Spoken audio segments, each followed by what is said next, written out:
dove erano riuniti i discepoli, per rivelare loro quello che aveva visto. L'assenza accentua ai suoi occhi la perdita di ogni speranza. Sotto la croce tutto era paradossalmente rimasto in piedi, poiché Gesù continuava a comunicare l'amore che unisce, che vince la morte. Adesso invece è una fuga generale.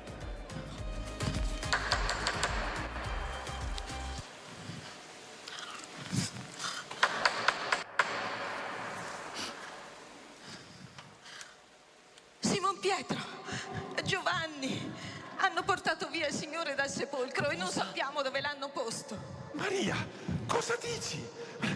Ma sei sicura?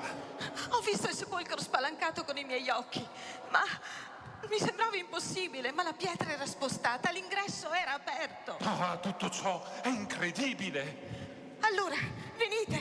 Pietro, che aspettiamo? Andiamo! Presero a correre insieme tutte e due, ma l'altro discepolo corse più veloce di Pietro e giunse per primo al sepolcro. Maria invece stava all'esterno, vicino al sepolcro, e piangeva.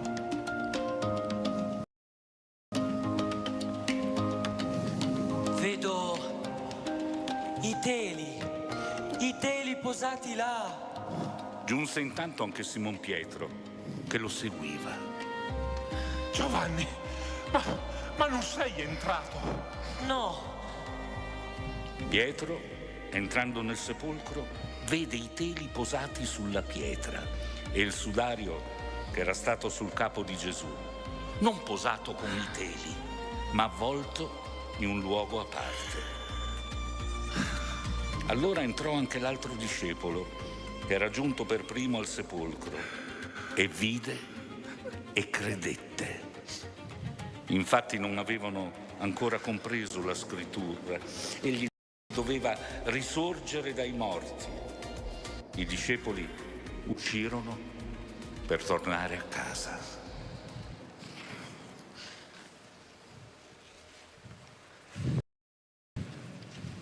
Maria Maddalena, non vieni via?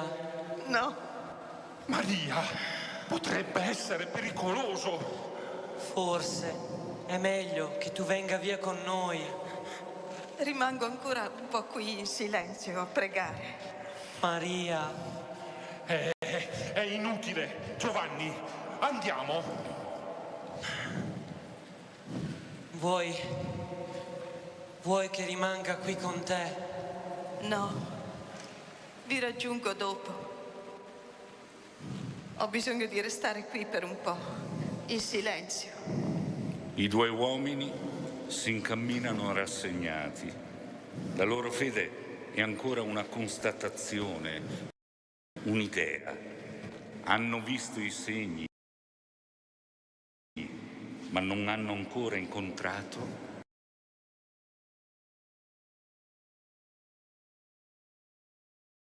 la persona.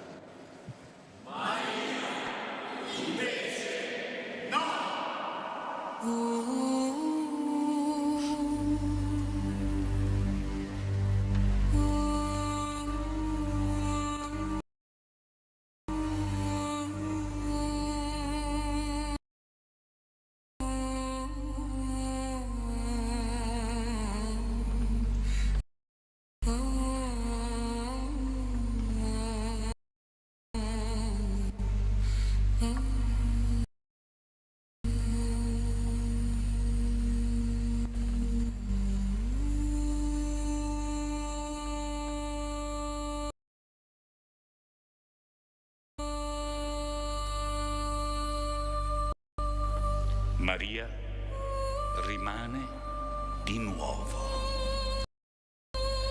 Rimane lì, fuori dal sepolcro. Che ha perso tutto. Ed è in questo momento, nella sua ostinazione, che rimane e piange. Accade l'inimmaginabile.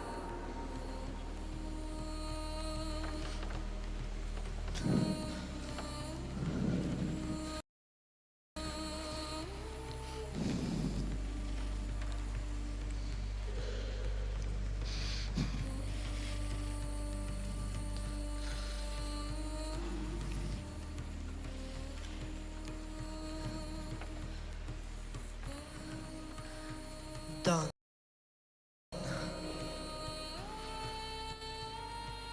perché piangi? Che fate voi qui?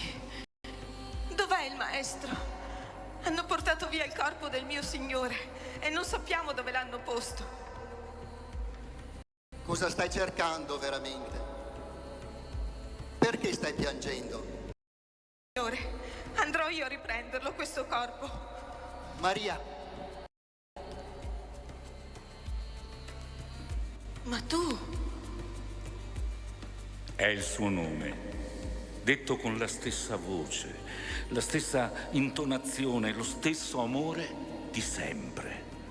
È lo stesso richiamo che l'aveva tirata fuori dai suoi 7 demoni e in quell'istante il buio si squarcia, i suoi occhi si aprono e lei risponde con una sola parola, carica di tutto il suo amore e la sua fede ritrovata.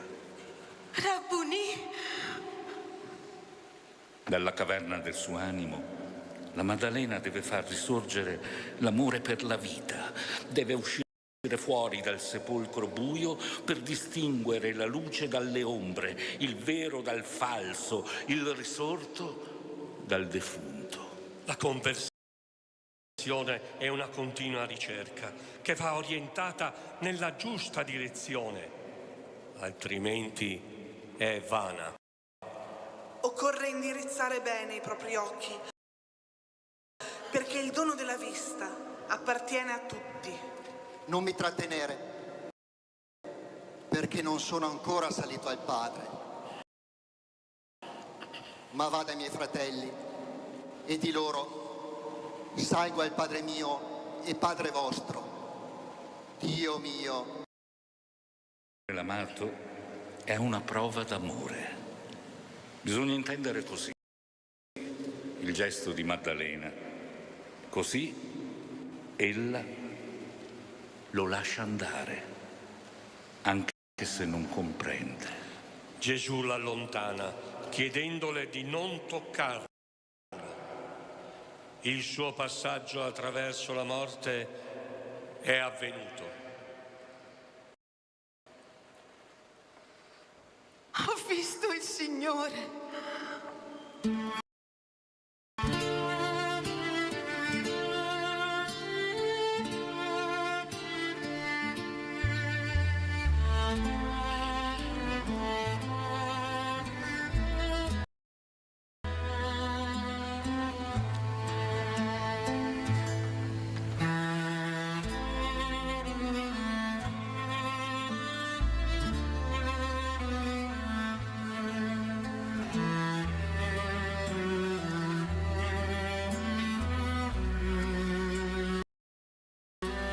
Per far fruttare questo amore che ha imparato, Maddalena deve mettersi in cammino e annunciare a tutti ciò che i suoi occhi hanno visto, ciò che il suo cuore, risorto dalle tenebre, ha compreso.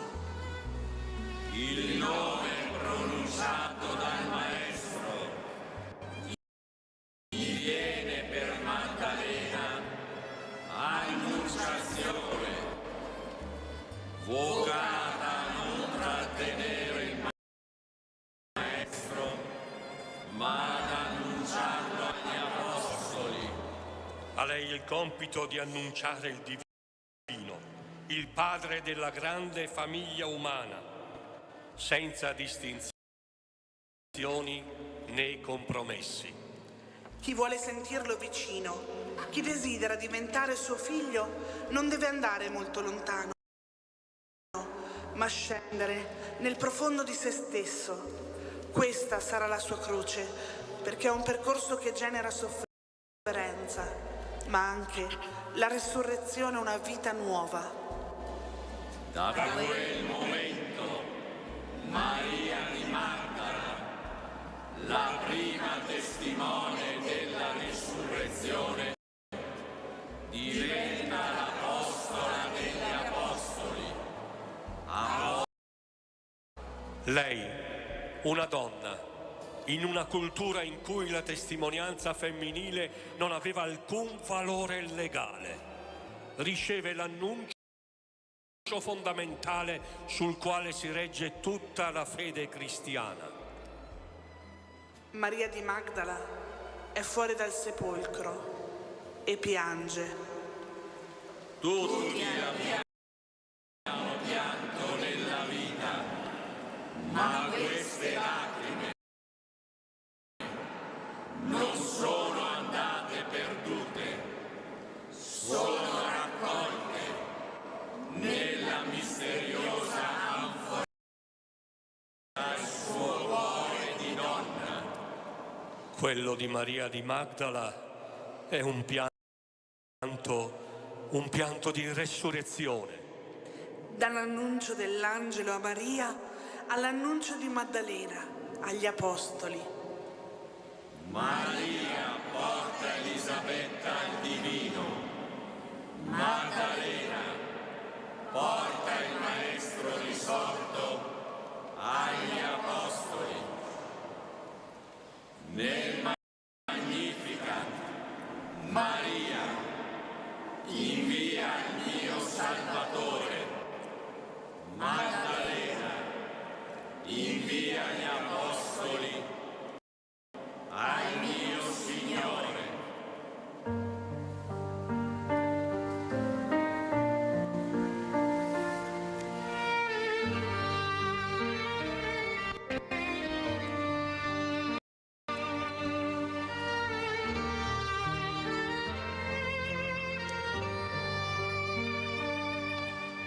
Ho camminato per lunghi sentieri,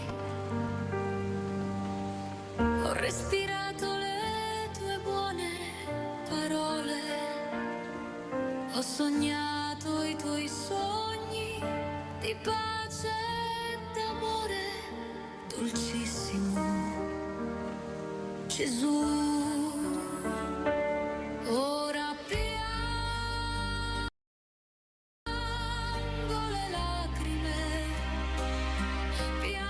lacrime bagnate d'amore, ora piango e tutto mi appare terribile, dolcissimo Gesù.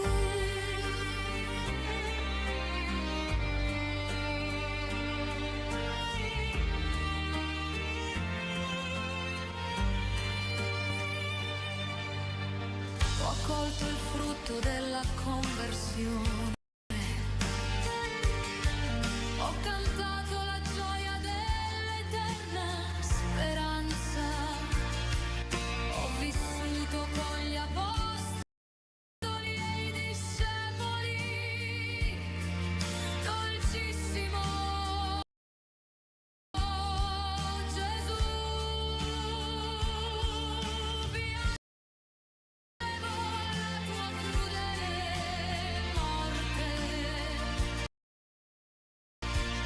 Ora piango alle porte del tuo sepolcro, piango lacrime bagnate d'amore, dolcissimo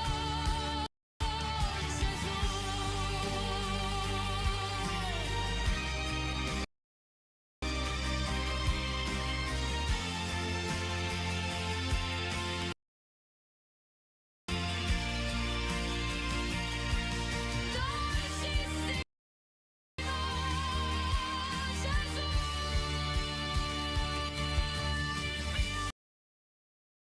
Cuore di malinconia e il pianto dell'anima che risveglia la mente, la vita nuova che hai fatto nascere in me, dolcissimo Gesù.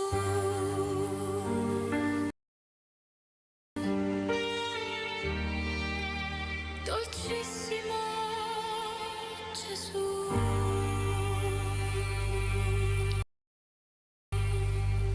c'è in queste lacrime?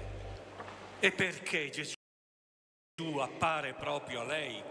La seconda domanda ha fatto disperare tutta la tradizione successiva. L'unica apparizione ad un individuo solo e per giunta che hanno dovuto fare tutti i discepoli di Gesù, di ogni generazione, ma soprattutto quelli della prima generazione.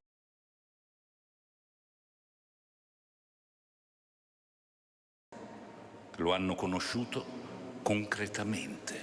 Non è semplice passare dalla devozione verso il Maestro che hanno seguito nella sua missione ad accettare che il Cristo ormai non si può più trattenere.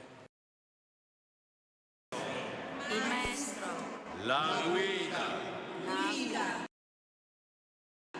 Li ha lasciati. Ora la loro fedeltà li spinge ad andare verso il risorto, a credere in Gesù, anche se non si vede, anche se non si può più trattenere.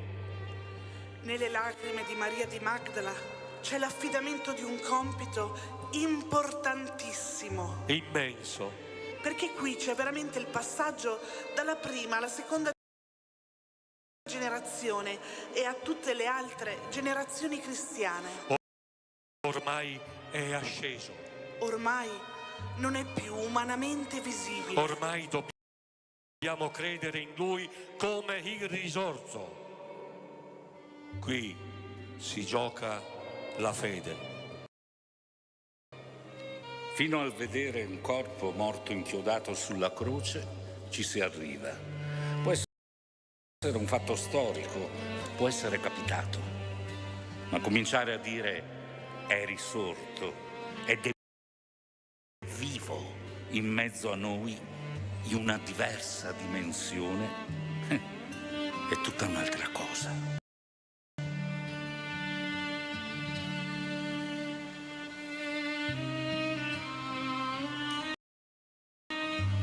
La elevò, oltre che ad evangelista della risurrezione, ad apostola della sua ascensione. Una degna ricompensa di grazia e di gloria per colei che Maria di Magdala. Maria di Magdala. Discepola. Discepola. Apostola. Apostola. Risurrezione. Ma scusate, ditemi, ma chi è Maddalena? Cruciale. Bene, poniamo a lei queste domande. Maddalena, ci parli di te? Sì, raccontaci. E noi uomini di oggi possiamo capire. Ma qual è la tua storia? Vengo da un paese che si chiama Magdala, un po' sopra il lago di Tiberiade, un paese che si identifica per una torre che lo fa riconoscere da lontano. Maria di Magdala, penso alla tua solitudine e mi domando come mai senti senza di uscire al mattino, al buio, per andare al sepolcro. L'amore, la riconoscenza, la certezza che Gesù era colui che aveva consentito la mia piena conversione. Innamorata di Lui? Affascinata dalla sua visione che trascendeva l'umano e apriva uno squarcio verso l'infinito. Chi lo ha conosciuto ne ha avvertito la forza che scaturiva dal suo sguardo, dalle sue parole, dalle sue azioni. È per questo che tu lo hai seguito? Sì.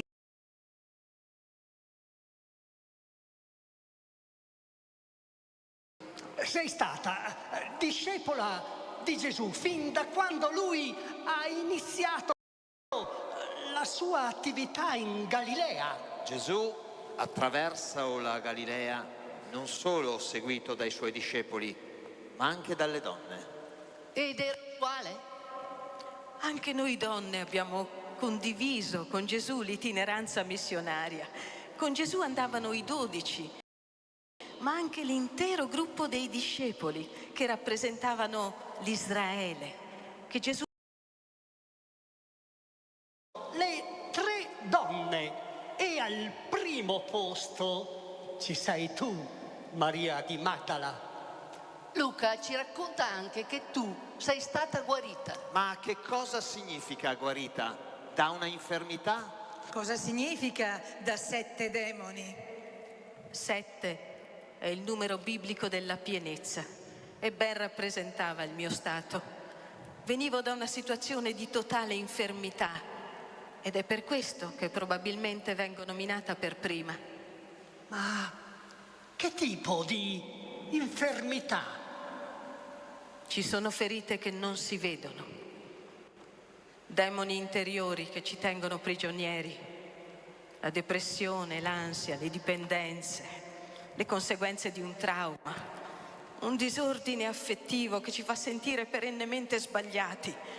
Sono catene invisibili che ci isolano, che ci fanno credere di essere irrimediabilmente spenti, indegni di amore e di luce. Chi non ha mai conosciuto, almeno per un istante, il sapore amaro di queste tenebre? Significa essere in una condizione di male totale, di prigionia assoluta. La mia vita era in frantumi, dominata da forze oscure che mi annientavano. Questi demoni, malattia, follia, disperazione, una vita di abusi. Il Vangelo ci dice che tu da questa condizione sei stata liberata. Anche se non ci viene descritto l'esorcismo che ha consentito la tua liberazione. È il mio incontro con Gesù che mi ha guarita. È un evento troppo intimo per essere raccontato. Capisco, e comunque noi ne vediamo gli effetti. La tua vita totalmente donata. Certamente. Da quel momento non lasciai più Gesù. Divenisti una discepola a tutti gli effetti. Lo seguii insieme ad altre donne. Da Luca ci viene detto anche che servivate Gesù con i vostri beni. Il discepolato delle donne che lo seguivano e lo servivano viene sottolineato anche da Marco. Luca però anticipa questa notizia. Ne fa un messaggio indiretto per le donne della sua comunità. Lui presenta le discepole come coloro che sostenevano non più soltanto Gesù, ma la comunità, quindi la Chiesa. Per Luca la Chiesa è altrettanto missionaria quanto Gesù è stato itinerante e missionario. Significa invitare più o meno direttamente e più o meno esplicitamente a mettere i propri beni a servizio della missione. È più difficile pensare a te come una possidente che mette a disposizione del gruppo di Gesù i propri beni. Facile, difficile. Sono cose che si fanno spontaneamente nel momento in cui ci si sente cambiati, rinnovati nel proprio essere più profondo. Come discepola hai seguito e servito Gesù.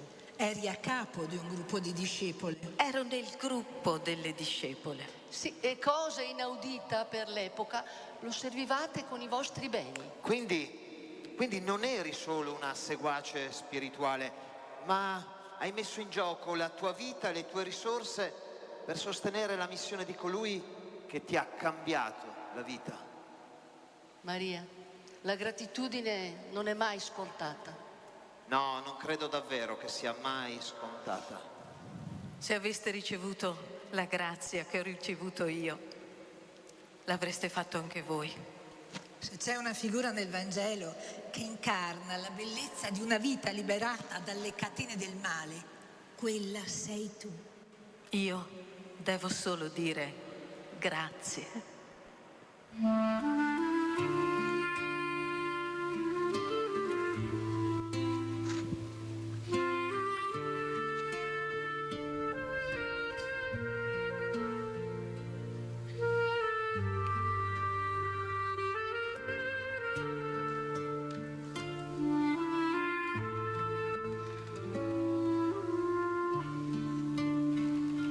Dalle catene Dell'inganno mi hai liberato,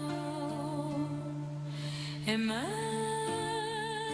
dal buio e dall'angoscia, innalzo al tuo nome la mia riconoscenza.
Grazie, Maestro.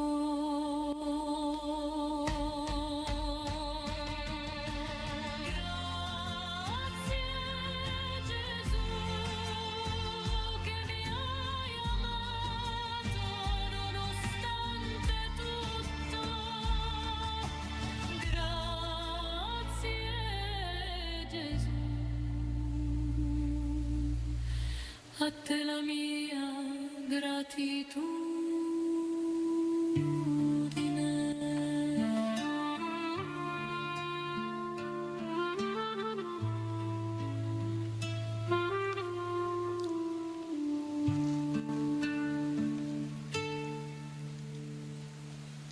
Nelle tradizioni successive, spesso sei stata confusa con altre figure di peccatrici anonime.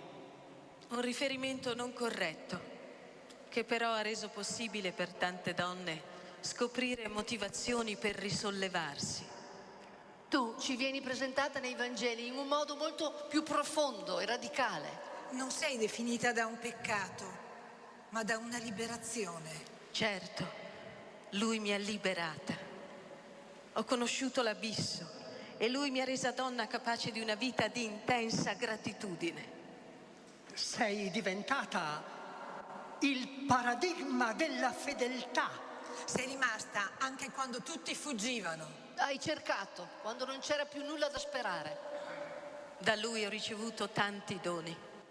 Io credevo e ancor di più credo in lui. Maddalena è la prima a vedere la luce del mondo nuovo. Forse ti imponevi sul gruppo non solo per la tua storia, ma anche per il tuo carattere.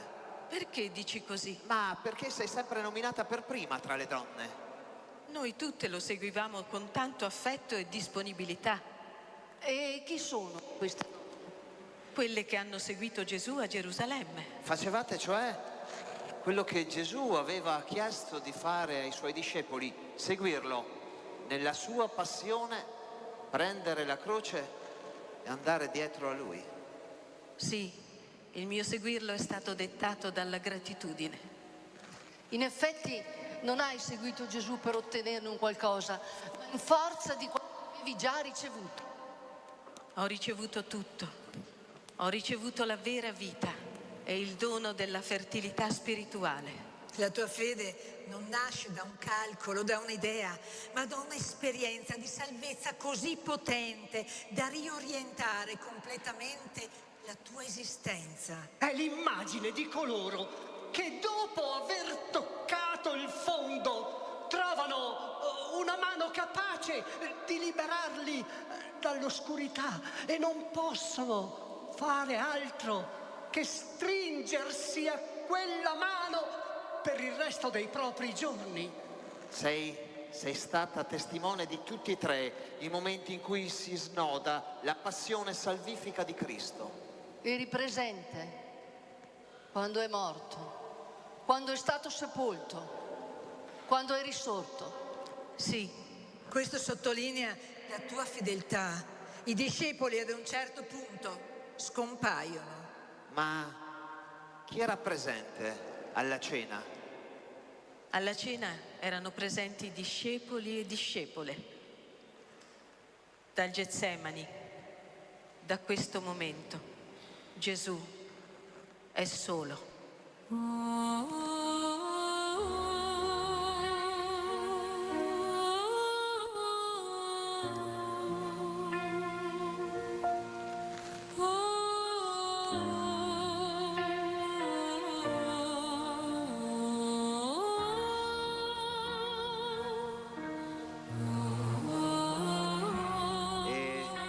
Maddalena, cosa hai capito nell'incontro con Gesù al sepolcro? Che dovevo lasciarlo andare, che dovevo abituarmi a vivere la sua presenza in altra maniera. È bello che tu ne parli. Nell'incontro con Gesù mi è parso evidente che la vita è già un'esperienza di eternità. Prima di questo incontro io ero immersa in un labirinto di illusioni e di false promesse. Era come se corressi in tondo, bloccata nello stesso punto, smarrita e inquieta. Vivevi nell'angoscia. Attraverso l'incontro con Gesù vivo. E poi con Gesù che mi chiama per nome, qui nel sepolcro, ho capito che tutta questa inquietudine, vuoto, senso di smarrimento è proprio ciò che mi ha consentito la scoperta dell'Eterno. La vera forza dell'amore e della fede non si vede nei momenti di gloria, ma nell'ora del fallimento, nel buio della sconfitta. E l'ora più buia della storia è quella che si consuma su una collina fuori Gerusalemme, il Golgota.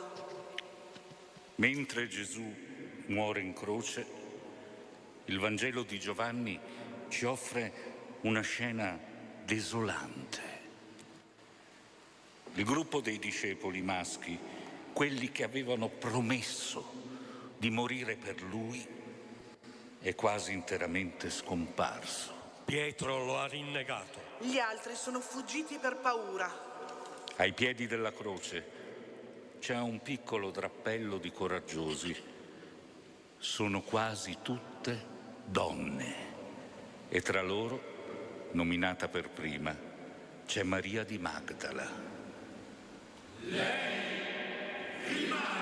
Non può fare nulla. Non può salvarlo. Non può lenire il suo dolore. Non può cambiare il corso degli eventi. La sua è una presenza impotente, ma è una presenza.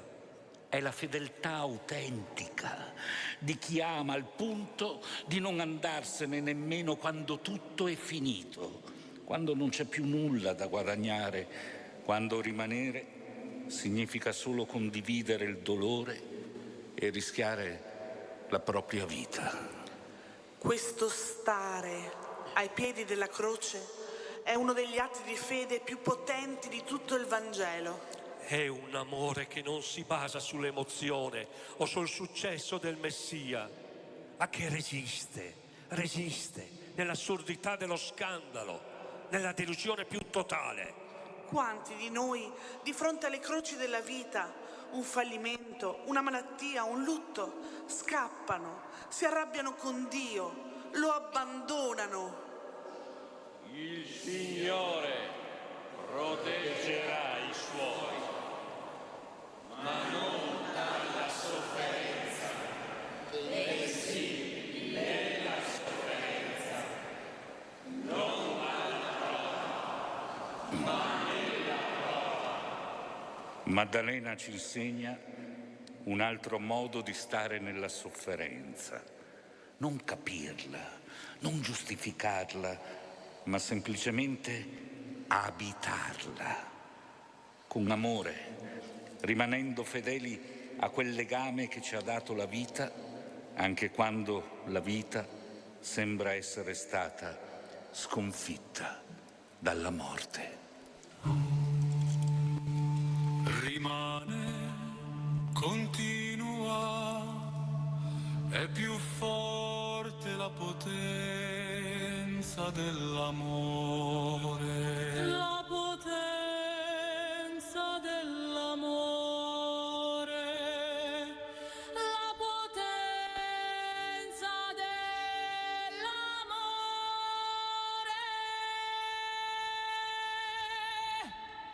Anche se non ho niente,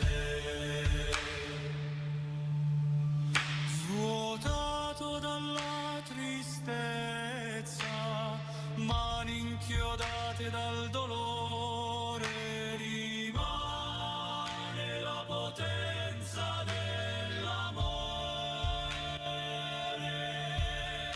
In un luogo che non conosco, ma sorgente delle mie sorgenti, cielo del mio cielo, terra profonda delle mie radici, rimane la potenza dell'amore,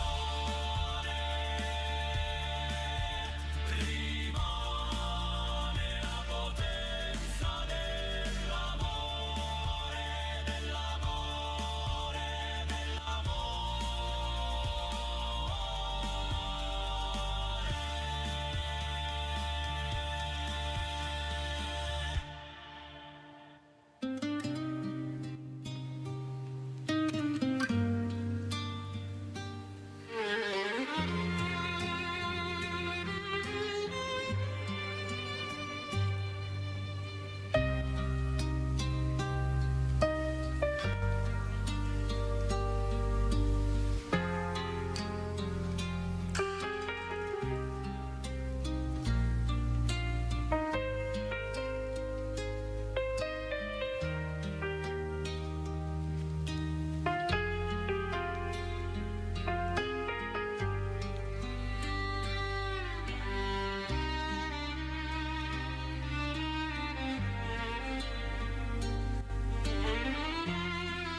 Presero dunque Gesù ed egli, portando la sua croce, venne al luogo del teschio, che in ebraico si chiama Golgota, dove lo crocifissero assieme a due altri, uno di qua, l'altro di là, e Gesù nel mezzo.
Come vorrei salire ad asciugare il tuo volto.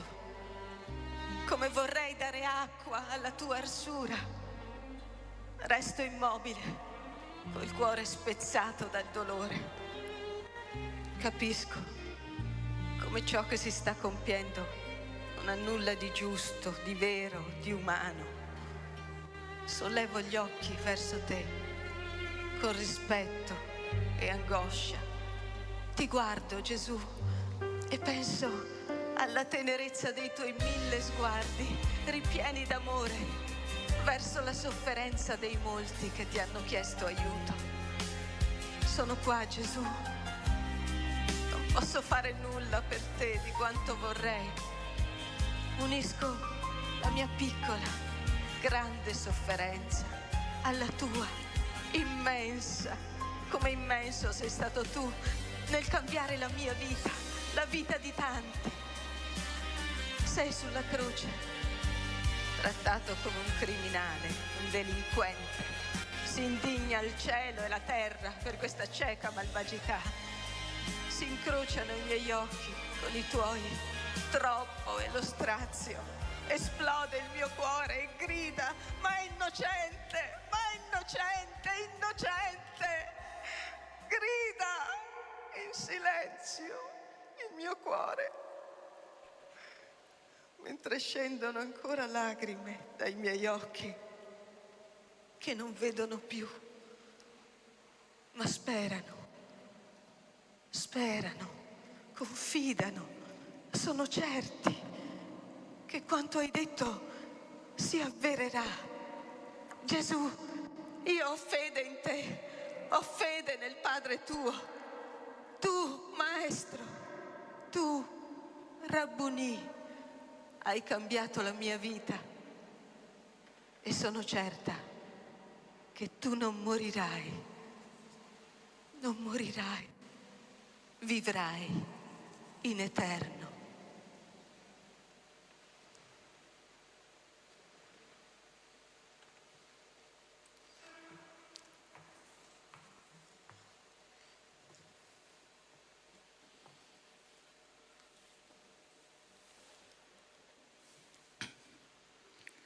Dalla contemplazione di questo quadro del dolore di Maddalena ai piedi della croce, in noi emerge una conclusione sorprendente.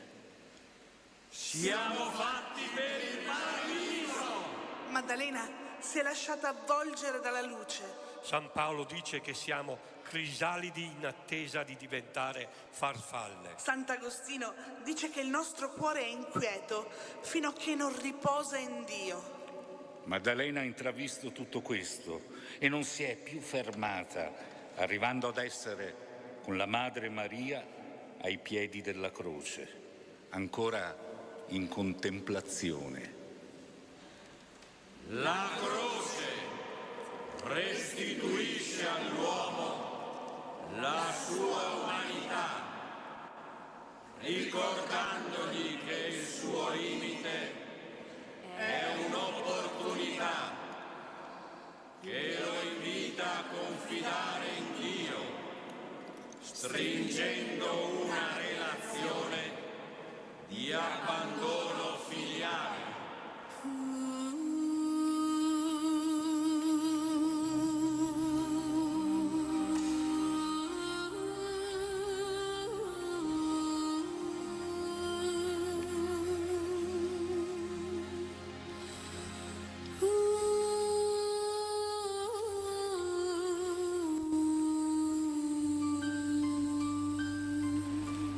Maddalena rimase presente anche alla morte e alla deposizione di Gesù nella tomba.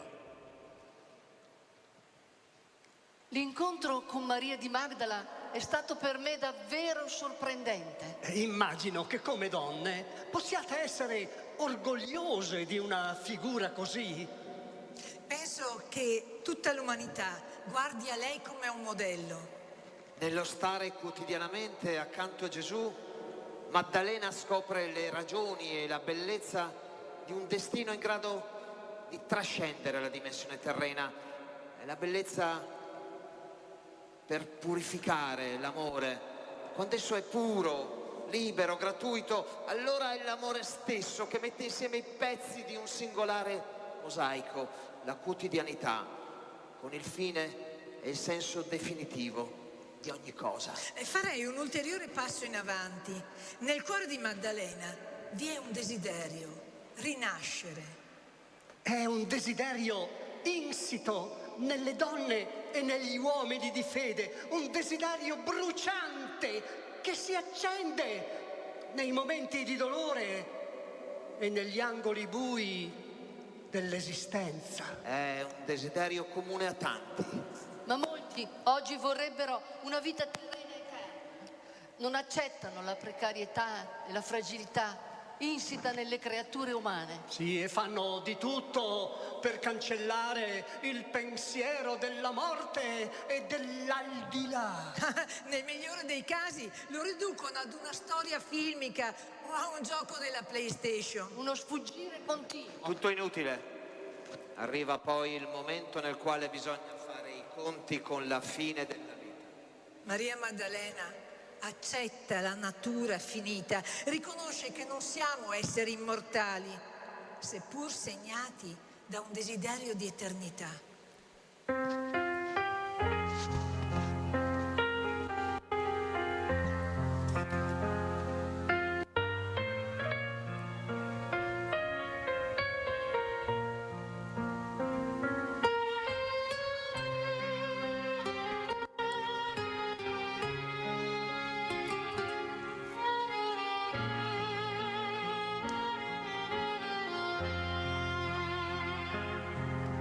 Ho riconosciuto la voce di Gesù e l'ho visto nella sua pienezza di grazia davanti a me.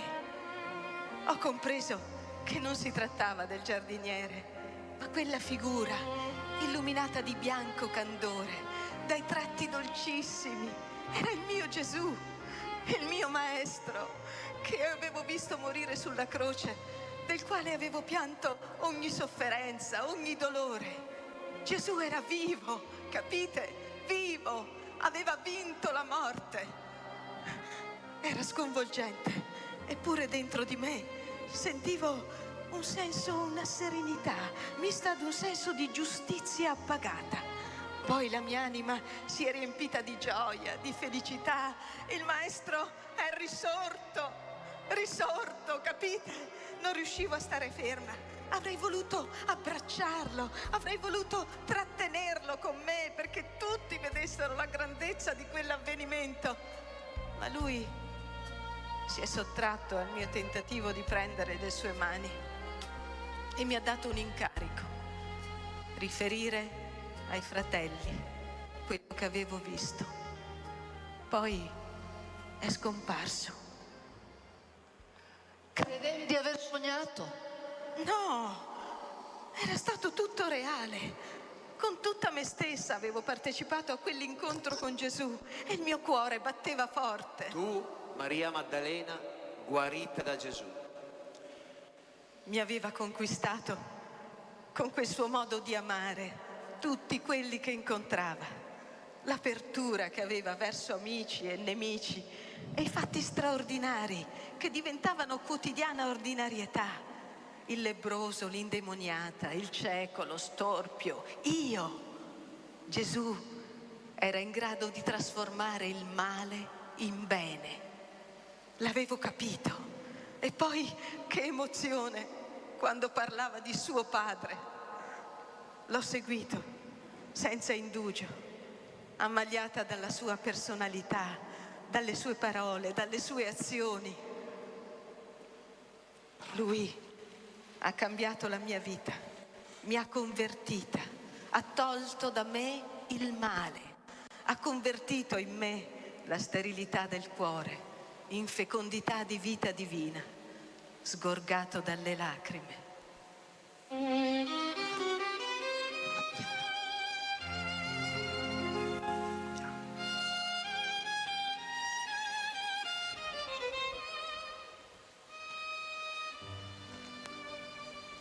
Dopo l'incontro con Gesù, la mia vita non è stata più la stessa. spinta dalla gratitudine e dall'amore, seguì Gesù fino ai piedi della croce. Stavano presso la croce di Gesù, sua madre, la sorella di sua madre, Maria di Cleofa, e Maria di Magdala. Capite? L'ho visto. Io che l'ho seguito lungo la terribile salita al Calvario, che ho penato in ogni suo passo. E poi i lunghi chiodi acuminati che trapassavano le sue mani e i suoi piedi. Ho ancora nelle orecchie i suoi tenui lamenti. Ho visto il sangue sgorgare copioso dalle sue ferite. Ho pianto un dolore immenso in ogni attimo della sua crocifissione. Ed ora, davanti ai miei occhi, resi degni della sua bontà, ho celebrato Gesù, vincitore della morte. Qualcosa di straordinario che faccio fatica a cogliere nella pienezza del significato. E sei corsa ad avvisare i fratelli. Il Cristo, figlio di Maria e di Giuseppe, l'uomo che hanno condannato a morte, crocifisso e ucciso sul Golgota, è risorto, capite? È risorto. Portate a tutti questo messaggio che cambia ogni cosa. Cristo ha vinto la morte.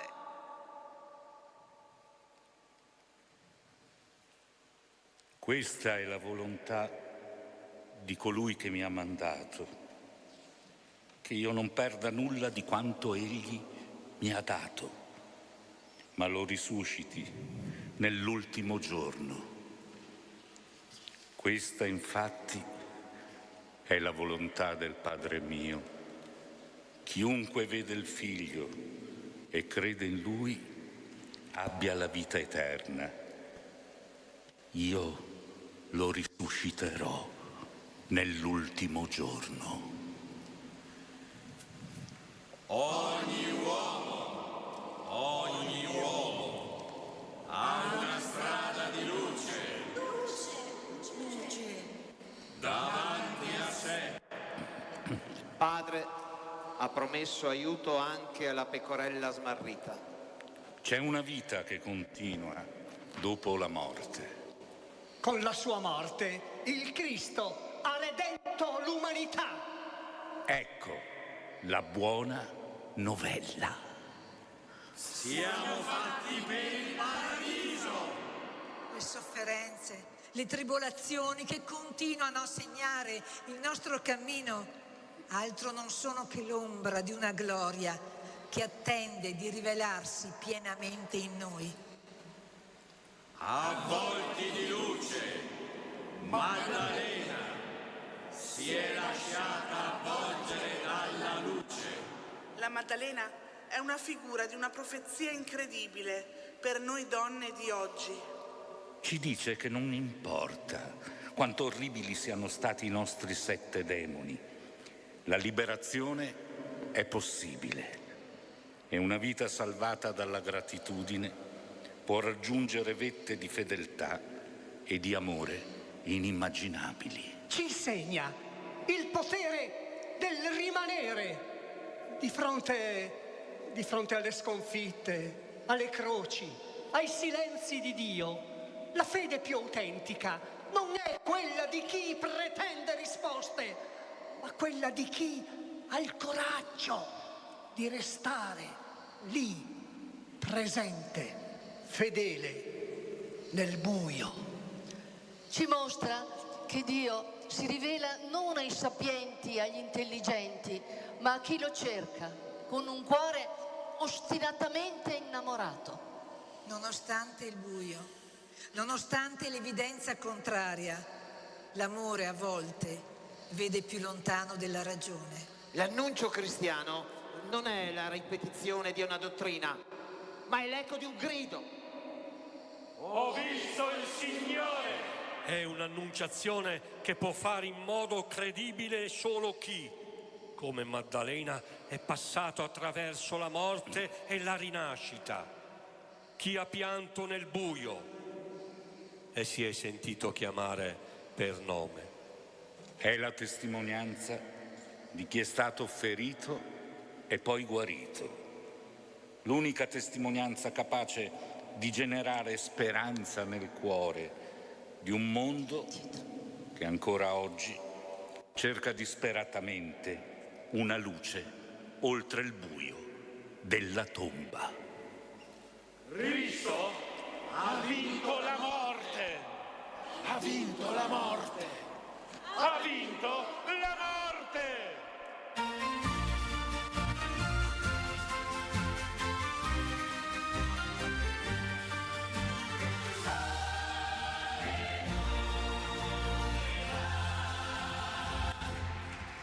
Quando tutto appare buio, quando le tenebre spengono la speranza, chiudi gli occhi e accendi la luce nel tuo cuore e ascolta. Cristo ha vinto la morte, alleluia, il sepolcro è spalancato, alleluia, l'universo canta la gioia di un infinito che apre le porte al tuo cuore.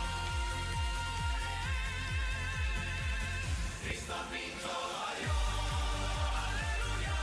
abbraccia il tuo cuore e la tua vita, alleluia, alleluia,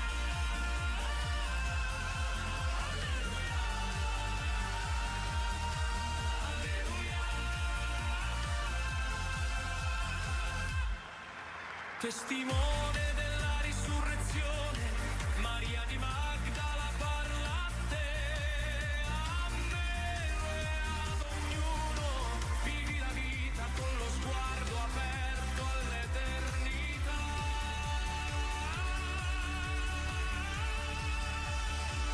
Cristo ha vinto la morte, alleluia, il sepolcro è spalancato, alleluia, l'universo canta la gioia di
Sotto la chiesa della Madonna del Ronco a Brienno, in provincia di Como, si nasconde un'opera militare della Prima Guerra Mondiale, parte della linea Cadorna, oggi visibile e sorprendentemente intatta grazie all'impegno degli alpini.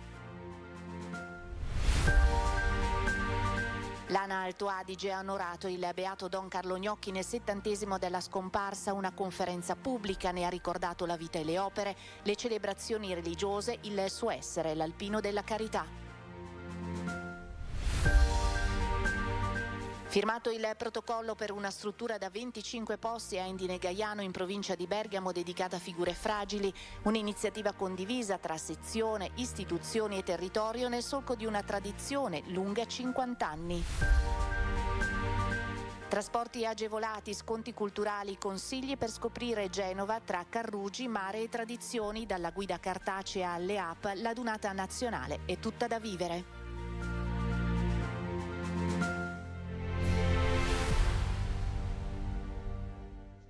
Brienno, definito uno dei comuni più intricati e intriganti del lago di Como, accoglie i visitatori con il monumento dell'Alpino del Sasso, molto simile a quello più celebre posto in piazza Cadorna a Milano. Poco più avanti la chiesa della Madonna del Ronco, sotto al sagrato, custodisce un qualcosa di unico e inimmaginabile, una galleria scavata dagli alpini del Genio a scopi militari, risalente alla Prima Guerra Mondiale. La nostra galleria qui da Mina è originale come all'epoca e come certifica la targa sopra la porta è del 1917. È un manufatto che trasuda storia. La galleria era parte integrante della cosiddetta linea Cadorna ed aveva come scopo bloccare eventuali invasioni dal nord. Il nome Mina ne svela la dinamica di funzionamento. In caso di invasione, infatti, la galleria riempita di esplosivo sarebbe stata fatta esplodere, portando in questo modo al crollo della strada sovrastante. Al suo interno 6 diramazioni, il magazzino degli attrezzi, il ricovero delle truppe, un locale con gli esplosivi, uno per i detonatori, 3 cisterne d'acqua e 6 pozzi da mina, profondi circa 10 metri, all'interno dei quali erano collocate le cariche di demolizione. Una costruzione che racconta non solo la storia, ma anche una grande opera di ingegneria. Sempre pensando per l'epoca, a tutt'oggi ci domandiamo come l'hanno fatta, cioè coi mezzi dell'epoca, cioè è un enigma perché è troppo precisa e poi qui a Brienno è tutta roccia dentro, non è che c'è sabbia o terra che è facile scavare, è tutta roccia. Parte dell'impianto elettrico è ancora visibile, così come i nomi, probabilmente dei soldati che vi lavoravano all'interno. Piccoli dettagli che, grazie ai volontari del gruppo Alpini di Brienno, resistono nel tempo. Sono loro infatti a prendersi cura della galleria, dimostrando che anche i piccoli gruppi, Brienno conta infatti solo 18 soci, possono fare molto. Siamo piccoli e anche forse un gruppo giovane perché nel nostro gruppo ci sono 2 o 3 soci che sono stati gli ultimi, diciamo così, che hanno fatto il militare, rispetto ad altri gruppi che sì, purtroppo, perché gli anni passano, sono anziani. Siamo piccoli, però ci siamo e ci adoperiamo. Gli Alpini di Brienno organizzano anche visite guidate alla galleria, le prossime, il 26 aprile, il 24 maggio, il 21 giugno, il 19 luglio, il 23 agosto, il 20 settembre e il 18 ottobre. Per informazione e prenotazione è possibile contattare il numero 333 533 6857 o inviare una mail a brienno.como@ana.it. A 70 anni dalla scomparsa del beato Don Carlo Gnocchi, la sezione ANA Alto Adige ha organizzato a Bolzano una commemorazione che ha messo al centro la figura del cappellano della ritirata di Russia, considerato un santo che ha vissuto in trincea il Vangelo occupandosi degli ultimi e beatificato a Milano nel 2009 alla presenza di decine di migliaia di alpini. Ci avviciniamo a grandi passi a quello che sarà l'evento forse più importante di questi anni per la sezione Alto Adige, cioè il centenario della sezione, e quindi ci sembrava giusto e doveroso ricordare, tra le tante figure che ricorderemo, la prima che ricordiamo, perché quest'anno ricorrono i 70 anni, appunto il beato Don Carlo Gnocchi, una delle figure simbolo degli alpini. Don Gnocchi partì volontario nel 1940 per il fronte greco-albanese con la Giulia, nel 1942 per la Russia con la Tridentina. Fu punto di riferimento spirituale ed umano, visse in prima persona la tragica fine di molti giovani alpini e, scampato alla ritirata del Don, promise di prendersi cura delle loro famiglie e dei soldati feriti. Questa scoperta del mondo degli alpini è, diciamo così, l'antefatto, la grande premessa di tutto ciò che viene dopo, cioè per una straordinaria opera di carità nata da un impegno, da una promessa fatta ai suoi alpini morenti. Signor Cappellano, io non torno, ma lei si occuperà della mia famiglia, dei bambini. E lui da lì comincia a fare una cosa di cui non conosceva i termini. Si ritrova prima gli orfani degli alpini, poi i mutilatini, poi i poliomielitici, e tutto nel giro di pochissimi anni fino a diventare qualcosa di veramente eccezionale e di riconosciuto a livello anche internazionale, vera e propria leadership nel campo della riabilitazione, anche appunto sul piano europeo, mondiale. A 70 anni dalla morte del beato Don Gnocchi, gli alpini di Bolzano hanno voluto ricordarlo con i gesti che gli sarebbero stati cari, la memoria dei caduti e la preghiera condivisa nel segno di quella umanità e carità verso i più deboli, ribadendo ancora una volta che l'opera da lui avviata continua a vivere. Questo impegno qui ci sprona a diventare sempre più capaci oggi di avere lo stesso stile di Don Carlo, rispondere un po' come rispondono gli alpini, laddove c'è bisogno noi siamo presenti e quindi ci diamo da fare. È avvenuto nel periodo del Covid, ma avviene ancora oggi perché nel nostro paese, lo vediamo quotidianamente, i bisogni sono maggiori rispetto alle risposte che il sistema sa offrire. È stato sottoscritto presso la sede della sezione ANA di Bergamo il protocollo d'intesa finalizzato alla realizzazione della nuova Casa degli Alpini di Endine Gaiano. Duplice è l'obiettivo: da un lato rispondere a un bisogno reale crescente di servizi per persone fragili, dall'altro adeguare la struttura esistente agli attuali standard normativi e qualitativi, dando seguito così anche all'idea nata 50 anni fa dall'allora presidente Nardo Caprioli e realizzata grazie all'impegno del volontariato degli alpini e al sostegno della comunità bergamasca. Sono 50 anni che la Casa di Endine appunto alimenta lo spirito di solidarietà degli alpini bergamaschi e oggi siamo qua a condividere quello che io ho definito essere un dovere nostro di alpini del 2026, il dovere di dare continuità a questa straordinaria storia. La nuova Casa degli Alpini di Endine Gaiano non è solo un progetto edilizio, ma un'iniziativa condivisa che mette insieme più realtà del territorio, ciascuna con un ruolo preciso. A promuovere l'opera è la sezione di Bergamo, che ha trovato al suo fianco enti e istituzioni sensibili al progetto, oltre a soggetti del mondo ecclesiale, fondazioni bancarie e imprenditori, una rete tra volontariato, enti pubblici e privati. La Regione sarà al fianco di questa iniziativa come l'è stato anche in questi anni, ma non solo per senso di dovere e di spirito, ma anche con la passione con cui gli alpini hanno affrontato questi anni qua le persone più fragili. Noi ci dobbiamo essere e la Casa di Endine è anche un esempio virtuoso per tutti coloro che come gli alpini vogliono darsi. Dobbiamo ricordare che non sempre siamo tutti fortunati, che di fronte alle fragilità e alle disabilità ci dobbiamo essere. Il progetto prevede una struttura con 25 posti dedicati a persone con disabilità. Il costo complessivo è di circa 4 milioni di euro. I lavori dovrebbero iniziare a novembre con l'obiettivo di completare l'opera entro il 2029.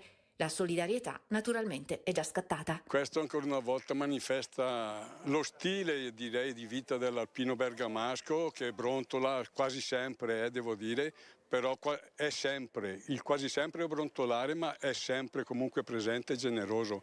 Hanno fatto delle donazioni importanti che superano i 200.000 euro, siamo vicini ai 300.000 euro, per cui davvero grazie ai capogruppo, grazie agli alpini, grazie a tutti quelli che con il loro stile, perché è proprio uno stile tipico del bergamasco, quello di brontolare, ma di fare, di donare e di esserci. Per cui grazie alpini e viva gli alpini.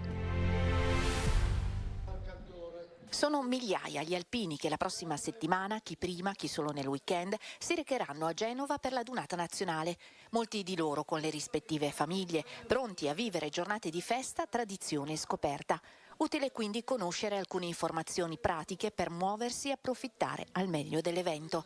Durante i giorni della Dunata, dall'8 al 10 maggio, sarà attivo uno speciale biglietto per il trasporto pubblico, la Dunata Ticket, al costo di 10 euro, valido per 3 giorni, su tutta la rete urbana e provinciale, esclusi alcuni collegamenti specifici. Non mancano le agevolazioni per chi vorrà visitare le principali attrazioni. Grazie alla card adunata si potranno ottenere sconti importanti su ingressi culturali. Tra questi l'acquario con il 50% di riduzione, il Galata Museo del Mare con tariffa agevolata, la Lanterna e il Museo Nazionale delle Migrazioni Italiana a prezzo ridotto. Per accedere agli sconti è necessario registrarsi online e presentare il codice ricevuto via mail. Ma la Dunata è anche occasione perfetta per scoprire Genova. Il centro storico con i suoi caratteristici carrugi invita a perdersi tra botteghe storiche, chiese e palazzi antichi. Da non perdere i palazzi dei Rolli, patrimonio UNESCO, simbolo dello splendore della Repubblica Marinara. Sul fronte mare il porto antico. Per chi ama la natura non mancano percorsi di trekking sulle alture con viste spettacolari sulla città. Infine, Genova è anche gusto, dalla focaccia al pesto fino ai piatti di pesce della tradizione. Per tutti i dettagli e gli aggiornamenti è possibile consultare il sito ufficiale adunataalpini.it o scaricare dagli store Android ed Apple Alpinapp Adunate. È uno strumento comodo e immediato per avere le principali informazioni sulla Dunata, aggiornate in tempo reale, le notizie principali, il programma, l'ordine di sfilamento e la cartina interattiva, oltre alla lista degli esercenti, amici degli alpini e alla galleria fotografica.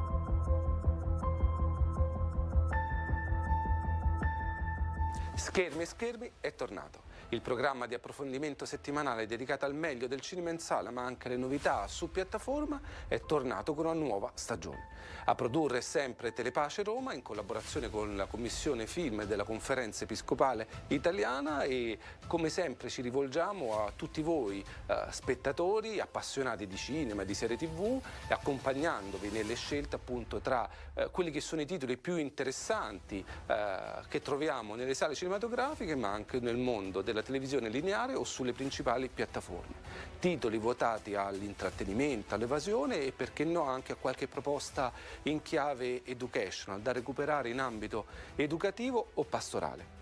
E allora ci rivolgiamo a tutti voi, adulti, giovani, famiglie, educatori e operatori pastorali e ci trovate come sempre ogni sabato su Telepace ma anche nei giorni successivi in replica sempre su Telepace oppure sul portale di Telepace e sul canale YouTube dedicato.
Buongiorno care amiche e cari amici in ascolto, buona settimana a tutti voi all'insegna di una grande cordialità ma anche di una grande serenità che dobbiamo avere a dispetto dei contrattempi, delle piccole o grandi tensioni, dei piccoli o grandi problemi, perché noi sappiamo che la prima medicina che dobbiamo mettere dentro di noi è una medicina che parte dal cervello.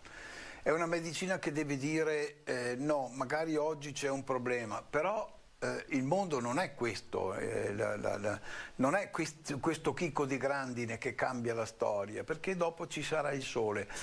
Quindi dobbiamo proprio tutti renderci conto che il buon umore ha dentro una componente di volontà. Dobbiamo volere essere sereni, dobbiamo volere trovare le radici. Allora anche il fatto, per esempio, di pensare che il Signore è con noi, il Signore è con noi. Sì, Signore, però non sto bene, sì, Signore, però ho un problema. E il Signore che risponde, sì, però un attimo, riposati qua sul mio petto, perché io sono con te, io voglio stare con te. Ripeto, una settimana da vivere con la forza della serenità, che è una forza che parte da una medicina, la medicina del nostro cervello che dice io voglio star bene, come quando magari prendiamo una tisana convinti che sia quella che ci farà star bene, e ci fa star bene, ma sapete perché? Perché in quel momento il nostro cervello ha deciso che quella tisana ci faceva bene. E allora il nostro cervello è lì a dirci vivi bene questa settimana, ed è l'augurio che io vi faccio davvero col cuore iniziando questa puntata. Intanto vi raccomando tutti di prendere in mano il telefono, perché tra pochissimo io voglio sentirvi. Come dico sempre, non voglio che il dialogo sia un monologo di Don Bruno, il dialogo deve essere un po', come dire, un sentirci reciprocamente. Però cominciamo da subito leggendo ancora una volta qualche riga di Don Guido. E oggi cominciamo a pagina 61 con una frase presa dal profeta Isaia. Si dimentica forse una donna del suo bambino? Io non ti dimenticherò mai, ecco io ti ho disegnato sulle palme delle mie mani. Sapete che mi viene in mente quando leggo questa frase, forse chi è stato a scuola l'ha fatto tante volte, quando avevamo il compito in classe, no, magari di matematica, e non ci ricordavamo alcune formule, e allora si prendevano la penna, x più y fratto 2 eccetera uguale x più z eccetera eccetera, e ce le scrivevamo quelle formule. Poi cosa volete mai, i professori facevano finta di non vederle, perché le avevano fatte anche loro ste storie qua. Però oggi il profeta dice esattamente questo, che il Signore per non dimenticarsi ci guarda continuamente, ci guarda perché siamo disegnati nelle palme delle sue mani. Che bella questa immagine, vuol dire che il Signore ci ricorda sempre.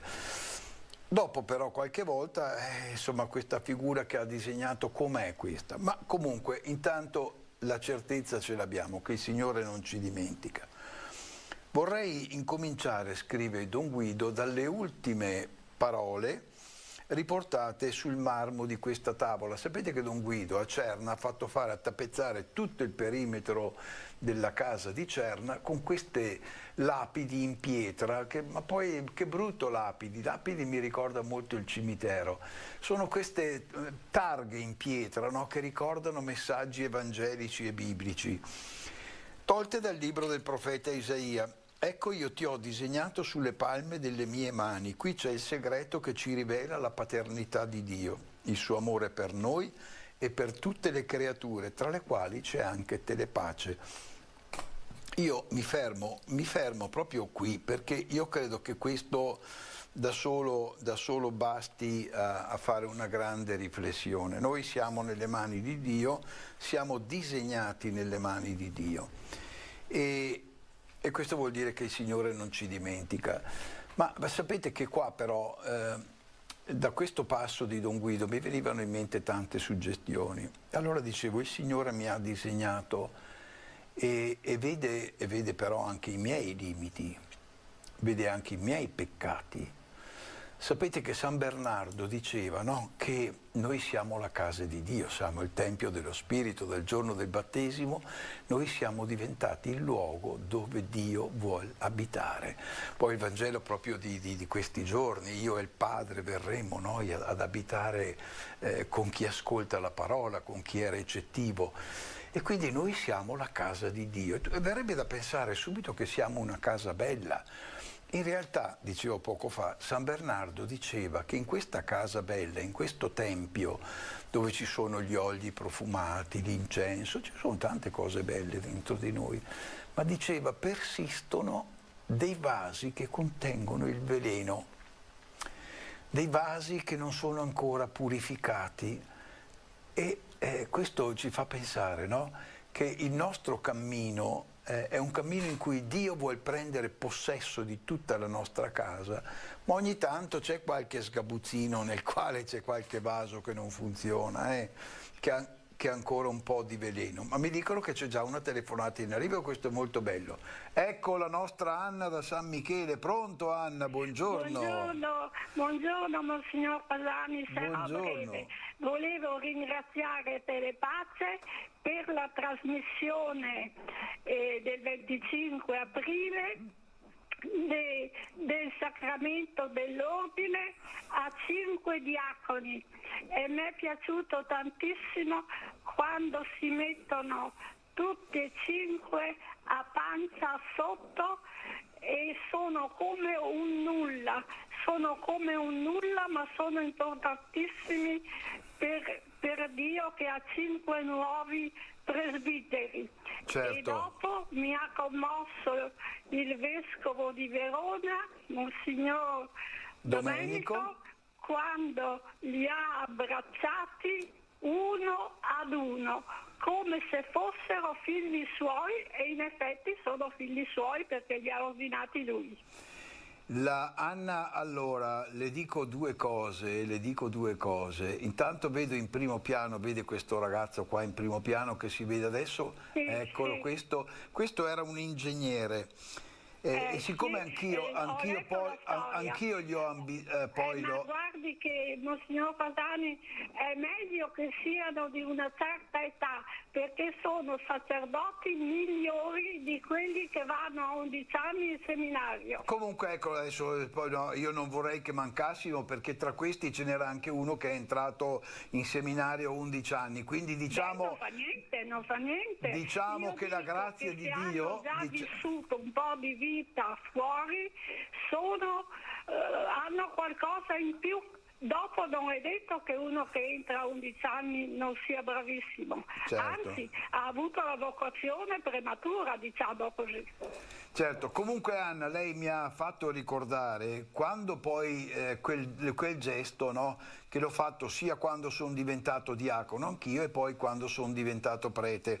Io ero lì a concelebrare quel giorno lì. Sì, l'ho vista. E quando si sono stesi a pancia in giù, con la testa a terra, prostrati, sì. Mi creda, mi sono profondamente commosso, perché ho rivissuto la mia vocazione dicendo: noi siamo davanti al mondo, dovrebbero essere un tappeto sul quale camminano le povertà degli uomini per andare incontro al Signore. Povertà spirituali, povertà materiali, siamo proprio dei servi. Ecco, vediamo lì adesso la scena, vediamo questa scena e quindi eccoli qua, davvero, come un tappeto, è davvero commovente, questo è davvero commovente, no? Siamo dei servi messi a disposizione, no, degli altri.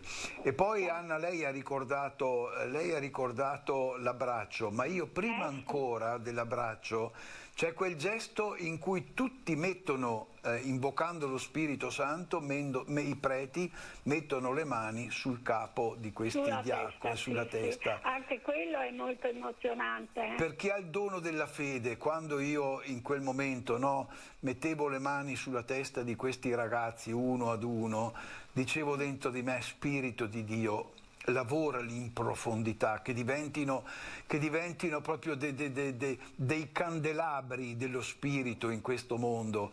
E anche quello, mi crede, è un momento molto bello. Poi la fraternità che si esprime con l'abbraccio è molto bello.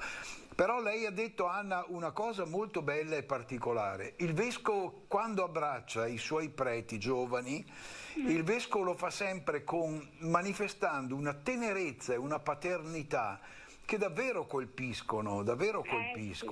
Abbiamo un vescovo eccezionale. Abbiamo un grande vescovo, un grande uomo, questa è la verità.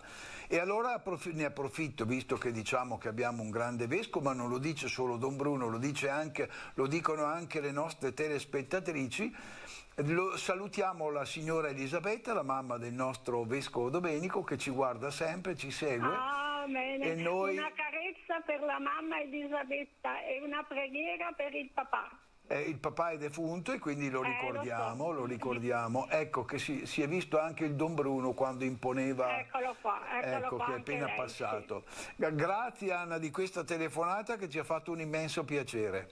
Va bene. Grazie. Buona settimana. Anche a lei, anche a lei. Anche l'anno prossimo l'ordinazione. Però purtroppo sa che l'anno prossimo non ce n'è neanche uno. È impossibile. Saltiamo un anno purtroppo. Ci sono questi anni di carestia, per cui l'anno prossimo neanche uno l'anno prossimo purtroppo. Non si sa mai. Brava, bravissima Anna, bravissima. Mai dire mai. Mai dire mai. Quindi noi confidiamo nel Signore che ci ha detto di pregare, perché poi è Lui che manda gli operai alla fine. È Lui che ci dà il personale. Grazie Anna, buona settimana, un saluto caro. Ricordo, prima di dimenticarmi, che sabato alle 15 faremo l'incontro con le sostenitrici, i sostenitori di Telepace qui a San Massimo. Cominceremo puntuali con la messa alle 3 del pomeriggio e poi continueremo nel nostro incontro di fraternità, amichevole, per scambiarci opinioni, per dirci un po' di cose, ecco, per essere più, come dire, ancora di più in dialogo. Quindi vi aspetto sabato alle 15, sabato 9 maggio, qui a San Massimo. Vorrei dirvi, se avete qualche amico, qualche amica, che magari, perché qualcuno dice non so da chi farmi portare perché magari ho qualche problemino, vorrei dirvi semplicemente, provate a chiedere a qualche persona, magari con un po' di sensibilità, che non segue particolarmente Telepace, ma dire, perché non mi porti, che così una volta vieni, vedi che clima c'è, cosa facciamo, e magari quella potrebbe essere l'occasione buona. Lo ricordo anche alla signora Maria di Villafranca, che mi dice tutte le volte non ci troviamo più. Non è vero, ci troviamo tutti i mesi, e questo sabato ci troviamo, Maria, come abbiamo fatto anche a marzo, abbiamo saltato aprile perché c'era la Pasqua, ma tutti i mesi noi il primo o il secondo, questo qua non potevamo, c'era il ponte di maggio e ci hanno sconsigliato, per cui lo facciamo sabato 9, ma tutti i mesi noi facciamo il nostro incontro con i sostenitori e le sostenitrici. Intanto vado a leggere qualche messaggio WhatsApp che ci è arrivato. Adesso sapete che in redazione mi prendo in giro perché io di solito dico WhatsApp e mi dicono no, si deve dire WhatsApp, i sapientini che ho di là, no? Insomma io dico, ma la creatività, l'originalità, lasciateci esprimere come vogliamo. Allora diciamo WhatsApp o WhatsApp, voi intanto scrivete. Pronto? Mi correggono, mi dicono si dice WhatsApp, lo so che si dice WhatsApp, io lo dico come mi viene meglio, va bene? Perché siamo qua come gli americani, gli inglesi, no? Sapete che il re Carlo è andato negli Stati Uniti e ha fatto una battuta meravigliosa per l'acutezza che ha fatto una battuta meravigliosa che Trump non ha capito ovviamente, quando re Carlo dice: noi inglesi e voi americani abbiamo praticamente tutto in comune, ci divide solo la lingua. Cosa voleva dire? Parlano entrambi inglesi. voleva dire che quando non ci si vuol capire si può parlare la stessa lingua ma non ci si capisce. Ha detto siamo uniti in tutto tranne che nella lingua, parliamo, come dire, parliamo lingue diverse, ed era una frecciatina un pochino per dire no, che in tante iniziative non c'è un sentire comune, in tante, insomma Trump ci sta dando un esempio che non sempre è possibile capire e parlare, soprattutto capire e parlare la sua lingua, ma per fortuna che non ce ne sono molti che la parlano come lui. Chiudo questa battuta che era un po' cattivella e vado a leggere un messaggio che ci è arrivato dal nostro Franco di Vicenza. Caro Don Bruno, provincia di Vicenza, caro Don Bruno, buonasera, sono Franco, la ringrazio per la sua sensibilità che ha avuto nelle trasmissioni dei giorni scorsi riguardanti la perdita della mia mamma. Una perdita che mi addolora ancora, tuttora profondamente. Vorrei sempre ricordare a tutti che per avvicinarsi alla fede, per scoprire Gesù, ma soprattutto per ripartire verso un cammino di fede del Vangelo, la strada più veloce e importante è quella di frequentare la Chiesa. Solo frequentando la Chiesa, la Santa Messa, i sacramenti, ascoltando i santi sacerdoti è ciò che suggerisco a chiunque voglia trovare, scoprire e ritornare a Gesù. Grazie Don Bruno. Mi dicono intanto che c'è una telefonata, poi rispondiamo a Franco. Pronto? Pronto? Pronto? Pronto, Pier Giorgio da Concamarise. Buongiorno Pier Giorgio. Buongiorno Monsignore. Allora, anche a Don Bruno, basta anche Don Bruno. Come andiamo? Sono abbastanza avanti negli anni, sono 92. Complimenti, ma ci siamo già sentiti, ma che voce squillante Pier Giorgio ancora, che voce squillante. Sì, ma anch'io ho i miei problemi purtroppo. Ma senta Pier Giorgio, dobbiamo fare i conti, anch'io ho qualche problemino, però dobbiamo fare i conti. Ma non è che perché sente le voci così squillante, anch'io insomma... E ringrazio il Signore tutto sommato, ecco. No, Pier Giorgio la fermo. La voce squillante, primo, è il segnale di una testa che funziona. Primo. Sì, e ringrazio il Signore proprio per quello. Ecco, primo. E finora, insomma, la mia testa è abbastanza... Insomma, no, per quello devo dire... Pier Giorgio, se lei non diceva che aveva 92 anni, chi ci ascoltava in questo momento è il prossimo che telefona, glielo chiedo, dico, sentendo la voce di Pier Giorgio, quanti anni gli avresti dato?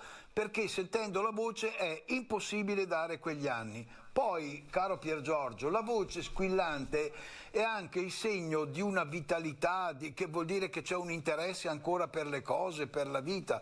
Certo, qualche acciacco ce l'abbiamo tutti, no? Guardi che sono 50 anni che sono in comunicazione con Don Guido. Quante parlate abbiamo fatto anche con lui, mi ricordo. E poi per me è stata una sorpresa grande che è mancato. Perché io con Don Guido, come il signor Guido, era proprio... Purtroppo l'anagrafe ha fatto il suo corso anche con Don Guido, non possiamo farci illusioni. Non si vorrebbe mai, ma viene anche quel tempo. Certo, però vede, il grande merito di Don Guido è stata l'intuizione profetica, perché io credo che nessuna persona di media normalità avrebbe avuto il coraggio di aver fatto quello che ha fatto lui. Poi, come succede anche nella fondazione degli ordini religiosi... Sempre telepace è sempre in primo luogo. Certo, grazie. Anche nella preghiera. Certo. Oltre che le offerte che posso fare, naturalmente la colomba io non posso farla volante io, purtroppo, ma quello che posso fare, se mi mandate i bollettini per posta, Certo. Pier Giorgio, qua dico quello che dico sempre. Noi abbiamo lanciato questa iniziativa delle colombe perché questo è un momento non facile per Telepace. E allora abbiamo detto, se qualcuno può dare qualcosa di più, ben vengano le colombe. Ma noi siamo eternamente riconoscenti alle gocce, quelle che Don Guido chiamava le gocce, e che sono quelle della maggior parte della gente, no? Che mandano queste piccole o grandi offerte e che sono quelle che ci aiutano a camminare in avanti. Certo, ripeto, ci sono dei momenti, e noi in questo momento, e qua lo dico con grande chiarezza, perché io sono una persona che le cose le dice con grande schiettezza, questo è un momento nel quale c'è un bellissimo consiglio di amministrazione fatto di gente competente ed onesta che hanno detto, noi dobbiamo puntare, noi dobbiamo puntare, hanno detto, Pier Giorgio le rubo solo un minuto, dobbiamo puntare, ha detto il consiglio di amministrazione, nel giro di poco tempo a rendere Telepace autonoma, perché altrimenti c'è sempre qualcuno che dice, ma chiudetela se non siete capaci di avere i soldi. Ma si fa presto a dire chiudere. Ci sono anche quelli, purtroppo. Certo, ma anche tra i preti ci sono che invece di dire, Don Bruno, vieni una domenica in parrocchia a parlare di Telepace e quello che raccogliamo ve lo diamo, vi aiutiamo, vi veniamo incontro per darvi una mano. Io sono a disposizione, io sarei a disposizione. Invece ti dico, se non avete soldi chiudete. Ma quando abbiamo chiuso anche queste realtà come Telepace, dopo cosa facciamo andare avanti? Il Grande Fratello, l'Isola dei Famosi. Cercano un po' di pubblicità anche loro, ma se è nata senza pubblicità purtroppo... Questa è la verità, questa è la verità. Per qualcuno dice, cominciate a domandare, ma allora voglio dire, se noi, a parte il fatto che se noi cominciamo a chiedere soldi di pubblicità, uno che spende soldi di pubblicità va a spendergli una televisione che ha molto più impatto, uno dice faccio un sacrificio, mi faccio uno spot su Mediaset. Ecco, cioè voglio dire, noi dobbiamo tenere viva questa realtà, è una voce cristiana, siamo ormai delle mosche bianche, ma dobbiamo tenere viva la fiaccola del cristianesimo. Lo so. Io faccio parte di una parrocchia che solo si dicono Camarese, però sono molto più vicino a Sanguinetto, che abbiamo un parroco che è alla fine del mondo, da tanto che è bravo. Bene. Deve servire due parrocchie. Me lo saluti e dica che se vorranno fare una giornata per Telepace io sono a disposizione. È venuto 2 volte all'Università del Tempo Libero di Sanguinetto, mi ricordo, parliamo di 7-8 anni fa, certo. E dopo non ha più potuto venire, che ci ha fatto 2 lezioni, mi ricordo che erano, proprio mi sono divertito molto perché la frequento anch'io, l'Università del Tempo Libero, che sono più vicino a Sanguinetto, insomma. Ecco. Certo. Pier Giorgio, grazie di questa telefonata, che mi ha fatto un immenso piacere. Grazie e ci stia vicino, e preghi che il Signore ci dia la soluzione dei problemi. A proposito di preghiera, vorrei dire un'ultima cosa. Siccome che la chiamano la preghiera della sera, io la chiamo la preghiera della sera, scritta da San Giovanni Paolo II, che non è molto lunga, che vorrei farvi sentire, se è possibile, che è una preghiera bellissima. Sì, è breve, magari se è breve ce la dice Pier Giorgio, ecco. Sì, non è molto lunga. Prego. È stata scritta da San Giovanni Paolo II. Ecco, allora ce la reciti, che la ascoltiamo e preghiamo insieme. Sì, e comincia così. Mane nobiscum Domine. Rimane con noi, Signore. Mane nobiscum Domine. Rimani con noi, Signore. È tutta questa? No? Prego, allora avanti.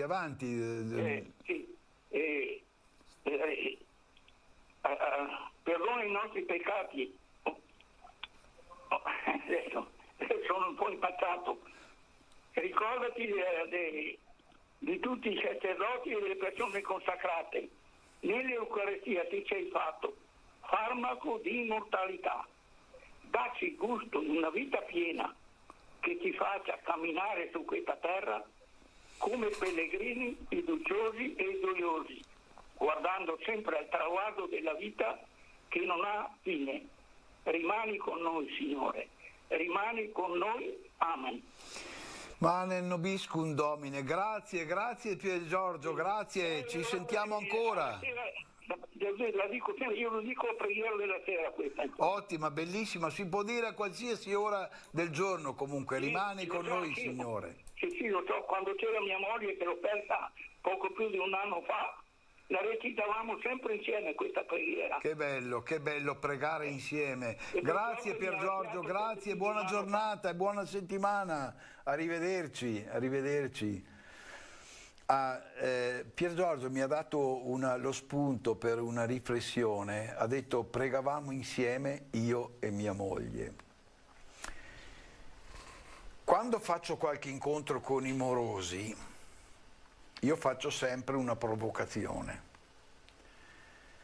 Dico sempre e dico perché vedete, è più facile mettere insieme il corpo dopo un'ora che ti conosci, ma è molto più difficile mettere insieme l'anima, e la preghiera è un'espressione dell'anima. Ma quando una coppia dice la preghiera insieme, tu hai messo in comunione l'animo. Tu hai messo in comunione quello che c'è dentro e che è difficile, la verità, che ti obbliga ad uscire allo scoperto, che ti obbliga a dire io sono piccolo come te davanti al Signore, che ti obbliga a dire io credo nel Signore, io riconosco che ho bisogno di Dio. Guardate che dire una preghiera insieme è l'atto più difficile che ci sia, perché vuol dire mettere insieme l'animo o l'anima, se volete. E poi provate a pensare una coppia che alla sera dice il Padre nostro tenendosi per mano, dacci oggi il nostro pane, eccetera, eccetera. Rimetti a noi i nostri debiti come noi li rimettiamo ai nostri debitori. E provate a pensare che quella coppia lì, magari quella giornata lì o poche ore prima abbia un po' brontolato, ci sia stato qualche po' di ruggine. Allora, o tu quella la dici come una poesia, l'han giurato li ho visti in Pontida convenuti dal monte del piano, o lo dici pensando a quello che stai dicendo davanti a Dio. Rimetti i nostri debiti, rimettimi i peccati, le mancanze, come io li rimetto a un mio debitore.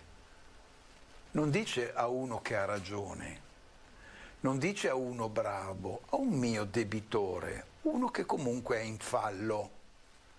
È mia moglie, è mio marito.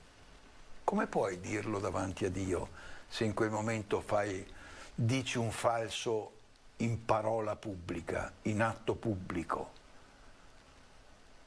Vedete perché pregare in coppia, come ci ricordava Pier Giorgio, è fondamentale? È fondamentale. Primo perché mette insieme l'animo, perché i corpi si stufano, dopo un po' si ha voglia di cambiare, no? Vedete adesso i matrimoni che durano così, una stagione, 2, 3, 4 e poi passano e c'è bisogno di cambiare. Ieri facevano una domanda in televisione di media quanti sono gli amori fondamentali della vita. Hanno detto la media è 2. Poi qualche altro suggeriva 3 o più, 4 o 5. Dipende a cosa hai messo insieme, evidentemente. Dipende a quello che hai messo insieme. Se tu metti insieme un corpo, e quello diventa la cosa più importante, un fisico, appena trovi un fisico più bello, un fisico più intelligente, un fisico più... ma se metti insieme l'anima, e nell'anima c'è ricchezza, non vuoi più perderla quella ricchezza. Torniamo da Franco e dal suo messaggio. Franco dice mi avete aiutato un po' a superare, no? Questo momento di difficoltà che ho avuto per la perdita della mamma, però dice la vera forza l'ho trovata nel momento in cui vado a incontrarmi con il Signore. E Franco caro, intanto continuiamo a pregare per te e per la tua mamma che non c'è più in questo mondo, ma è un mondo felice. Sai Franco, l'ho già citato ma te lo ricordo, c'è un proverbio tibetano che dice che quando uno viene al mondo, come viene al mondo, la prima cosa che fa, piange. Ed è un dato scientifico. La prima cosa che fa una creatura che viene al mondo, piange, è un urlo, tant'è vero che se non piange, se non fa quel pianto, subito stanno attenti che non abbia problemi, eccetera, eccetera, no? E dice il proverbio tibetano, lui piange perché ha abbandonato la bellezza di essere custodito nel grembo della mamma e deve adesso per la prima volta cominciare ad affrontare la vita. È il pianto di chi inizia un cammino di fatica. Dice lui piange e tutti fanno festa, brindano, si ubriacano, fanno festa, eccetera, no? Quando uno muore, dice il proverbio tibetano, tutti piangono, o quasi tutti piangono, ma uno solo fa festa. È ritornato nel grembo dove stava bene, è il grembo della casa di Dio. È bellissimo questo proverbio. Quando uno muore tutti piangono, ma c'è l'uno solo che è felice perché è ritornato a casa. E allora mi vengono in mente le parole del mio amico Beppi De Marzi, nella sua canzone, no? Bellissima, son tornà per sempre, tornà nella valle dove c'era mio papà. E lui pensava agli immigrati che tornavano, erano stati tanto tempo lontani dalla patria ed ora ritornavano ai paesi d'origine. E però io dico sempre che Beniaca la storia, questo è il titolo della canzone, io vorrei che mi fosse cantata il giorno del mio funerale come un'ultima canzone. Son tornà per sempre nella valle dove c'era mio papà. La valle della mia casa di origine, che è là, il cielo, dove Dio mi ha pensato e mi ha scritto nelle palme delle sue mani. E allora tutto questo, no, come è bello. Franco, allora tu dici, no, che trovi la pace proprio incontrandoti con il Signore, ma qui poi ci torna utile quello che diceva Gesù nel Vangelo di ieri, io sono la via, la verità, la vita, io sono la via. Tu segui Gesù, no, perché noi abbiamo un'idea metafisica, teologica di Dio, no, che è là nei cieli, chissà cosa c'è, ma cosa starà facendo, come sarà. No, tu vuoi incontrare Dio, seguimi, dice, io sono la via, io sono la strada, tu mettiti dietro a me, però mettersi dietro a Gesù è un fatto fisico. Cioè vuol dire stare con Lui, non ho un'idea di Gesù, non ho sposato la sua dottrina sociale, ne ho fatto un manifesto sociale, no, io sto dietro a Gesù, cammino dietro di Lui, sto con Lui, parlo con Lui. Ma sapete quante volte magari quando sono la sera lì che mi sto per addormentare, oppure la mattina che mi sono alzato, svegliato un po' prima, no? E dopo dico, beh, adesso sto qua un po' con Gesù, no? E mi immagino di essere lì con Gesù, poi dura pochi secondi perché subito dopo o il pensiero scappa oppure mi addormento di nuovo. Però com'è bello che noi coltiviamo proprio questa idea, sono con Gesù, è lì, mi sente, mi vede, mi tiene per mano. Questo dobbiamo fare. Io sono la via, mettiti al seguito, mettiti lì insieme con Lui. Io sono la verità. Cosa vuol dire la verità? La verità vuol dire che cos'è davvero che fa il bene, questa è la verità. Che cos'è che fa il bene? La verità non è un concetto che si oppone a falso. Sì, certo, la vita ha dei falsi, perché se io comincio a ubriacarmi, comincio ad essere violento, comincio a drogarmi, questo è fare il falso, cioè fare qualcosa per la mia vita che non produce il bene, che produce il male nella mia vita. Quindi verità è identificabile con il bene per la vita. Non pensiamo a teorie, la verità è il bene che serve per far star bene la nostra vita. E allora lui dice, se mi segui io ti indico la verità, ti faccio vedere che cosa fa star bene e capisci che allora la vita ti viene dentro. E ti viene dentro progressivamente, dicevo prima San Bernardo dice sì che abbiamo dei vasi dentro dove c'è ancora un po' di veleno, abbiamo degli sgabuzzini dove c'è un po' di veleno, ma intanto sentiamo una telefonata. Pronto? Pronto? Giuseppe da Follina, buongiorno Giuseppe. Buongiorno. Come andiamo? Io volevo leggere un attimo solo,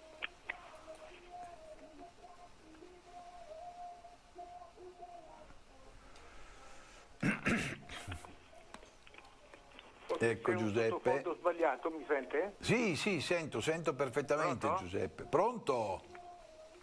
Pronto? Pronto, io sento benissimo Giuseppe. Pronto? Pronto? Sì, pronto, ci siamo. Allora, volevo leggerle un articolo 31 della Costituzione. Sì. La Repubblica agevola con misure economiche, altre provvidenze, la formazione della famiglia e l'adempimento dei compiti relativi con particolare riguardo alle famiglie numerose. Protegge la maternità, l'infanzia e la gioventù, favorendo gli istituti necessari a tale scopo. Le risulta che sia dall'entrata in vigore della Costituzione sia stato preso qualche provvedimento in questo senso? Giuseppe, la sua domanda è retorica, fa prima dirmi lei cosa ne pensa di questo. Ecco, cosa ne pensa, va bene. Ma è chiaro Giuseppe, già nel leggerti questo articolo della Costituzione abbiamo proclamato davanti al mondo che rispetto a quello che dice la Carta siamo a terra e quindi si pensi solo alle scuole non statali che se uno oggi vuole mandare il proprio figlio in una scuola cattolica ma non dove fanno gli sconti che non sono diplomifici deve pagarsi le tasse prima e pagarsi poi anche la scuola. Alla faccia di tutti quelli che dicono no, che in democrazia bisognerebbe essere tutti trattati in maniera uguale. Sì.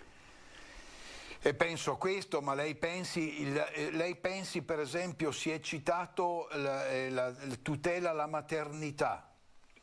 Ma oggi c'è chi contesta che ci siano i centri familiari dove si cerca di accogliere le signore che vorrebbero abortire per cercare di aiutarle.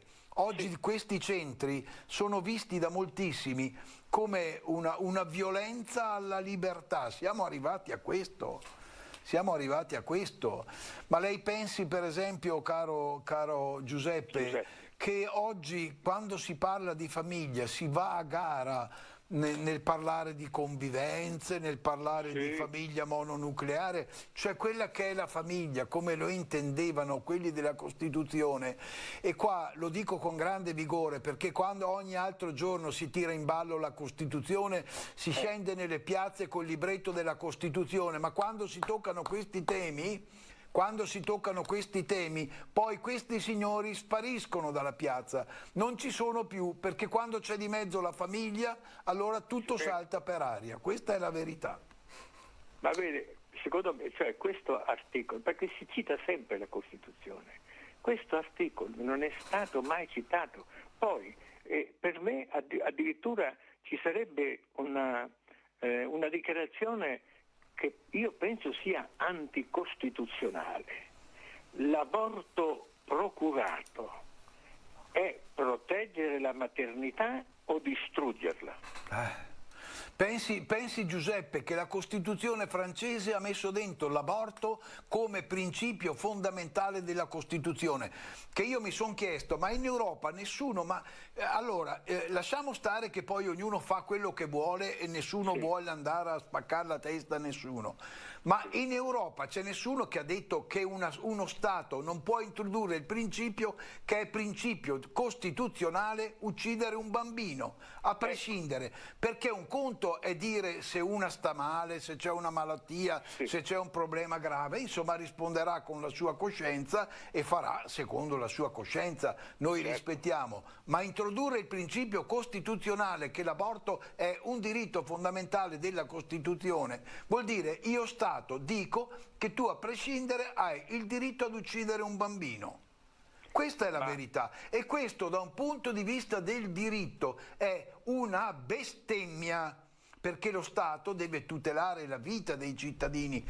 Poi le leggi andranno a spiegare che si può in casi particolari vedere, fare eccetera eccetera, ma lo Stato deve tutelare la vita, non può mettere tra i suoi principi fondamentali che l'aborto è un diritto costituzionale, perché vuol dire io ti legittimo che se tu vuoi hai il diritto a sopprimere una vita, a prescindere. Ma io volevo sottolineare una cosa però, che praticamente oggi la legge stabilisce dopo quanto è consentito fare un aborto, no? Certo, certo. Ma come si fa a stabilire il giorno perché la vita inizia dal momento del concepimento certo. E la scienza ancora non ci ha fornito questo momento? Allora come si fa? Certo. E poi praticamente per me poi proteggere la maternità, cioè invece diciamo per me è anticostituzionale l'aborto, perché facendo l'aborto non è proteggere la maternità, ma è cancellarla, distruggerla. Oggi, caro Monsignore, oggi praticamente assistiamo nel mondo a una strage degli innocenti come Erode. Sì, e posso dire Giuseppe, poi chiudiamo perché, ma per ragioni di tempo, che purtroppo anche nella Chiesa ormai si parla poco di questo, perché ormai si è diffusa l'idea che comunque abortire se uno... Però ripeto, ecco, Giuseppe, io dico non sono così drastico come lei quando dice che è anticostituzionale. Io dico che se ci sono ragioni terapeutiche, se ci sono ragioni fisiche, eccetera, quindi legate alla medicina, valutiamo caso per caso. Ha ragione Giuseppe di dire che lo Stato non può accettare come prassi, perché ormai, diciamocela la verità, moltissime tra quelle che abortiscono lo fanno solo come controllo delle nascite, questa è la verità. Esatto. Ecco, tant'è vero che anche presso i giovani non c'è nessuna educazione al controllo delle nascite, alla prudenza per non arrivare all'aborto. Succeda quel che succeda, tanto dopo... E guardi una cosa vergognosa, non so se la conosce, la legge italiana, sto parlando della legge italiana, dice che un ragazzo fino ai 18 anni ha bisogno sempre del genitore che fa da tutore, che risponde, eccetera, perché è ancora considerato un minore. Nessuno darebbe la patente a uno prima dei 18 anni, nessuno lo fa votare. Per l'aborto non è necessario l'assenso dei genitori. Qualsiasi ragazza può andare al centro medico e in perfetto anonimato può abortire senza che i genitori lo sappiano. Questa è la legge, questa la dice lunga sta storia qua, questa la dice lunga. E guardi che le dico questo perché io l'ho sperimentato nella vita. Io ho tentato di impedire un aborto di una ragazzina di 13 anni e mezzo, ero vincolato al segreto, quindi io non potevo parlare, e questa ragazzina mi ha detto: lei mi può dire quello che vuole. Il giorno dopo è andata ai servizi sociali e poi dal medico e ha abortito, senza che i genitori l'abbiano mai saputo. Mamma mia.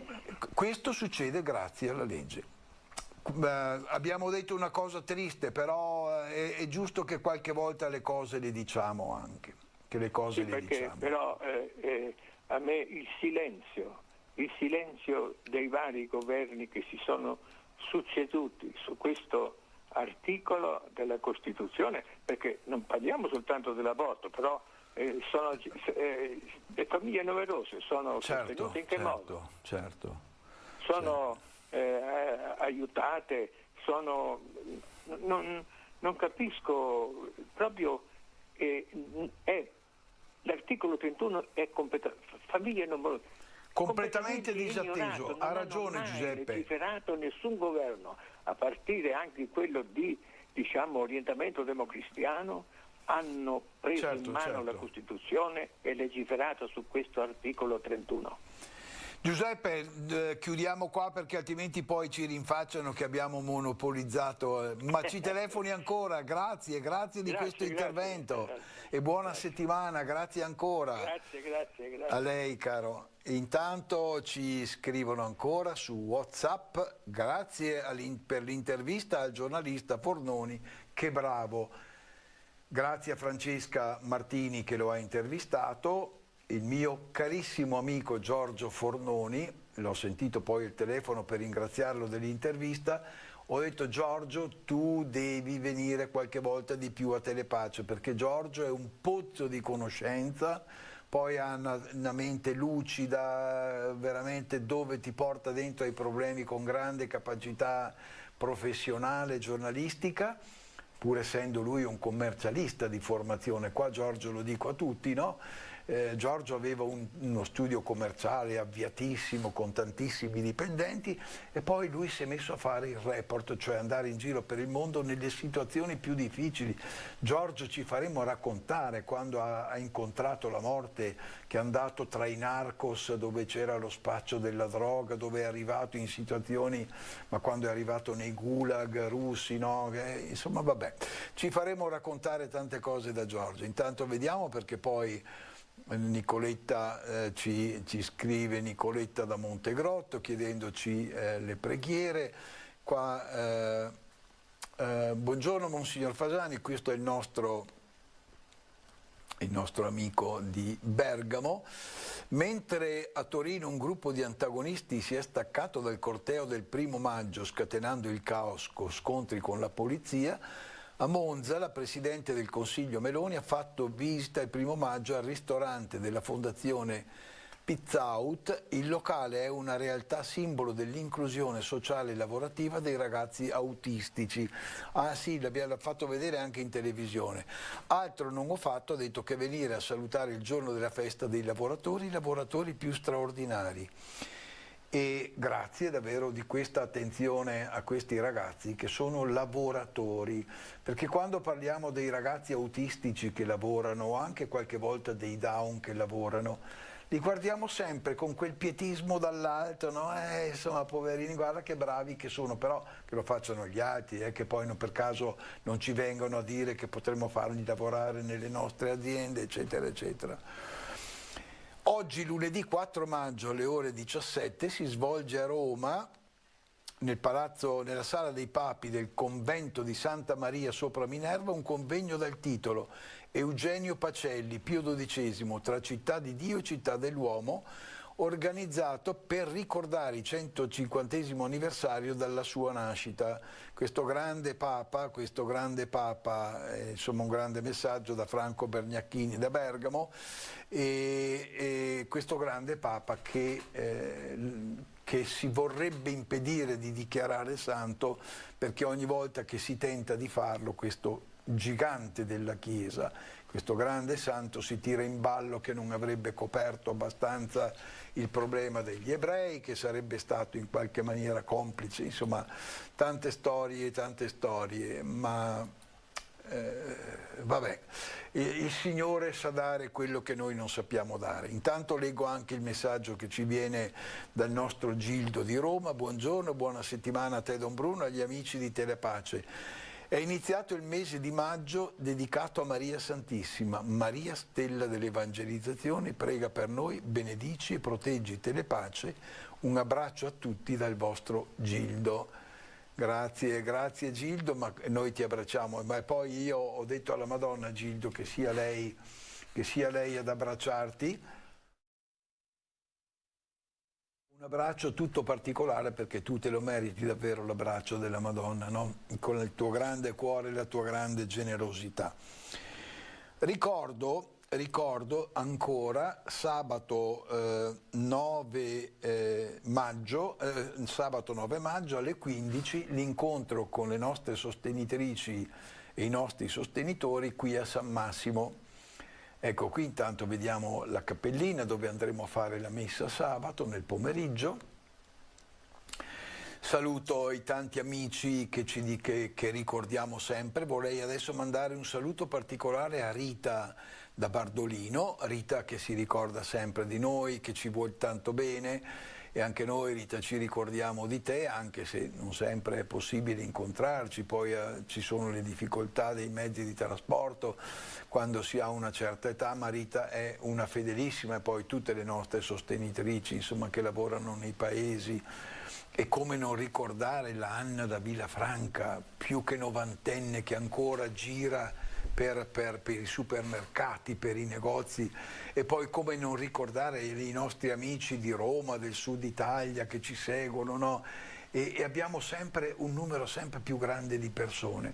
Vorrei anche dirvi così con tanta umiltà, se potete ricordarvi di Telepace. Stavo dicendo prima, no? Che con un consiglio di amministrazione molto competente, molto bravi, stiamo puntando nel giro di qualche anno a raggiungere un pareggio di bilancio, no? Don Guido ha avuto questa grande intuizione profetica di Telepace, un Telepace che è andato avanti anche con momenti di grande abbondanza e che però, voi lo sapete, anche Don Guido ha conosciuto la fatica poi del far quadrare i conti. Ecco, vorremmo oggi, compatibilmente con i disegni della provvidenza, dare un po' di sistematicità alla nostra situazione. Allora magari se qualche persona che è in ascolto, che ha le possibilità, può intravedere di darci una mano, ecco, sappiate che è un momento in cui, perché poi ci sono le scadenze, sapete, ci sono le scadenze, continuamente i contributi di qua, i contributi di là, e le spese di qua e le spese di là, quindi se ci fosse qualche persona cara che ci può aiutare, ecco, questo è anche uno dei momenti faticosi, insomma, che stiamo attraversando, e speriamo che la provvidenza, che colombe, magari fossero un bel stormo di colombe che volano, ecco, intanto vi facciamo vedere che c'è anche la possibilità, se lo ingrandiscono bene, di fare il versamento del 5 per 1000 quando si fa la dichiarazione dei redditi, che a noi non costa niente. Vedete il numero, basta scrivere il numero, il codice fiscale del beneficiario, cioè Telepace, 930 15 930 238, ripeto, 930 15 930 238. E allora quando si fa la dichiarazione dei redditi, magari se scriviamo anche questo numero nel 5 per 1000, anche qualche aiutino potrà venire anche da lì. Non so se c'è ancora qualche telefonata di qualche amico o amica cara che ci sta ascoltando. Vorrei qua ricordare, in attesa di vedere se c'è qualche amico in ascolto, vorrei ricordare che questo fine settimana e domenica prossima a Genova ci sarà la Dunata degli Alpini. È un momento in cui c'è una cattiveria che si sta alzando dalla società, inaspettata, imprevista. Adesso in occasione della Dunata io vedevo stamattina in tutta la città sono stati scritti con lo spray degli insulti contro gli alpini, che vengono presentati come stupratori, violentatori delle donne, ubriaconi che devastano la città, insomma degli insulti inventati. Poi questi gruppi femministi, questi gruppi di transgender, no? Che vedono negli alpini il maschio che non è attento alla cultura del gender. Io vorrei dire a chi ci ascolta in questo momento, ma pensate quanto bene fanno gli alpini, pensate quanto bene. Io ho fatto il 25 aprile, ho fatto qui il Fatto, che è andato in onda, pensate che nel giro di pochissime ore siamo arrivati a 52.000 visualizzazioni su YouTube. Guardate che mettere insieme 52.000 che hanno guardato solo su YouTube, ma poi che cosa è accaduto? Che gli alpini hanno scaricato questo messaggio e se lo sono mandato, per cui il messaggio è stato visto da centinaia di migliaia di alpini. Ecco, io vorrei che noi li ricordassimo, tra l'altro per me vedo la scritta all'alpino, sapete che per 10 anni ho diretto il giornale nazionale degli alpini e proprio quella grafica lì della testata era una grafica che ho introdotto io, ecco il mio amico Sonzogni e tanti altri, e quindi io ho conosciuto dall'interno il tanto bene che fanno gli alpini.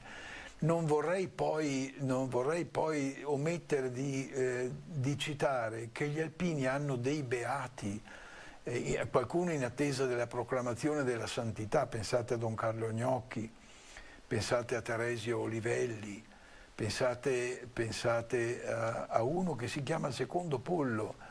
Insomma, abbiamo tanti beati, abbiamo 4 beati noi, e quindi vuol dire che la santità è cresciuta anche all'interno dell'Associazione Nazionale Alpini.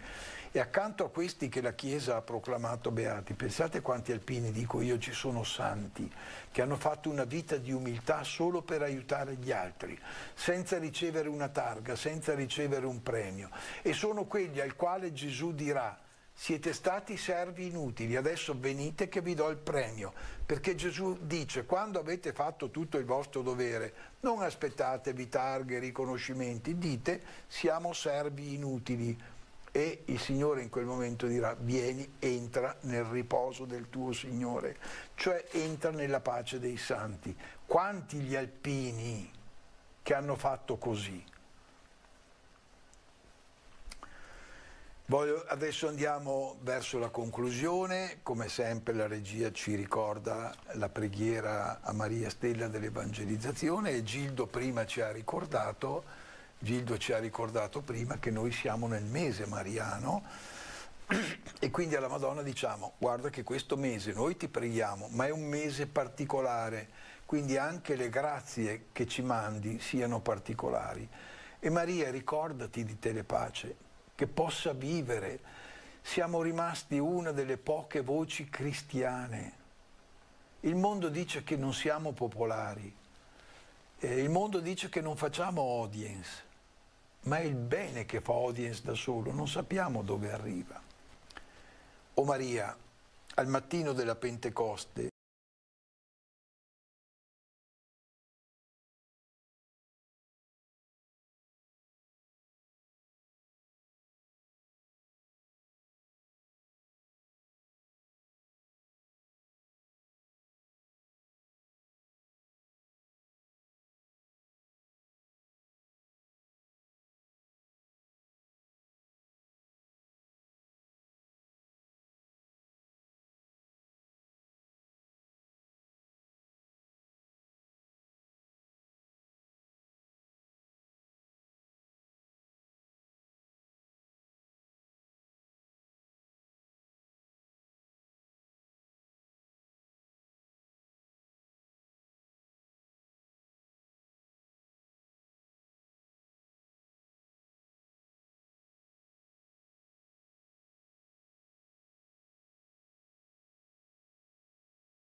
2027 che costituirà anche il primo centenario del Congresso Eucaristico Nazionale, dal quale prese avvio il ritmo decennale diocesano.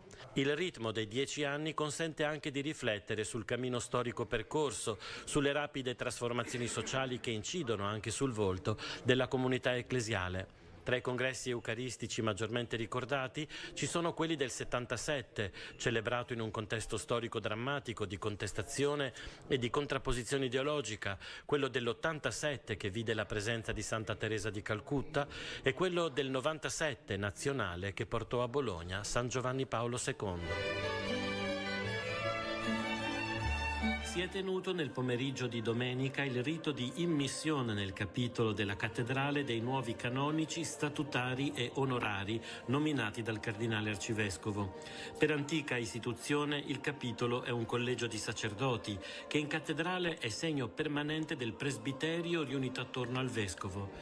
I canonici sono chiamati a prestare il loro servizio nelle celebrazioni liturgiche di maggiore rilievo nella Chiesa Madre. Il loro compito è anzitutto quello della preghiera corale, manifestazione di comunione e servizio di intercessione per tutta la comunità affidata alla cura del vescovo. Il rito è stato presieduto dal camerlengo, Monsignor Adriano Pinardi, presidente del capitolo. Per un privilegio concesso alla cattedrale dal Papa Pio XI, i canonici di San Pietro sono monsignori in ragione della loro funzione. I 4 canonici statutari sono Monsignor Federico Badiali, che ha presieduto la messa vespertina, Monsignor Cristian Bagnara, Monsignor Roberto Pedrini e Monsignor Sebastiano Tori. Anche 130 insegnanti di religione della nostra diocesi hanno partecipato sabato 25 aprile in Vaticano all'udienza di Papa Leone XIV, che ha concluso il terzo meeting nazionale dei docenti di religione dal titolo Il cuore parla al cuore, l'insegnamento della religione cattolica, laboratorio di cultura e dialogo, organizzato dal Servizio Nazionale CEI per l'IRC. Intelligenza artificiale, crisi ambientale, solitudine digitale dei ragazzi, le sfide al centro delle giornate formative di giovedì e venerdì riservate ai direttori degli uffici diocesani e ai collaboratori. Tra gli interventi anche quello del Cardinal Matteo Zuppi, arcivescovo di Bologna e presidente della CEI, che ha spiegato come curare la vita interiore è sempre più urgente. È stato un momento molto forte, un momento dove abbiamo respirato tutti la forte appartenenza ecclesiale e orgogliosi anche di questa rinnovata attenzione da parte dei vescovi e di tutta la Chiesa verso il mondo dell'insegnamento della religione. Dopo ben 2 concorsi per l'immissione in ruolo per gli insegnanti, una nuova nota pastorale, oggi l'incontro con il Papa è una degna conclusione. La cronaca della giornata di sabato ha visto i docenti raggiungere Roma in treno per l'incontro con il Papa. Stiamo vivendo con grande fraternità questo viaggio verso Roma. Spero veramente di trovare nelle parole del Papa qualcosa che mi dia grande forza per i prossimi anni. Siamo molto emozionati, questo viaggio meraviglioso che lo aspettavamo da molto per conoscere il nuovo Papa. Il cuore parla al cuore, è tutto un programma per noi e per tutti, in un mondo appunto che ha bisogno di amore. Il Papa ha esordito salutando i presenti per il prezioso servizio all'interno della scuola, un lavoro prezioso e impegnativo, ha sottolineato, molto importante per la crescita di tanti bambini, ragazzi e giovani. Il vostro servizio, espressione della cura della Chiesa per le nuove generazioni, è come un trampolino di lancio da cui ragazzi e giovani possono imparare a tuffarsi nella affascinante avventura del dialogo interiore. E questo costituisce un elemento indispensabile di quell'alleanza educativa di cui oggi c'è tanto bisogno. Dopo l'incontro in Sala Nervi, i docenti in gruppi hanno proseguito la visita a Roma e alle sue basiliche prima del rientro a Bologna in serata. Questi 3 giorni di meeting che ci hanno portato poi all'udienza dal quale stiamo uscendo adesso sono stati molto significativi, abbiamo avuto possibilità di incontrarci, di confrontarci con altri insegnanti, altri tante esperienze anche fuori dall'Italia. Per esempio abbiamo avuto testimonianze dalla Spagna, dal Portogallo, e sono insomma occasioni di conoscenza, di incontro. Insieme al Santo Padre e ci sentiamo Chiesa, ci sentiamo anche molto sostenuti nel nostro ruolo di segnante di religione. Una bellissima giornata, vedere l'aula piena è stato veramente emozionante.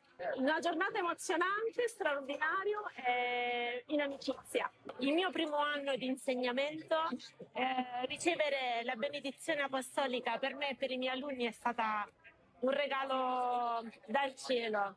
Mi ha colpito il fatto che sia uscito fuori che l'insegnante di religione ha una caratteristica, quella di essere strano. Secondo me in questa stranezza c'è tanto coraggio e c'è anche una missione. Dopo quasi 40 anni di servizio, Suor Bertilla Ballin, delle Piccole Suore della Sacra Famiglia, lascia la vita attiva per ritirarsi nella casa della congregazione sul lago di Garda. Una grande partecipazione di amici, collaboratori e fedeli ha accompagnato il saluto alla religiosa che si è tenuto nella chiesa di San Nicolò degli Albari, sede della piccola Nazareth. Affetto e gratitudine è stato espresso alla religiosa da Monsignor Stefano Ottani, e anche il Cardinal Zuppi ha voluto esprimere personalmente il grazie della Chiesa bolognese. Suor Bertilla, in città già dal 1968, ha operato per 20 anni come infermiera e caposala all'ospedale Maggiore. Dal 1989, su impulso del Congresso Eucaristico Diocesano, ha dato vita nel centro storico a un'esperienza di carità concreta, la comunità Piccola Nazareth e il volontariato per il centro storico, coinvolgendo soprattutto giovani nell'assistenza ai poveri e nella vicinanza agli anziani soli. Sono venuta a fare assistenza alle persone sole, anziane, così. Ecco, che ce n'erano tanto, che allora non c'era il servizio sociale come c'è adesso, ecco. E c'era un bisogno. E allora la Caritas mi ha dato dei volontari, c'erano anche dei volontari dell'ospedale Maggiore che venivano a aiutarmi. Tanta generosità in Bologna, sì, posso ringraziare il Signore proprio, perché altrimenti non sarebbe andato avanti con la sensibilità delle persone, anche sì, per l'aiutarmi, per andare a trovare le persone. È stato, guarda, io di Bologna ho un buon ricordo, veramente, me lo porto nel cuore, perché sono persone generose e anche sono disponibili per i poveri, per la gente che ha bisogno, ecco. Grazie al suo impegno, il Comune di Bologna ha attivato una rete efficiente di servizi sociali che inizialmente si serviva proprio delle segnalazioni offerte da Suor Bertilla per rendersi presente tra la popolazione anziana di Bologna. Un servizio nato dall'Eucarestia e capace di generare relazioni, attenzione e fraternità, come ha ricordato Monsignor Ottani. La stessa Suor Bertilla ha sottolineato come tutto sia stato possibile grazie alla generosità di tante persone e soprattutto all'azione del Signore. Non è che abbia fatto io, è stata la volontà del Signore che mi ha fatto Lui, più di me, tutto ha fatto tutto Lui, perciò io, poveretta, non è che sia una persona intelligente e chissà che cosa, no, perciò sì, Lui ci ha pensato e mi mandava, io capivo che mi mandava. Il suo impegno ha anche contribuito a sensibilizzare le istituzioni, migliorando nel tempo il sostegno sociale nel centro storico. Ora, nel momento del saluto, resta non solo la riconoscenza, ma anche un invito: raccogliere la sua eredità e rilanciare un impegno personale e comunitario a servizio del Vangelo e dei più fragili.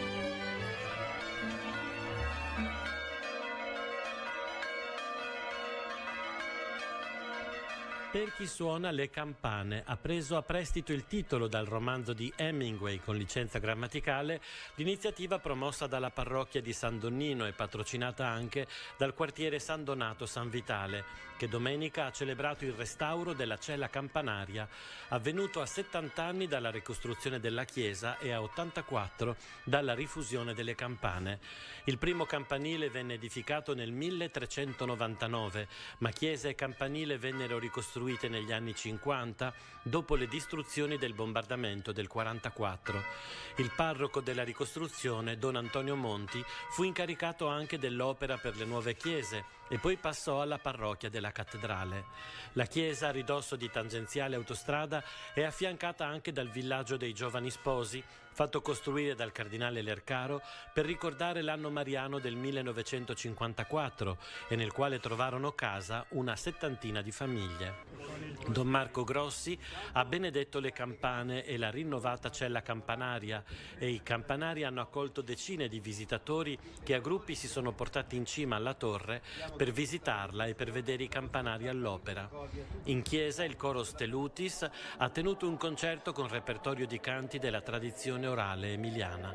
Durante il pomeriggio e a margine del concerto la presentazione a tutta la comunità di quanto è stato fatto in questi mesi per le campane patrimonio comune. Tra i lavori svolti, lo smantellamento di un vecchio impianto di automazione delle campane, la manutenzione completa della cella, il montaggio della quinta campana, prima fissa e ora suonabile a doppio con le altre, e, segno visibile per tutti, la nuova illuminazione della croce del campanile.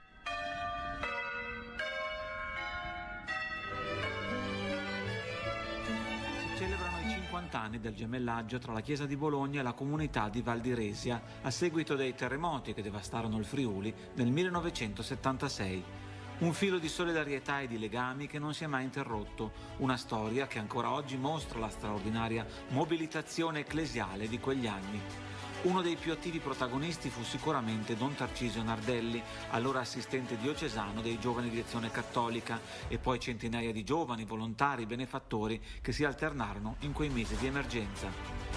Si faceva a Resia quello che all'epoca si faceva a Bologna e nell'estate, campi scuola.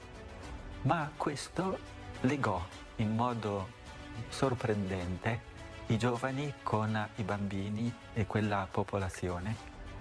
Il 15 settembre una seconda scossa di terremoto del tutto inaspettata sembrò tagliare le gambe a questa mobilitazione. In realtà la rilanciò in modo ancora più profondo, perché nacque in quell'occasione l'idea delle casette per far rimanere sul posto le famiglie che giustamente non volevano allontanarsi dalla casa, e da Bologna furono realizzate 46 casette che riuscirono ad affrontare l'inverno rigidissimo, che anche nell'estate successiva furono il luogo dell'incontro. Ecco, a 50 anni di distanza ci ritroviamo ancora con quei volontari di allora che erano giovanissimi, che sono tutti quelli rimasti presenti e attivi nella diocesi di Bologna, perché da quell'esperienza è nata ad esempio la Mensa della Fraternità. Gli attuali responsabili della Mensa della Fraternità di Bologna sono giovani che all'epoca andarono a Resia. Trasferendosi poi Don Tarcisio in missione a Usocami, lo stesso stile si è allargato alla missione e al gemellaggio fra la Chiesa di Bologna e Usocami con la diocesi di Iringa.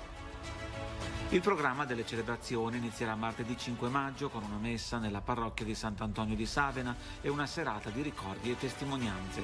Poi a Resia il 13 e 14 giugno importanti appuntamenti con la messa presieduta dall'arcivescovo cardinale Matteo Zuppi. Aggiornamenti e approfondimenti sul sito www.chiesadibologna.it. Quello che è interessante è di poter riproporre lo stesso stile di mobilitazione della Chiesa, ma anche di tutta la società, delle competenze professionali, delle competenze pedagogiche, per una relazione che davvero continua nel tempo ed è un modello di quello che è necessario oggi e nel prossimo futuro per il mondo. Si è rinnovato anche quest'anno, a cura dell'Uxi Emilia Romagna, il momento di preghiera alla stazione di Bologna davanti la lapide che ricorda le vittime della strage del 1980, benedetta da Giovanni Paolo II nel 1982. La ricorrenza si è aperta con la messa nella cappella della stazione, seguita da una breve processione tra le targhe commemorative fino alla sala d'attesa. Erano presenti il presidente dell'Uxi regionale Francesco Zanotti, il parroco della zona della stazione Don Stefano Culiersi, alcuni rappresentanti dell'Associazione dei familiari delle vittime e di Trenitalia, Alessandro Rondoni, direttore dell'Ufficio Comunicazioni Sociali della Diocesi di Bologna e della Conferenza Episcopale dell'Emilia Romagna, e Roberto Zalambani, da anni promotore dell'iniziativa. È importante per noi ritrovarci tutti gli anni e fare memoria di quello che è accaduto qui alla stazione di Bologna, non solo qui, ma anche lungo i binari delle nostre ferrovie e le stragi che ci sono state tanti anni fa. Noi non vogliamo dimenticare quello che è accaduto, non solo per fare un esercizio di memoria, ma per guardare avanti con una speranza rinnovata, perché dal sangue innocente che è stato versato si possa costruire un mondo di pace e oggi abbiamo bisogno di tanta pace. Sono molto grato all'Associazione dei giornalisti che, coltivando questa memoria, facciano questo servizio di raccordare gli eventi del passato con il presente e con il futuro. E come parroco anche di questa zona della stazione sono ben lieto, di questa presenza e la trovo molto stimolante anche per il futuro di questo luogo di culto qua nella stazione, molto propositiva questa presenza e questa celebrazione anche per il futuro di questa cappella. Aspirare alla santità ovunque siate, questo è il tema della 63esima giornata mondiale di preghiera per le vocazioni che nella nostra diocesi è stata celebrata mercoledì scorso. La serata è stata suddivisa in due parti, prima i workshop sulla santità in piazza San Francesco dedicati a San Giovanni Bosco e al beato Carlo Acutis, San Francesco, Chiara Corbella Petrillo e Semmi Basso. Ci è stato chiesto di parlare della santità nei limiti e Semmi era un ragazzo che ha vissuto per tutta la vita con una malattia rara, la progeria, e però della sua malattia, del suo limite, non ne ha fatto una condanna, ma è riuscito a viverlo come una via di grazia, una via di santità. Lui ha utilizzato gli strumenti che aveva all'epoca, ha fatto un bellissimo sito dove parlava di miracoli eucaristici che in quel momento internet era un po' nel momento di nascita, di espansione, non c'erano ancora i social ma sicuramente li avrebbe utilizzati. Allora cerchiamo di capire, aiutandoci anche con la storia di Carlo, come utilizzare i social, che sono uno strumento potentissimo ma con anche tanti rischi, allora come utilizzarlo per diffondere la bellezza. San Francesco, negli 800 anni dalla sua morte, è sempre un personaggio, un santo attuale per i giovani. In questo stand lo accostiamo soprattutto per le sue relazioni familiari, perché ha avuto delle relazioni familiari abbastanza difficili, tese, e ci sembra che la sua storia sia sempre attuale per qualsiasi giovane di oggi.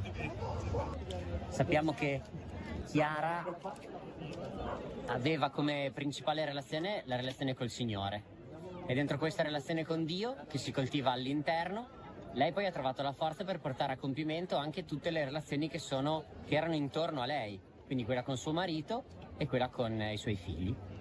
Ecco, Don Bosco ci insegna anzitutto col suo esempio, che lo studio può essere quel luogo in cui la persona è chiamata a crescere, è chiamata a mettere a frutto quelle che sono le sue caratteristiche e le sue potenzialità.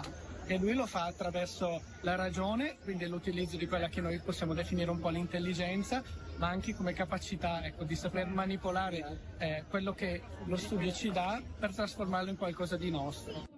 Poi la veglia in Basilica, presieduta dall'Arcivescovo, aperta dalla testimonianza di Valentina Marchesini e proseguita con la lettura di alcuni passaggi degli interventi del Papa in occasione del Giubileo dei Giovani.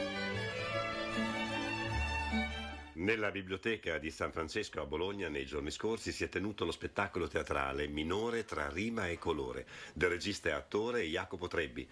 La rappresentazione nell'anno in cui si celebrano gli 800 anni della morte del poverello di Assisi è nata dalle suggestioni del libro di frate Maurizio Bazzoni, Francesco d'Assisi dalla schiavitù alla libertà, che raccoglie la sua esperienza di 7 anni come guida nella Basilica Superiore di Assisi. E da subito ho pensato a come integrare e adattare, no, questo testo, che di base non è un testo teatrale, e dandogli una forma e mischiandovi dentro tantissimi linguaggi artistici. Quindi c'è la prosa, ci sono le arti figurative, quindi ci sono linguaggi cinematografici, e c'è soprattutto la componente musicale del rap. Nello spettacolo torna, no, questa logica tra Giotto e Tommaso da Celano e Bonaventura da Bagnoregio e Papa Nicola IV.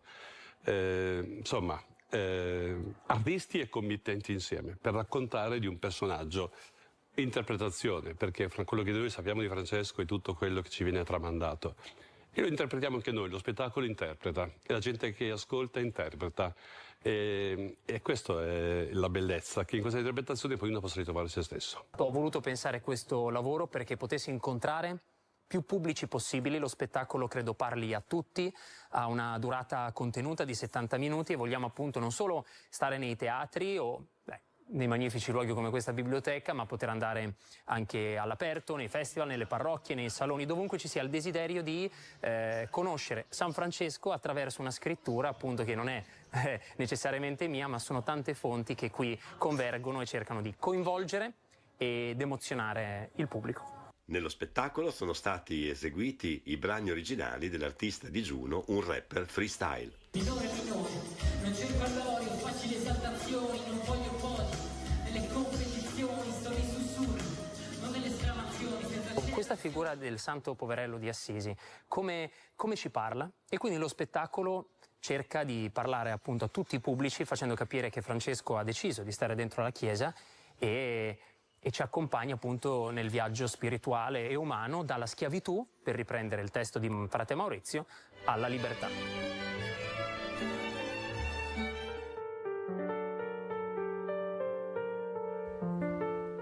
La formazione dei cittadini, e in particolare delle nuove generazioni, al centro della serie di incontri dal titolo Scolè. Gli appuntamenti si svolgeranno in San Petronio giovedì 7, 21 e 28 maggio alle ore 21. Si tratta della terza edizione del ciclo di appuntamenti ispirati dal cardinale Matteo Zuppi, che porterà il suo saluto alle serate, ed affidati ad Ivano Dionigi, già rettore dell'Alma Mater. Proposti dalla Chiesa di Bologna, dalla Basilica di San Petronio, insieme al Dipartimento di Filologia Classica e Italianistica dell'Università di Bologna e al Centro Studi La Permanenza del Classico. C'è urgente e drammatica una questione, la questione giovanile, la questione dei nostri adolescenti, dei nostri ragazzi, che noi adulti rischiamo di sottovalutare e anche di rimuovere.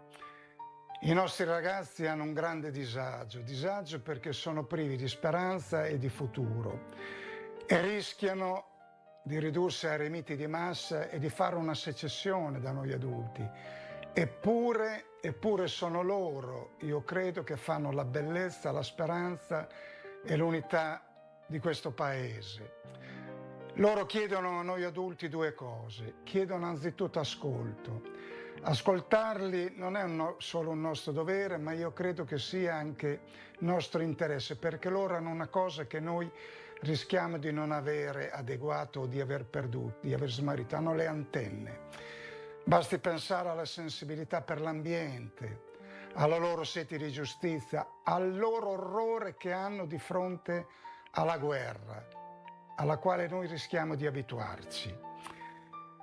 E poi ci chiedono che cosa? Ci chiedono testimonianza. Loro vogliono dagli adulti non delle chiacchiere, ma vogliono dei fatti. E qui si gioca la nostra credibilità. La prima serata, prevista per giovedì 7, vedrà il confronto tra Ivano Dionigi e il giornalista Giorgio Zanchini su Maestri e allievi, l'alleanza necessaria, con letture di Elena Bucci. Giovedì 21 la psicologa e psicoterapeuta Loredana Cirillo interverrà su Stare nel dolore, la cura dell'adolescenza, mentre Donatella Finocchiaro interpreterà alcuni passaggi di testi classici. L'appuntamento conclusivo, giovedì 28, sarà invece affidato al filosofo Massimo Cacciari con Scuola e Politica. Paola De Crescenzo leggerà alcuni brani. Tutti gli incontri, animati dalle esecuzioni curate dalla Cappella Musicale di San Petronio, diretta da Michele Vannelli, saranno visibili anche in diretta streaming sul sito www.chiesadibologna.it e sul canale YouTube di 12 Porte. I nostri ragazzi, i nostri adolescenti, i nostri giovani, noi non dobbiamo considerarli solamente come degli interlocutori o dei destinatari dei nostri messaggi. Dobbiamo considerarli come dei protagonisti, dei costruttori dei valori della convivenza umana. E allora qui oggi c'è una grande occasione dell'alleanza tra adulti e giovani, tra maestri e allievi. Pensiamo alla grande occasione della scuola. A differenza della mia generazione che ha voluto fare a meno, ha voluto rimuovere l'autorità, il padre, il fratello maggiore, oggi invece i nostri ragazzi il fratello maggiore, l'autorità la cercano e ahimè rischiano di non trovarle. Allora non perdiamo questa occasione, facciamo questa alleanza tra giovani e adulti per individuare insieme il nostro destino individuale e collettivo, al fine di creare la difficile bellezza del vivere comune.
Benvenuti, oggi con Borghi d'Italia vi portiamo in Sardegna alla scoperta di Oliena, il comune bandiera arancione del Touring Club italiano per le sue tante eccellenze. Si trova a 339 metri sul livello del mare e conta poco più di 6.000 abitanti. Non aggiungo altro, iniziamo il nostro itinerario. A voi Oliena!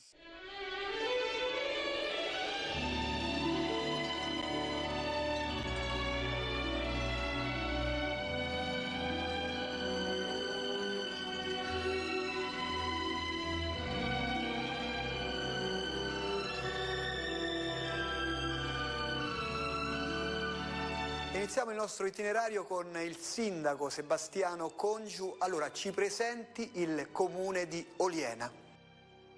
Oliena è un paese appunto della Barbagia che conta 6.600 abitanti. Ci troviamo proprio al centro della Sardegna, nella parte orientale. Distiamo 10 km dal capoluogo di provincia, Nuoro. Diciamo che è un paese abbastanza vivo, dove ci sono diverse attività. È un paese di persone intraprendenti che in qualche modo si sono sempre date da fare. Storicamente abbiamo persone che hanno sempre in qualche modo lavorato per cercare appunto di vivere dignitosamente. Siamo caratterizzati da un'agricoltura importante, soprattutto per quanto riguarda la produzione di vino e di olio. Il nostro paese appunto può fregiarsi della sottodominazione del Cannonau come Nepente di Oliena, che appunto è una sottodominazione autodenominazione della disciplinare del Canonau DOC di Sardegna. Il vino nepente può essere fatto solo all'interno del territorio di Oliena e una parte di Orgoso. Tra l'altro c'è un centro storico molto vasto. Abbiamo un centro storico molto importante, vasto circa 27 ettari. Il nostro centro storico, tutto il percorso è fatto in selciato e in lastricato, e poi ci sono anche case molto importanti anche da un punto di vista architettonico che appunto raccontano quella che è la nostra storia. Non mancano i murales, che è una caratteristica anche dei paesi vicini, e poi il nostro centro storico ci sono 11 chiese, quindi anche la presenza religiosa è molto importante. Fino al 1700 avevamo la presenza dei gesuiti, che in qualche modo hanno anche caratterizzato la nostra storia, dove hanno iniziato a acculturare le persone e soprattutto hanno trasmesso anche i primi rudimenti di un'agricoltura moderna, quindi si è passato da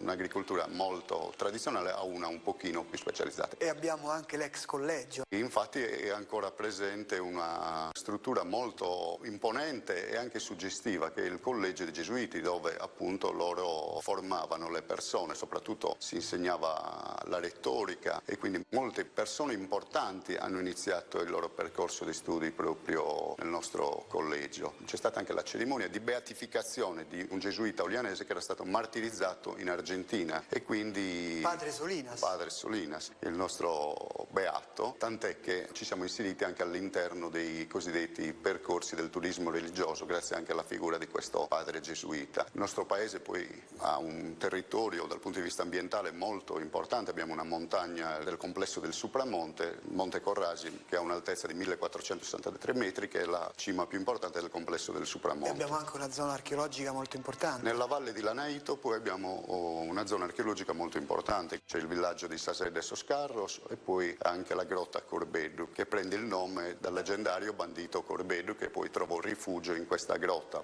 Ma da un punto di vista scientifico è molto importante in quanto sono stati fatti dei ritrovamenti che hanno in qualche modo ribaltato alcuni concetti sulla presenza dell'uomo in Sardegna. Infatti si è evidenziato il fatto che l'uomo abitasse la Sardegna 10.000 anni fa. Poi abbiamo le sorgenti. Poi abbiamo le sorgenti di Sugologone, un'altra caratteristica molto importante. Anche lì è una sorgente carsica che dal 1998 è diventata monumento naturale, patrimonio dell'UNESCO, appunto, dove è tutelata appunto per determinate attività. E lì è lo sbocco naturale di tutte le acque che vengono raccolte dal complesso del Supramonte, che poi sgorgano appunto nella sorgente di Sugologone.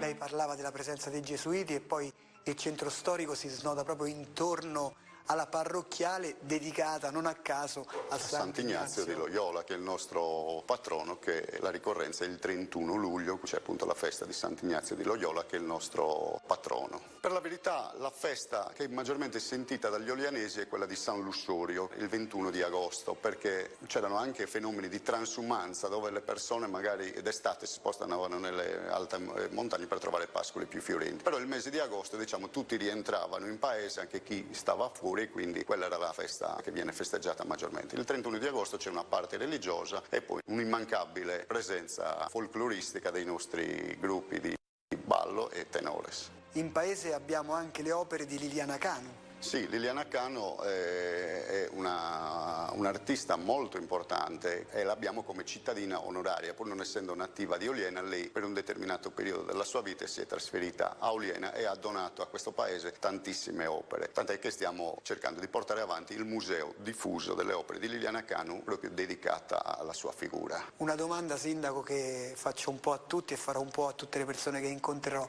Ma che cos'è Oliena per lei?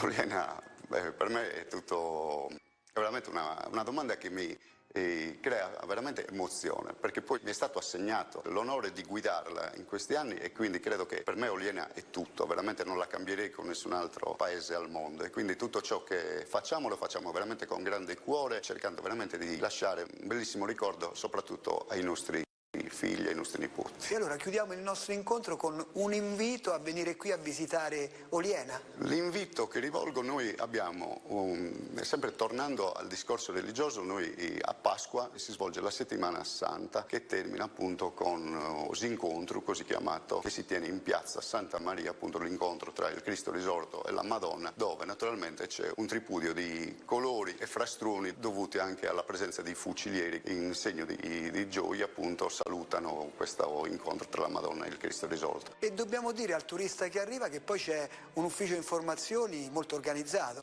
Sì, abbiamo anche la presenza di un presidio turistico che è appunto a disposizione delle persone che appunto vengono a Oliena, dove loro in qualche modo indirizzano e raccontano tutto ciò che Oliena può offrire. Mi può fare un invito adesso telegrafico nel dialetto locale? Ecco, facciamo ascoltare il vostro dialetto. Sui podonare venire a nos a tale, che nos è da piacere. Noi siamo una vita veramente ospitale e quando viene gente siamo sempre spuntentos. Grazie Sindaco, e noi continuiamo il nostro itinerario alla scoperta delle bellezze di Oliena.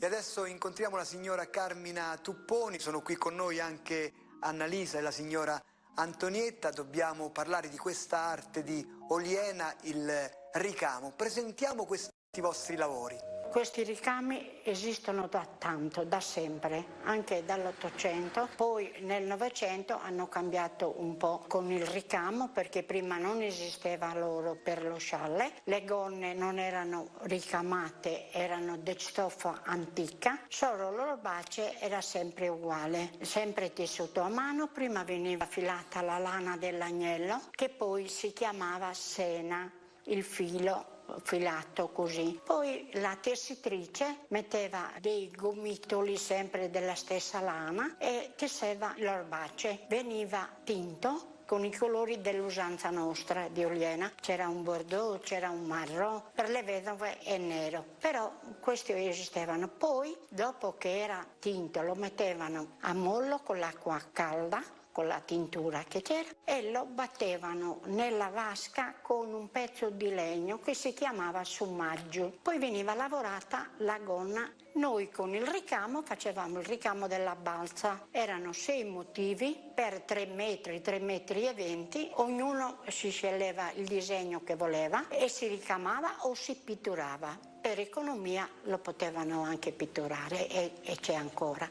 Veniva portata da questa signora che poi la confezionava. Poi noi facevamo il grembiule e lo scialle. La camicia era un'altra signora, altre signore. Veniva lavorata in 3 mani ed era un lavoro fatto tutto a conteggio, ago e filo. Tanto lavoro c'è anche sul giubbetto, sì, no? Come sì. Lo chiamate voi? Su giubbetto e su gippone. Qui abbiamo uno scialle che addirittura ha 100 anni. Sì, sì, sì, perché ci sono, l'hanno conservato, l'hanno usato poco. Anche quello è interessante, perché se uno ce l'ha e poi lo prende per ogni cosa, l'uso dello scialle viene di più. Quindi viene anche più sciupato. Però ci sono le signore che l'hanno sempre conservato, che lo mettevano alle feste raccomandate. Ce n'erano che mettevano anche il costume sempre ogni giorno, però era diverso, non era il ricco. E voi qui in questo laboratorio continuate la tradizione, perché sì, sì. Oggi vediamo Annalisa, Antonietta, però ci sono anche altre persone, no? Sì, sì, ci sono, mancano Antonella e Maria Luisa. Però abbiamo una figlia di Antonella che ha 22 anni, fa un altro lavoro, però fa dei ricami anche lei. Adesso una domanda che ho fatto un po' a tutti, ma che cos'è Oliena per lei? A me tutto. A me tutto, non sono mai uscita al continente. La prima volta che ho visto il mare, ma non il mare, attraversato il mare, sono andata in una gita all'Asinara.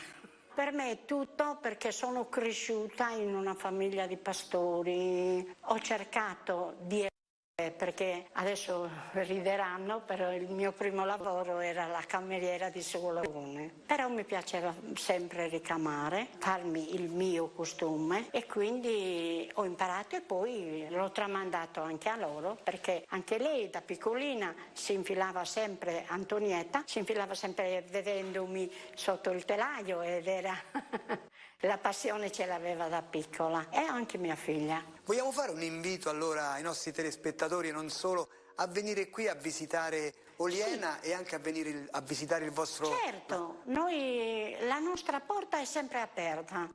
Noi abbiamo sempre spiegato tutto, se ci sono domande noi rispondiamo, se non mi capita a me ci sono loro, ci sono dei gruppi che ci portano, però la nostra porta è sempre aperta. Grazie signora, e noi continuiamo il nostro cammino alla scoperta delle altre curiosità di Oliena in provincia di Nuoro.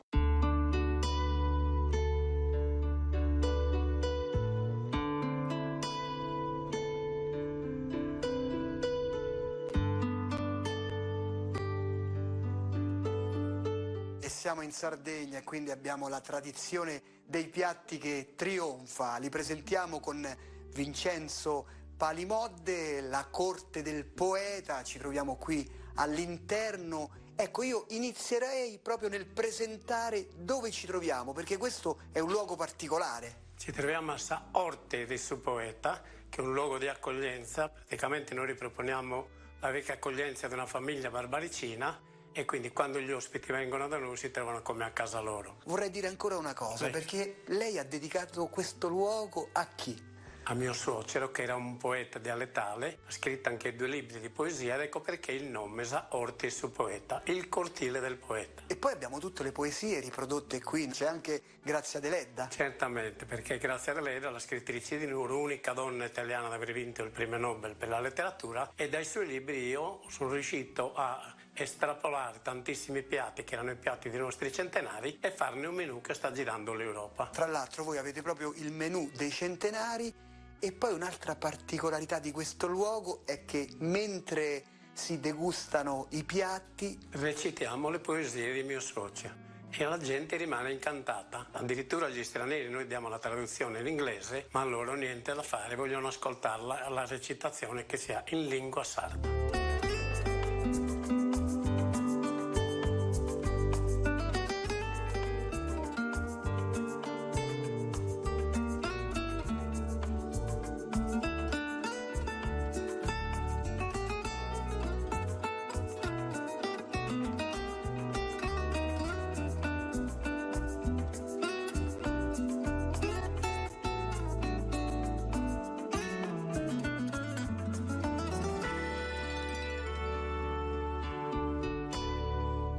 Intanto, mentre noi stiamo parlando, c'è la signora Tonina che sta preparando la pasta, perché qui si fa tutto in casa, quindi andiamo a presentare questi piatti. Solo artigianalmente. Qui abbiamo intanto il macarrones urriaos, praticamente quando i pastori rimanevano isolati in montagna non avevano altri condimenti se non quello che producevano loro stessi. Questo è un pecorino fresco inacidito che fila, e cucinavano e condivano la pasta solo con quello. Qui abbiamo i macarrones de busa, conditi con un leggero pomodoro e una spolverata di pecorino, il pane fratau, che era il piatto più povero che avevamo in Sardegna, fatto con solo pane carasau, che era il pane dei pastori, anche questo, con un leggero sugo di pomodoro, una spolverata di pecorino e un uovo in camicia, giusto per finire, insomma. Poi abbiamo le olive, abbiamo il vino di Oliena. Le olive lo dobbiamo dire, perché qui tutti parlano del vino, ma anche... Oliena ha una superficie di oliveti impressionante, molto vasta, e quindi anche l'olio di Oliena è di una certa levatura, insomma.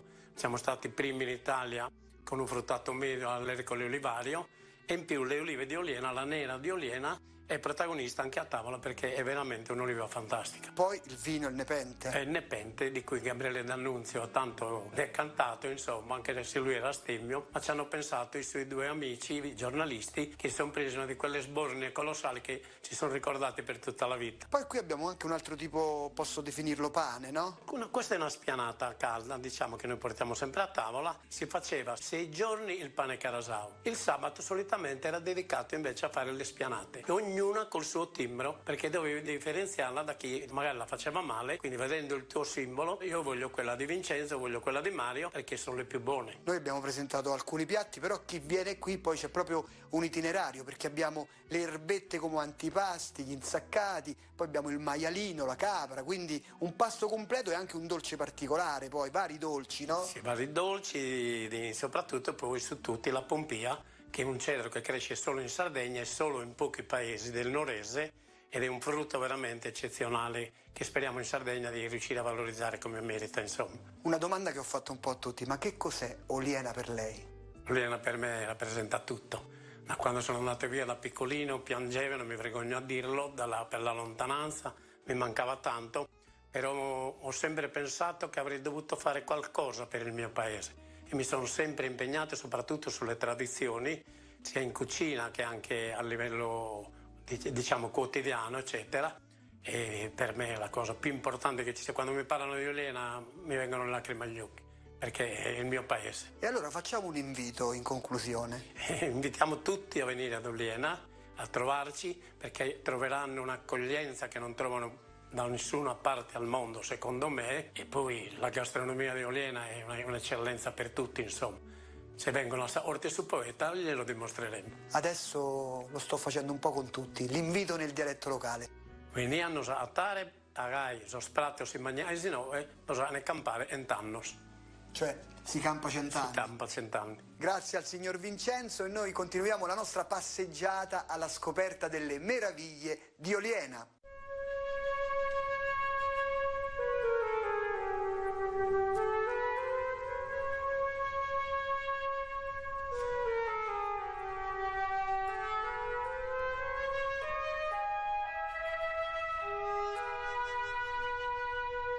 E con questo sottofondo, il canto delle cicale, incontriamo Luigi Columbu, che è una guida ambientale e artista, e dobbiamo raccontare questo luogo, questa zona che sicuramente è una delle più suggestive di Oliena. Senz'altro.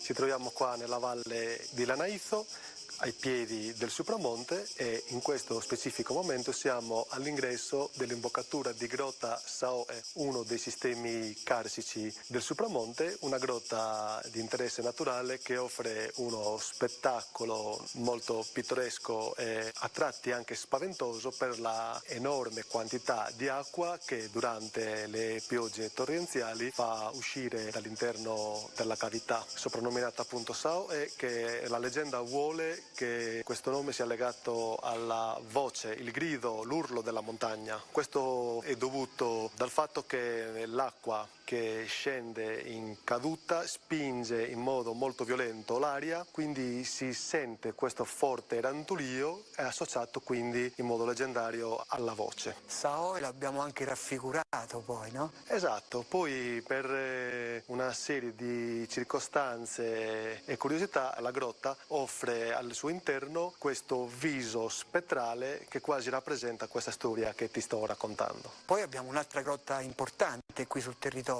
Probabilmente una delle più importanti in Sardegna è una grotta dedicata al bandito Corbeddu, al paleontologo olandese Paul Sondar, che fu appunto il primo a studiarne tutti i ritrovamenti che consistono nelle specie faunistiche della Sardegna del periodo paleontologico. Ha riportato alla luce anche i resti umani più antichi di Sardegna e di tutte le isole del Mediterraneo. Un viaggio di oltre 22.000 anni. E questa grotta è intitolata Un Brigante?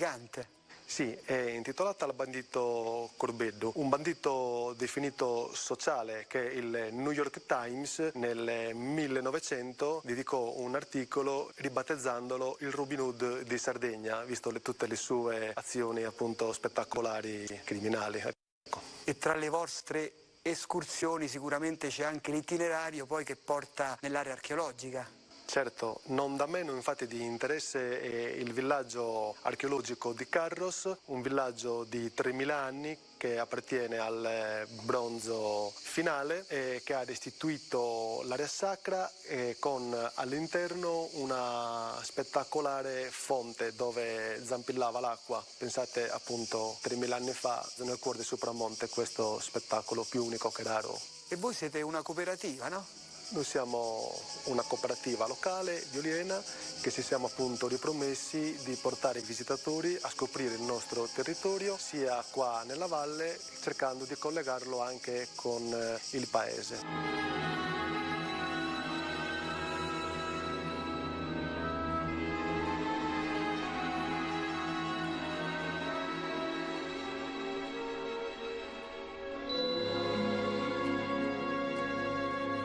Io prima parlavo di artista perché lei ha realizzato la maggior parte dei murales che sono nel centro storico di Oliena, ma mi ha catturato particolarmente il murales, quello con la signora con il fucile. Mi racconti un po' la storia? La fuciliera, così è stata ribattezzata, o anche la Mona Lisa sarda, ritrae signora Maria Palimodde, una donna che ho avuto appunto il piacere di conoscere, e lei durante la festa di Pasqua, dell'incontro, dove noi come tradizione siamo propensi a rompere il lutto dopo appunto che la Madonna incontra suo figlio risorto, rompiamo questo lutto facendo tanto baccano, quindi quasi in tutte le famiglie c'era il fucile perché da tradizione si era quasi tutti cacciatori, diciamo. La signora Maria ha ereditato il fucile dal defunto marito e quindi lei con devozione, anche perché viveva di fronte a una delle chiese che fanno parte del circuito del rito del Sincontro, usciva, caricava 2 colpi sulla doppietta, sparava per aria, si faceva il segno della croce e poi con devozione si ritirava dentro casa. E allora chiudiamo il nostro incontro con un invito a venire qui a visitare Oliena e queste zone. Visitamos in Oliena, in cada mese vi tenemos un'occasione per mostrare la bellezza di questo luogo. Grazie Luigi, e noi andiamo a scoprire le altre curiosità di Oliena.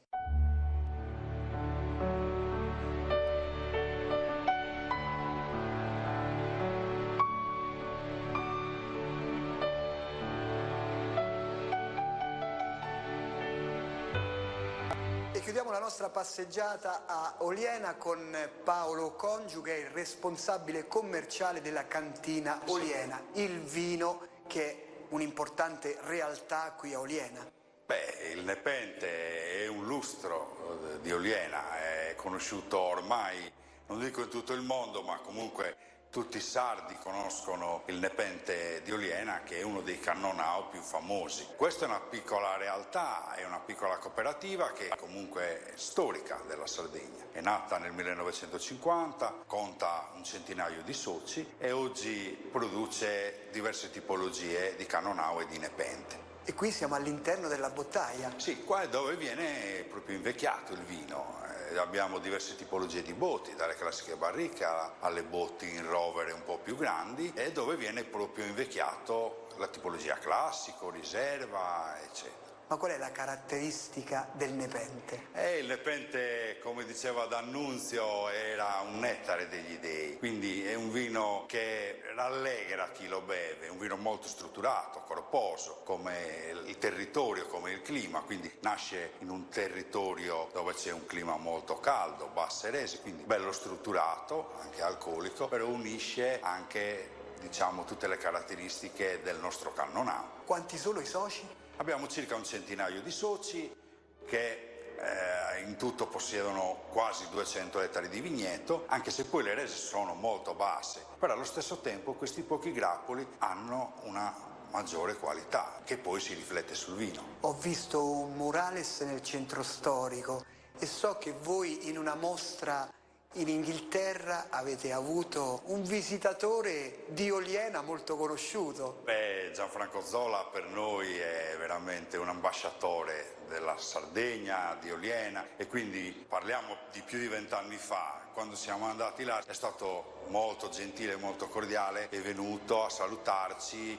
ci ha anche aiutato in certi aspetti, per noi è stato un enorme piacere. Una domanda che ho fatto un po' a tutti, ma che cos'è Oliena per lei? Oliena secondo me è un bel posto dove vivere, prima di tutto, perché comunque nonostante ci siano un po' di problemi, però io ho girato un po' il mondo e alla fine mi piace tornare qua perché alla fine si sta bene. E adesso voglio chiudere con una domanda che ho fatto anche al sindaco all'inizio. Nel fare l'invito, vogliamo fare l'invito nel dialetto locale a venire qui? Va bene, se sono bene vegnoso, veni a Oliana a versa gente e boscolli bene. Grazie, e quindi Oliena vi aspetta con tutte le sue meraviglie. Per gli approfondimenti sul programma Borghi d'Italia consultate il sito tv2000.it/Borghi d'Italia e per rivedere la puntata scaricate l'app Play 2000. Buone passeggiate ad Oliena in provincia di Nuoro. Ciao e mi raccomando, viaggiate in sicurezza.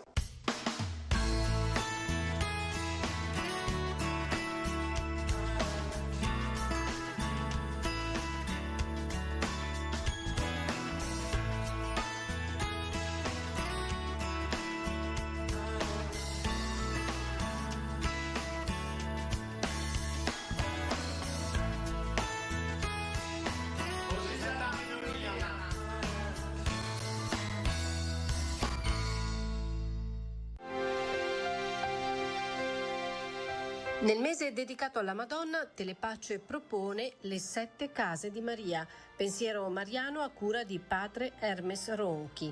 In onda ogni giorno alle 8:20, 17:30, alle 20 e alle 23:15.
O sangue ed acqua che scaturisti dal cuore di Gesù, come sorgente di misericordia per noi, confido in te, confido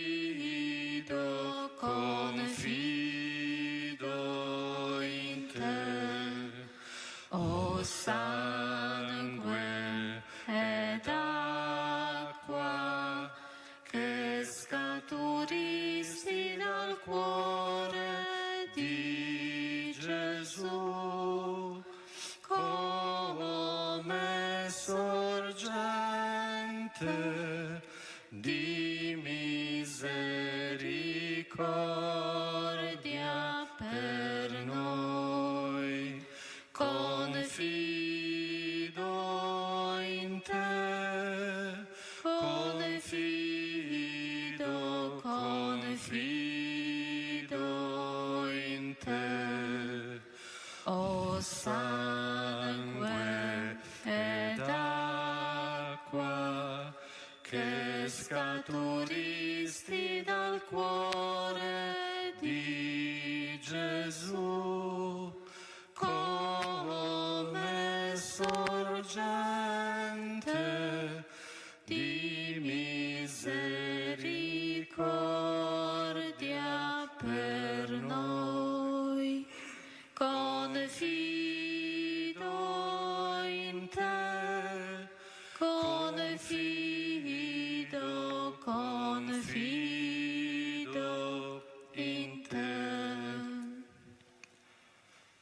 Avete mai letto nelle scritture? La pietra che rigettarono i costruttori è diventata pietra d'angolo. È una cosa fatta dal Signore ed è mirabile ai nostri occhi. Perciò vi dico, sarà tolto a voi il regno di Dio e sarà dato a un popolo che lo farà fruttificare. Signore misericordioso, ti salutiamo nell'ora del completo abbandono da parte del tuo popolo. Coloro che lo hanno causato, e cioè gli scribi e i farisei, con la loro superbia, non hanno riconosciuto in te il Messia, malgrado i tanti segni e i miracoli che hanno visto, malgrado le profezie che conoscevano e che si avveravano su di te. Non hanno accolto il dono di Dio, perché hanno preferito attenersi alla loro tradizione e al loro modo di pensare. Ti hanno rifiutato, pietra angolare dell'opera della salvezza, e perciò è stato loro tolto il regno di Dio ed è stato dato a un altro popolo che lo fa fruttificare. Tu, Gesù, anche se sei stato rifiutato dal tuo popolo, sei rimasto pietra angolare, sulla quale è edificato il regno di Dio. Lo ha fatto il Signore e il miracolo è sotto i nostri occhi. La gente semplice di cuore puro ha riconosciuto in te il dono di Dio e ne attinge la vita. Oggi seguono la tua strada anche coloro che mettono le fondamenta sotto le grandi opere nella Chiesa. Il discepolo non è più grande del Maestro. Perciò, per i meriti della tua dolorosa passione, Signore, ti chiediamo occhi illuminati dalla fede, affinché sappiamo riconoscere e accogliere i tuoi doni, anche quelli che non comprendiamo, perché sfuggono alla logica del pensare umano. Nella tua misericordia immergiamo la Santa Chiesa, la nostra patria e soprattutto i peccatori, gli agonizzanti, le vittime del terrorismo, le persone malate e dolorosamente sperimentate.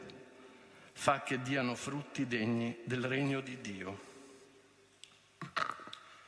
Per tutte le intenzioni che ci sono state affidate e per quelle che portiamo nei nostri cuori, offriamo la coroncina alla Divina Misericordia, chiedendo la pace per il mondo intero.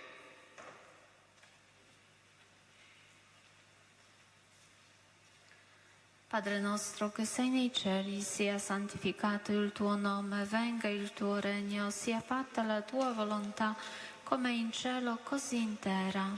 Dacci oggi il nostro pane quotidiano e rimetti a noi i nostri debiti, come anche noi rimettiamo ai nostri debitori, e non abbandonarci alla tentazione, ma liberaci dal male. Ave Maria, piena di grazia, il Signore è con te. Tu sei benedetta fra le donne e benedetto il frutto del tuo seno, Gesù.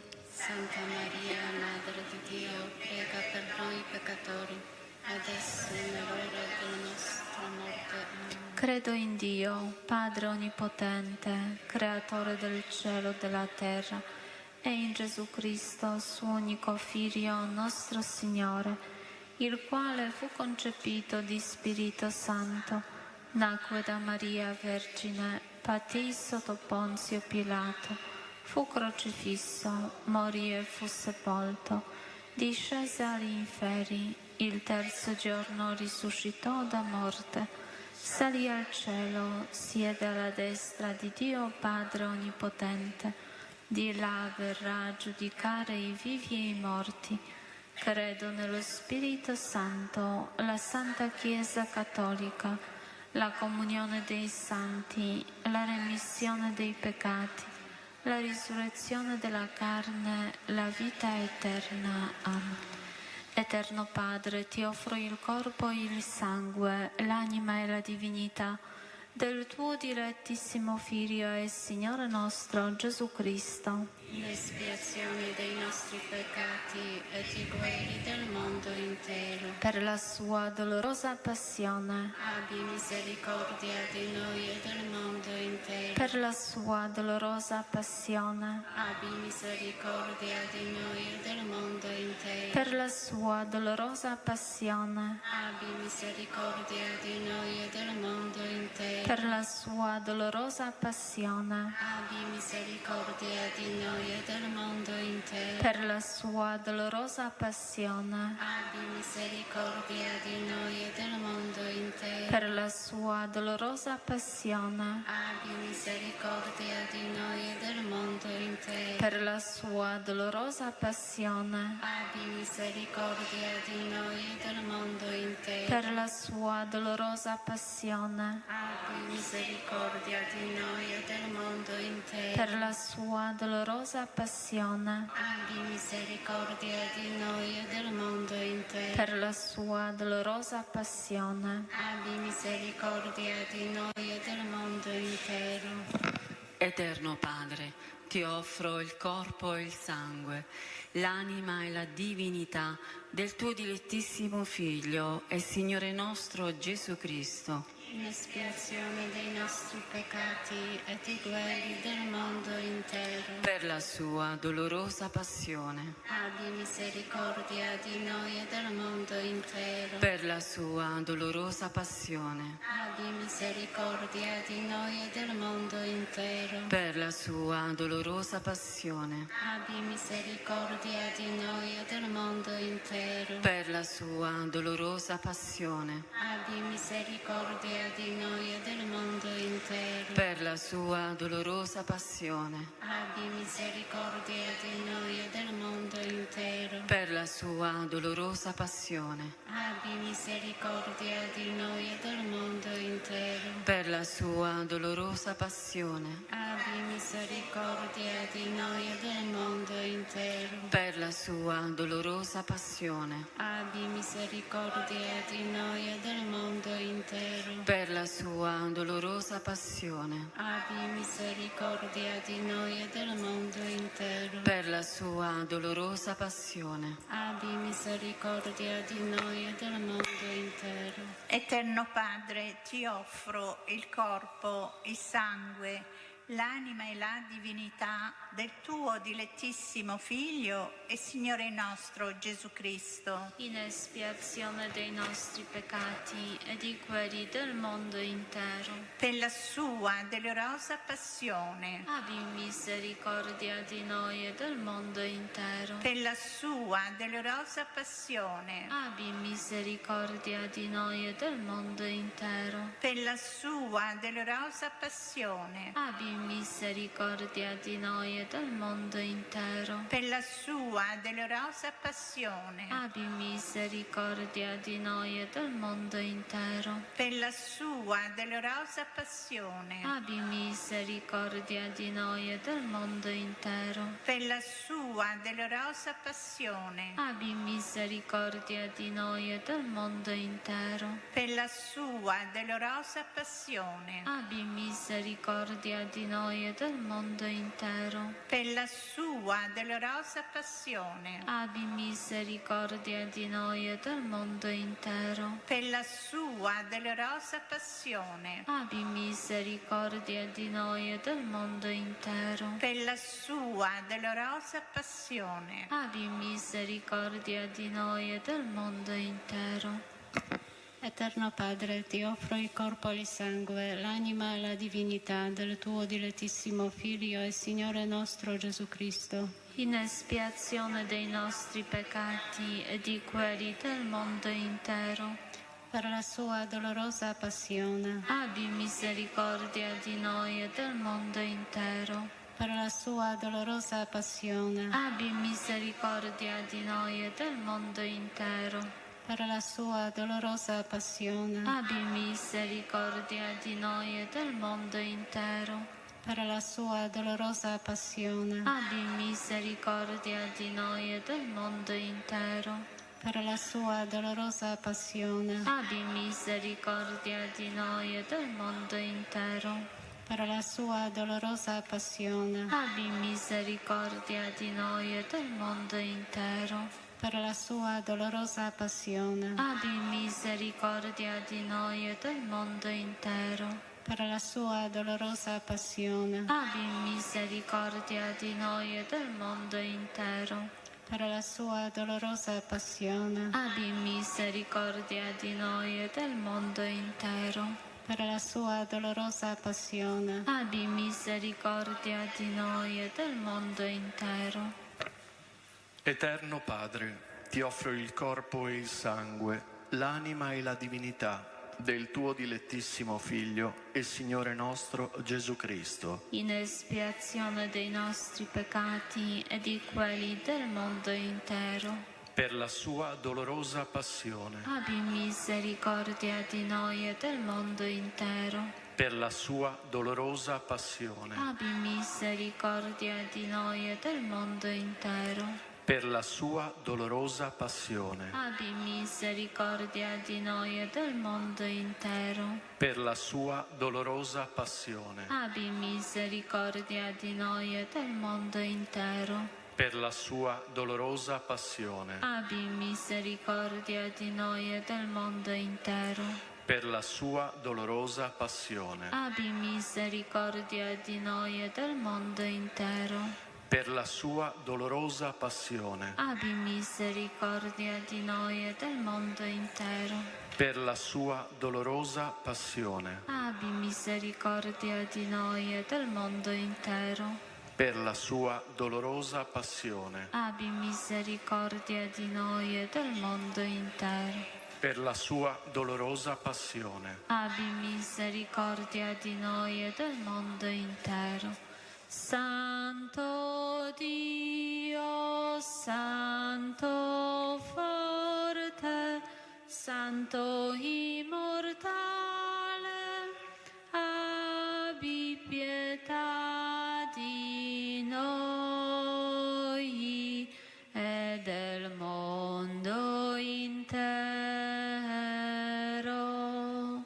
Santo Dio, Santo forte, Santo immortale, abbi pietà di noi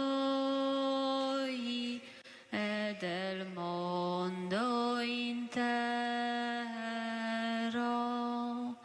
Santo Dio, Santo forte, Santo immortale, abbi pietà di noi e del mondo intero. Santa Suor Faustina, San Giovanni Paolo II, Gesù fam tobie,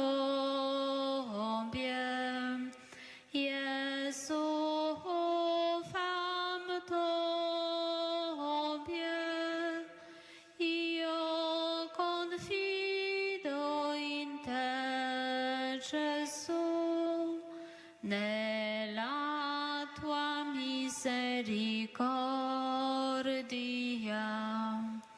Gesù fam tobie, Gesù fam tobie, io confido in te, Gesù, nella tua misericordia.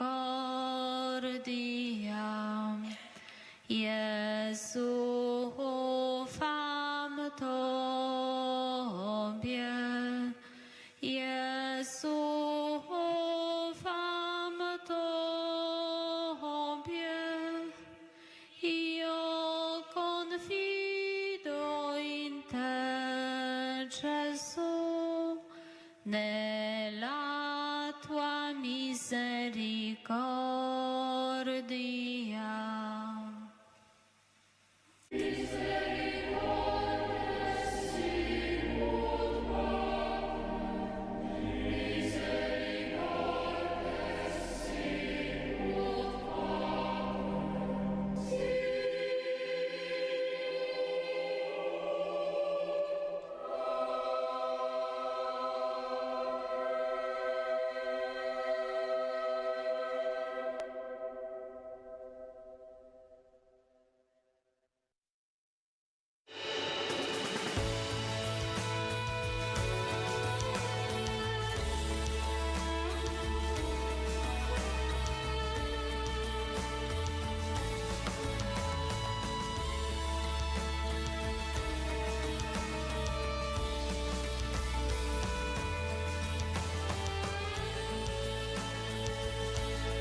voce di chi non ha voce.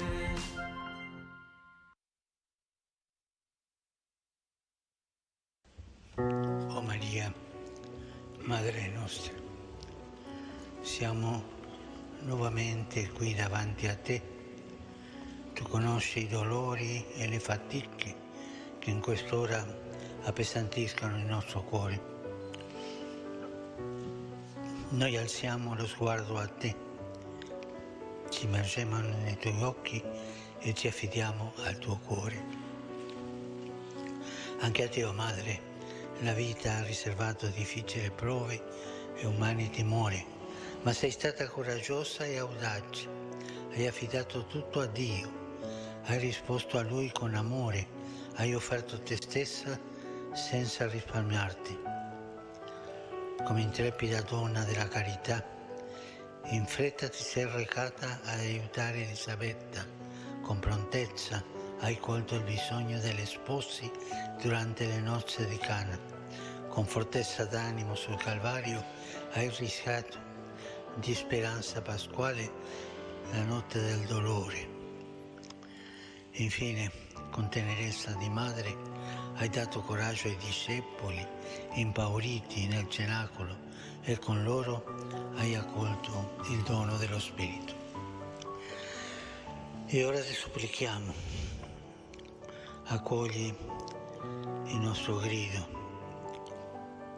Abbiamo bisogno del tuo sguardo amorevole che ci invita ad avere fiducia nel tuo Figlio Gesù. Tu che sei pronta ad accogliere le nostre pene, vieni a soccorrerci in questi tempi oppressi dalle ingiustizie e devastati dalle guerre. Tergi le lacrime sui volti sofferenti di quanti piangono la morte dei propri cari, dei propri figli. Ridestaci dal torpore che ha oscurato il nostro cammino e disarma i nostri cuori dalle armi della violenza, perché sia veri subito la profezia di Isaia: spezzeranno le loro spade e ne faranno aratri, delle loro lance faranno falci. Una nazione non si alzerà più la spada contro un'altra nazione, non impereranno più l'arte della guerra. Madre, rivolgi il tuo sguardo materno a questa famiglia umana che ha smarrito la gioia della pace e ha perso il senso della fraternità. Madre, intercedi per il nostro mondo in pericolo, perché custodisca la vita e rigetti la guerra, si prenda cura di chi soffre, dei poveri, degli indefessi, degli ammalati, degli afflitti, e protegga la nostra casa comune. Invochiamo da te, Madre, la misericordia di Dio, tu che sei Regina della pace. Converti gli animi di chi alimenta l'odio, silenzia il rumore delle armi che generano morte, spegne la violenza che cova nel cuore dell'uomo e ispira progetti di pace nell'agire di chi governa le nazioni. Maria, Regina del Santo Rosario, sciogli i nodi dell'egoismo e dirada le nubi oscure del male. Riempici con la tua tenerezza, sollevaci con la tua mano premurosa e dona a noi, figli, la tua carezza di madre, che ci fa sperare nell'avvento di nuova umanità, dove il deserto diventerà un giardino e il giardino sarà considerato una selva. Nel deserto prenderà dimora il diritto e la giustizia, regnerà nel giardino. Praticare la giustizia darà pace. O Madre, Salus Populi Romani, prega per noi.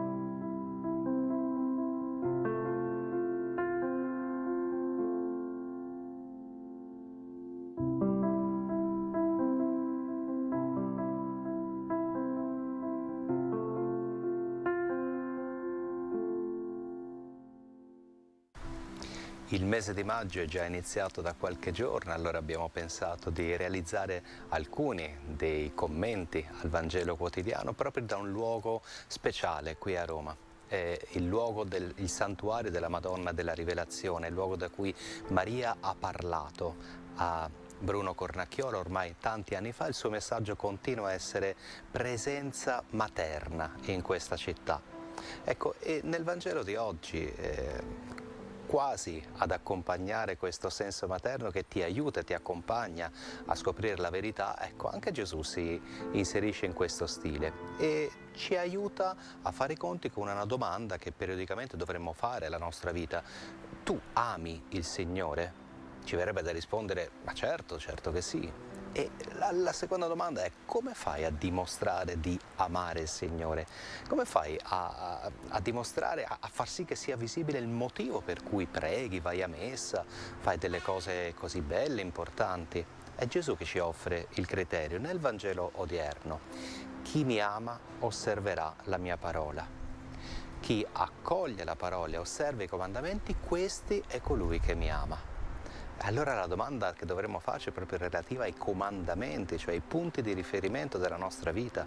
E tra i comandamenti di Gesù pensiamo al comandamento dell'amore, la preghiera e l'amore per i nemici, pensiamo alle beatitudini. Quanto li osservo?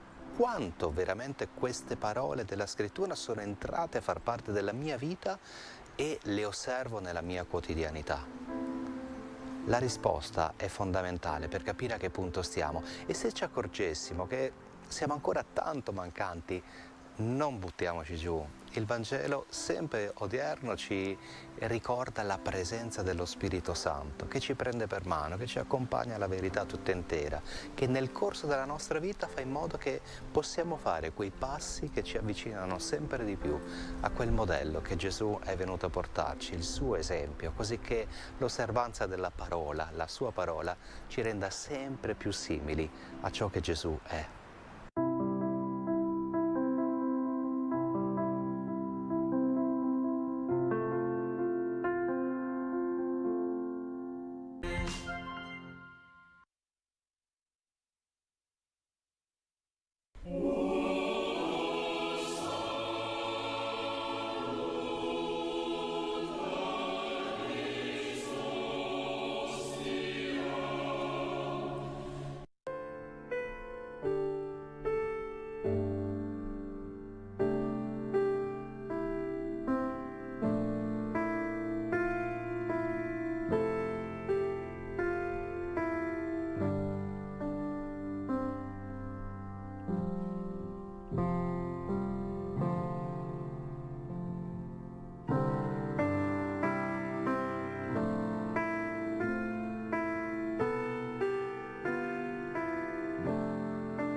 Nel nome del Padre, del Figlio e dello Spirito Santo. Amen. O Dio, vieni a salvarmi. Signore, vieni presto in mio aiuto. Preghiamo i misteri della gioia e ci lasciamo introdurre da ciò che è accaduto a Fatima.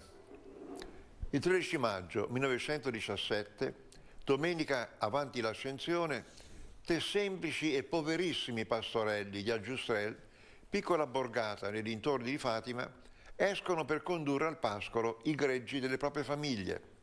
Sono analfabeti, perché non possono permettersi il lusso di frequentare la scuola. La famiglia ha bisogno del loro lavoro. E chi sono questi bambini? Lucia, la più grande, era nata il 22 marzo 1907 ed era l'ultima dei 7 figli che il Signore diede ad Antonio e a Maria Rosa los Santos.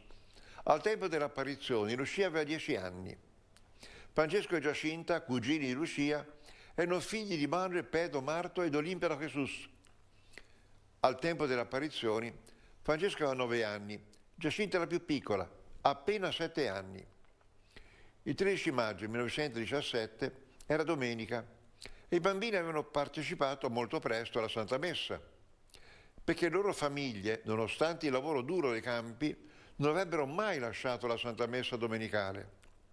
La signora Olimpia Marto un giorno confidò: ci liberi Dio da lasciar passare una domenica senza messa. Si dovesse andare pure a Boreiros o addirittura a Santa Caterina, che lì sono quasi 2 leghe. Piovesse o facesse tempesta, io non mi ricordo di essere mancata mai ad una messa domenicale, anche con i bambini piccoli. Mi alzavo presto, lasciavo tutto a mio marito, lui andava alla messa più tardi. Così erano le famiglie dei pastorelli di Fatima. Ma seguiamo i bambini, nello sviluppo di quella giornata memorabile. Quando in lontananza sentirono suonare le campane attorno a mezzogiorno, i pastorelli mangiarono ciò che avevano portato e poi restarono insieme il Santo Rosario. Avevano ripreso a giocare quando videro un lampo improvviso. Temettero che si avvicinasse un temporale e cominciarono a chiamare le pecorelle. Un secondo lampo più intenso li blocca. Si girano verso destra e vedono sulla pianta di un basso elce una bianca signora. Era una signora vestita di bianco, così la descrive Lucia, più splendente del sole, emanava una luce più chiara e intensa di quella di un cristallo. Pensate, la Madonna posa lo sguardo su questi bambini, su questa famiglia. Erano analfabeti e poverissimi. La Madonna ha riconosciuto in quella casa qualcosa che rassomigliava alla sua casa, alla casa di Nazareth. Per questo entriamo ora nella casa di Maria a Nazareth. Maria riceve l'annuncio dell'angelo. L'angelo Gabriele che dice: concepirai un figlio, lo darai alla luce, lo chiamerai Gesù. Sarà grande, sarà chiamato figlio dell'Altissimo. Il Signore Dio gli darà il trono di Davide, suo padre.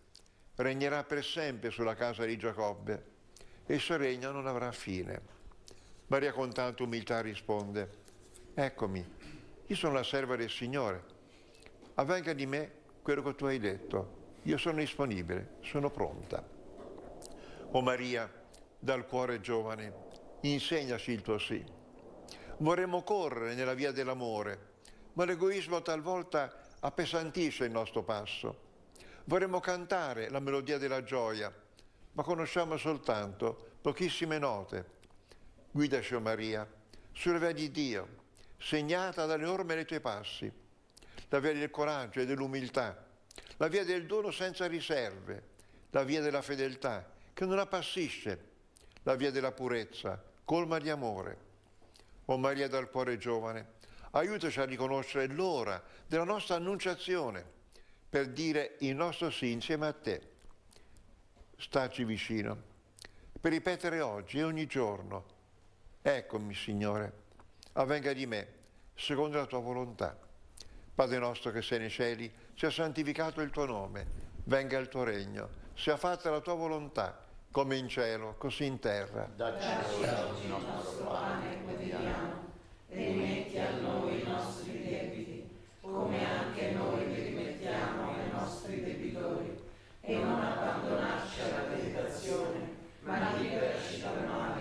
Ave o Maria, piena di grazia, il Signore è con te.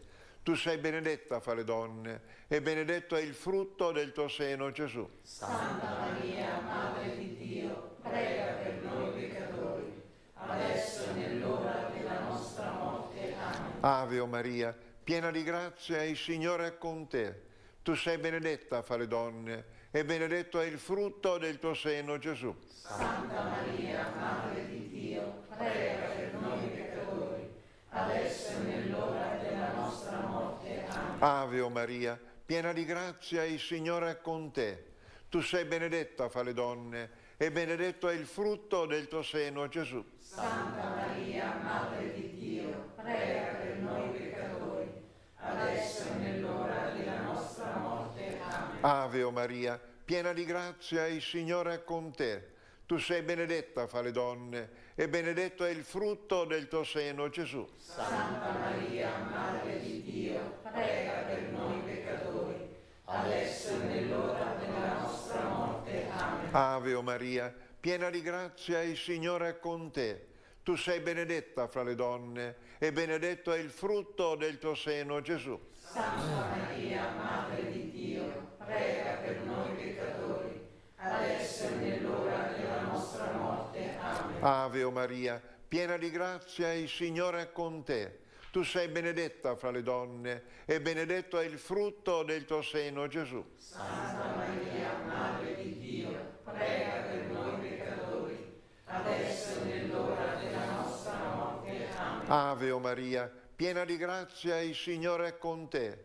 Tu sei benedetta fra le donne e benedetto è il frutto del tuo seno, Gesù. Santa Maria, Madre di Dio, prega per noi peccatori, adesso e nell'ora della nostra morte. Amen. Ave o Maria, piena di grazia, il Signore è con te. Tu sei benedetta fra le donne e benedetto è il frutto del tuo seno, Gesù. Santa Maria, Madre di Dio, prega per noi peccatori, adesso e nell'ora della nostra morte. Amen. Ave o Maria, piena di grazia, il Signore è con te. Tu sei benedetta fra le donne e benedetto è il frutto del tuo seno, Gesù. Santa Maria, Madre di Dio, prega per noi peccatori, adesso e nell'ora della nostra morte. Amen. Ave o Maria, piena di grazia, il Signore è con te.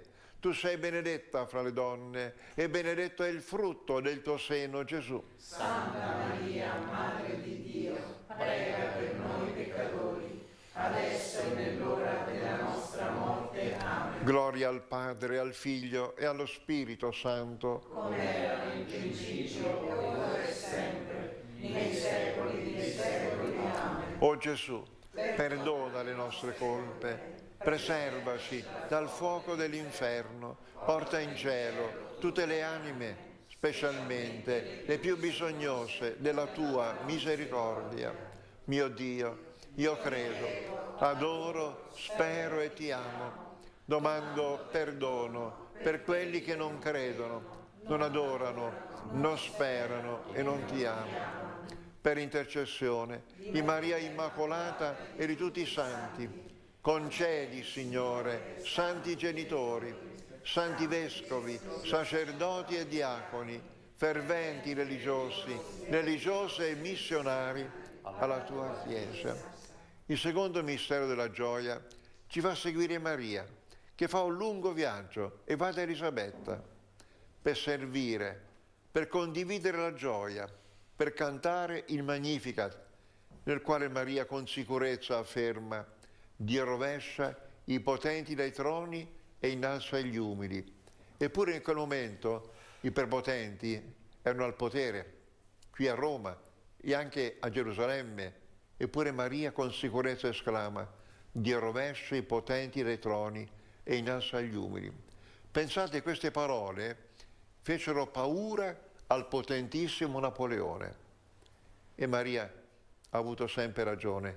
Quante volte sono compiute queste parole, anche in questi giorni. Padre nostro, che sei nei cieli, sia santificato il tuo nome, venga il tuo regno, sia fatta la tua volontà, come in cielo, così in terra. Dacci oggi il nostro pane quotidiano, rimetti a noi i nostri debiti, come anche noi rimettiamo ai nostri debitori. Non abbandonarci alla tentazione, ma liberaci dal male. Amen. Ave Maria, piena di grazia, il Signore è con te. Tu sei benedetta fra le donne, e benedetto il frutto del tuo seno, Gesù. Santa Maria, Madre di Dio, prega per noi peccatori, adesso e nell'ora della nostra morte. Amen. Ave Maria, piena di grazia, il Signore è con te. Tu sei benedetta fra le donne, e benedetto il frutto del tuo seno, Gesù. Santa Maria, Madre di Dio, prega per noi peccatori, adesso e nell'ora della nostra morte. Amen. Ave Maria, piena di grazia, il Signore è con te. Tu sei benedetta fra le donne, e benedetto il frutto del tuo seno, Gesù. Santa Maria, Madre di Dio, prega per noi peccatori, adesso e nell'ora della nostra morte. Amen. Ave Maria, piena di grazia, il Signore è con te. Tu sei benedetta fra le donne, e benedetto il frutto del tuo seno, Gesù. Santa Maria, Madre di Dio, prega per noi peccatori, adesso e nell'ora della nostra morte. Amen. Ave Maria, piena di grazia, il Signore è con te. Tu sei benedetta fra le donne, e benedetto il frutto del tuo seno, Gesù. Santa Maria, Madre di Dio, prega per noi peccatori, adesso e nell'ora della nostra morte. Amen. Ave Maria, piena di grazia, il Signore è con te. Tu sei benedetta fra le donne, e benedetto il frutto del tuo seno, Gesù. Santa Maria, Madre di Dio, prega per noi peccatori, adesso e nell'ora della nostra morte. Amen. Ave Maria, piena di grazia, il Signore è con te. Tu sei benedetta fra le donne, e benedetto il frutto del tuo seno, Gesù. Santa Maria, Madre di Dio, prega per noi peccatori, adesso e nell'ora della nostra morte. Amen. Ave Maria, piena di grazia, il Signore è con te. Tu sei benedetta fra le donne, e benedetto il frutto del tuo seno, Gesù. Santa Maria, Madre di Dio, prega per noi peccatori, adesso e nell'ora della nostra morte. Amen. Ave Maria, piena di grazia, il Signore è con te. Tu sei benedetta fra le donne, e benedetto il frutto del tuo seno, Gesù. Santa Maria, Madre di Dio, prega per noi peccatori, adesso e nell'ora della nostra morte. Amen. Ave Maria, piena di grazia, il Signore è con te.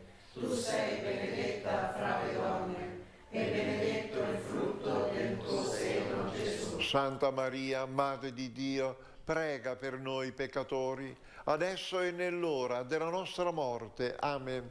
Gloria al Padre, al Figlio e allo Spirito Santo, come era in principio e sempre, nei secoli dei secoli. Amen.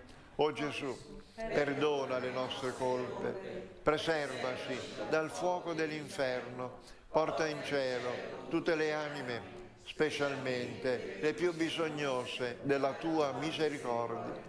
Mio Dio, io credo, adoro, spero e ti amo. Domando perdono per quelli che non credono, non adorano, non sperano e non ti amano. Per intercessione di Maria Immacolata e di tutti i santi, concedi, Signore, santi genitori, santi vescovi, sacerdoti e diaconi, ferventi religiosi, religiose e missionari alla tua Chiesa. Il terzo mistero della gioia ci porta a Betlemme, come aveva predetto il profeta Michea 8 secoli prima, pensate. Gesù nasce a Betlemme, una povera stalla, abbandonata dai pastori. Maria lo avvolge in fasce, lo depone in una mangiatoia, perché non trovano alloggio da nessuna parte. E notate bene, la povertà di Betlemme non è un incidente, ma è una scelta di Dio. E grida che il mondo è come una misera stalla. Soltanto accogliendo Dio la stalla si illumina e si riempie di gioia e di pace. Dove c'è Dio, anche una stalla diventa una reggia, ma se manca Dio, anche una reggia diventa una stalla. Quanto è urgente capire questa lezione, ma non solo. A Betlemme, sfiduciando il valore della ricchezza, Dio ha esaltato il valore della vita umana, di ogni vita umana. Dio infatti ha voluto che suo figlio diventasse uomo nel cuore di una mamma, cioè il luogo più sicuro, più difeso, più protetto. Ma oggi non è più così. Quanto dobbiamo vergognarci. Il grembo della mamma oggi non è più un luogo sicuro, è a rischio. Padre nostro che sei nei cieli, sia santificato il tuo nome, venga il tuo regno, sia fatta la tua volontà, come in cielo, così in terra. Dacci oggi il nostro pane quotidiano, e rimetti a noi i nostri debiti, come anche noi li rimettiamo ai nostri debitori, e non abbandonarci alla tentazione, ma liberaci dal male. Ave Maria, piena di grazia, il Signore è con te. Tu sei benedetta fra le donne, e benedetto è il frutto del tuo seno, Gesù. Santa Maria, Madre di Dio, prega per noi peccatori, adesso e nell'ora della nostra morte. Amen. Ave Maria, piena di grazia, il Signore è con te. Tu sei benedetta fra le donne, e benedetto è il frutto del tuo seno, Gesù. Santa Maria, Madre di Dio, prega per noi peccatori, adesso e nell'ora della nostra morte. Amen. Ave Maria, piena di grazia, il Signore è con te. Tu sei benedetta fra le donne, e benedetto è il frutto del tuo seno, Gesù. Santa Maria, Madre di Dio, prega per noi peccatori, adesso e nell'ora della nostra morte. Amen. Ave Maria, piena di grazia, il Signore è con te. Tu sei benedetta fra le donne, e benedetto è il frutto del tuo seno, Gesù. Santa Maria, Madre di Dio, prega per noi peccatori, adesso e nell'ora della nostra morte. Amen. Ave Maria, piena di grazia, il Signore è con te. Tu sei benedetta fra le donne, e benedetto è il frutto del tuo seno, Gesù. Santa Maria, Madre di Dio, prega per noi peccatori, adesso e nell'ora della nostra morte. Amen. Ave Maria, piena di grazia, il Signore è con te. Tu sei benedetta fra le donne, e benedetto è il frutto del tuo seno, Gesù. Santa Maria, Madre di Dio, prega per noi peccatori, adesso e nell'ora della nostra morte. Amen. Ave Maria, piena di grazia, il Signore è con te.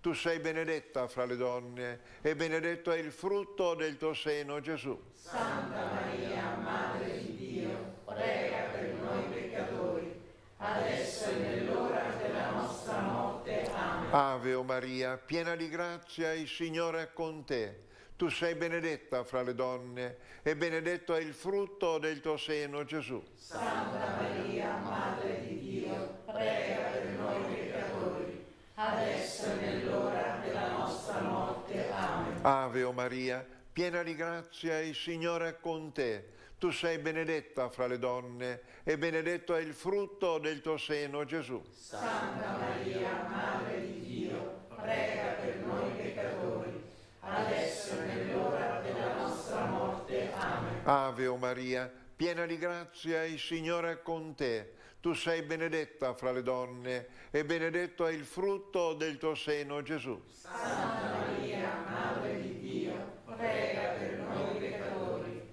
adesso e nell'ora della nostra morte. Amen. Gloria al Padre, al Figlio e allo Spirito Santo. Come era nel principio, ora e sempre, nei secoli dei secoli. Amen. O Gesù, perdona le nostre colpe, preservaci dal fuoco dell'inferno, porta in cielo tutte le anime, specialmente le più bisognose della tua misericordia. Mio Dio, io credo, adoro, spero e ti amo. Domando perdono per quelli che non credono, non adorano, non sperano e non ti amano. Per intercessione di Maria Immacolata e di tutti i santi, concedi, Signore, santi genitori, santi vescovi, sacerdoti e diaconi, ferventi religiosi, religiose e missionari alla tua Chiesa. Il quarto mistero della gioia ci fa seguire Maria e Giuseppe che salgono al Tempio a Gerusalemme, un luogo meraviglioso, frequentatissimo, passano in mezzo a tantissima gente, nessuno se ne accorge, nessuno li conosce, soltanto un anziano che aspettava il compimento della promessa di Dio, ci credeva, aspettava veramente, tanti magari l'avevano dimenticato. Appena vede Gesù, illuminato dall'alto, esclama: è Lui, ora posso chiudere gli occhi, perché ho visto il Salvatore, la luce che illumina tutti i popoli. Pensate che vista grande ha avuto quest'uomo. O Maria pellegrina di bontà, tu hai camminato accanto a Gesù e sei stata gioiosamente madre e serva del progetto di Dio. Affidiamo a te la nostra vita, con la fiducia serena che attira ogni figlio tra le braccia della sua madre. Vigila, o Maria, sulla crescita di Cristo in noi, nelle nostre famiglie. Ogni nostra casa sia una santa casa, ogni nostra famiglia sia una santa famiglia, abitata dalla pace e dall'amore. Padre nostro, che sei nei cieli, sia santificato il tuo nome, venga il tuo regno, sia fatta la tua volontà, come in cielo così in terra. Dacci oggi il nostro pane quotidiano, rimetti a noi i nostri debiti, come anche noi li rimettiamo ai nostri debitori. Non abbandonarci alla tentazione, ma liberaci dal male. Amen. Ave Maria, piena di grazia, il Signore è con te. Tu sei benedetta fra le donne, e benedetto il frutto del tuo seno, Gesù. Santa Maria, Madre di Dio, prega per noi peccatori, adesso e nell'ora della nostra morte. Amen. Ave Maria, piena di grazia, il Signore è con te. Tu sei benedetta fra le donne, e benedetto il frutto del tuo seno, Gesù. Santa Maria, Madre di Dio, prega per noi peccatori, adesso e nell'ora della nostra morte. Amen. Ave Maria, piena di grazia, il Signore è con te. Tu sei benedetta fra le donne, e benedetto il frutto del tuo seno, Gesù. Santa Maria, Madre di Dio, prega per noi peccatori, adesso e nell'ora della nostra morte. Amen. Ave Maria, piena di grazia, il Signore è con te. Tu sei benedetta fra le donne, e benedetto il frutto del tuo seno, Gesù. Santa Maria, Madre di Dio, prega per noi peccatori, adesso e nell'ora della nostra morte. Amen. Ave Maria, piena di grazia, il Signore è con te. Tu sei benedetta fra le donne, e benedetto il frutto del tuo seno, Gesù. Santa Maria, Madre di Dio, prega per noi peccatori, adesso e nell'ora della nostra morte. Amen. Ave Maria, piena di grazia, il Signore è con te. Tu sei benedetta fra le donne, e benedetto il frutto del tuo seno, Gesù. Santa Maria, Madre di Dio, prega per noi peccatori, adesso e nell'ora della nostra morte. Amen. Ave Maria, piena di grazia, il Signore è con te. Tu sei benedetta fra le donne, e benedetto il frutto del tuo seno, Gesù. Santa Maria, Madre di Dio, prega per noi peccatori, adesso e nell'ora della nostra morte. Amen. Ave Maria, piena di grazia, il Signore è con te. Tu sei benedetta fra le donne, e benedetto il frutto del tuo seno, Gesù. Santa Maria, Madre di Dio, prega per noi peccatori, adesso e nell'ora della nostra morte. Amen. Ave Maria, piena di grazia, il Signore è con te. Tu sei benedetta fra le donne, e benedetto il frutto del tuo seno, Gesù. Santa Maria, Madre di Dio, prega per noi peccatori, adesso e nell'ora della nostra morte. Amen. Ave Maria, piena di grazia, il Signore è con te. Tu sei benedetta fra le donne, e benedetto il frutto del tuo seno, Gesù. Santa Maria, Madre di Dio, prega per noi peccatori, adesso e nell'ora della nostra morte. Amen. Gloria al Padre, al Figlio e allo Spirito Santo, come era in principio ora e sempre, nei secoli dei secoli. Amen. O Gesù, perdona le nostre colpe, preservaci dal fuoco dell'inferno, porta in cielo tutte le anime, specialmente le più bisognose della tua misericordia. Mio Dio, io credo, adoro, spero e ti amo. Domando perdono per quelli che non credo, non adorano, non sperano e non ti amano. Per intercessione di Maria Immacolata e di tutti i santi, concedi, Signore, santi genitori, santi vescovi, sacerdoti e diaconi, ferventi religiosi, religiose e missionari alla tua Chiesa. Nel quinto mistero della gioia seguiamo Maria e Giuseppe, che cercano Gesù con tanta ansia, con tanta trepidazione per le vie di Gerusalemme. Finalmente lo ritrovano nel Tempio. Con Gesù ritrovano la pace del cuore e lo scopo della vita.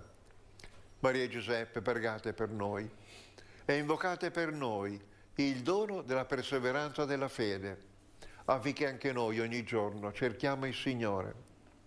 Maria e Giuseppe, in una società chiusa alla luce del cielo, aiutateci a tenere alta la lampada della fede e a tenere basso l'orgoglio, affinché non spenga la lampada.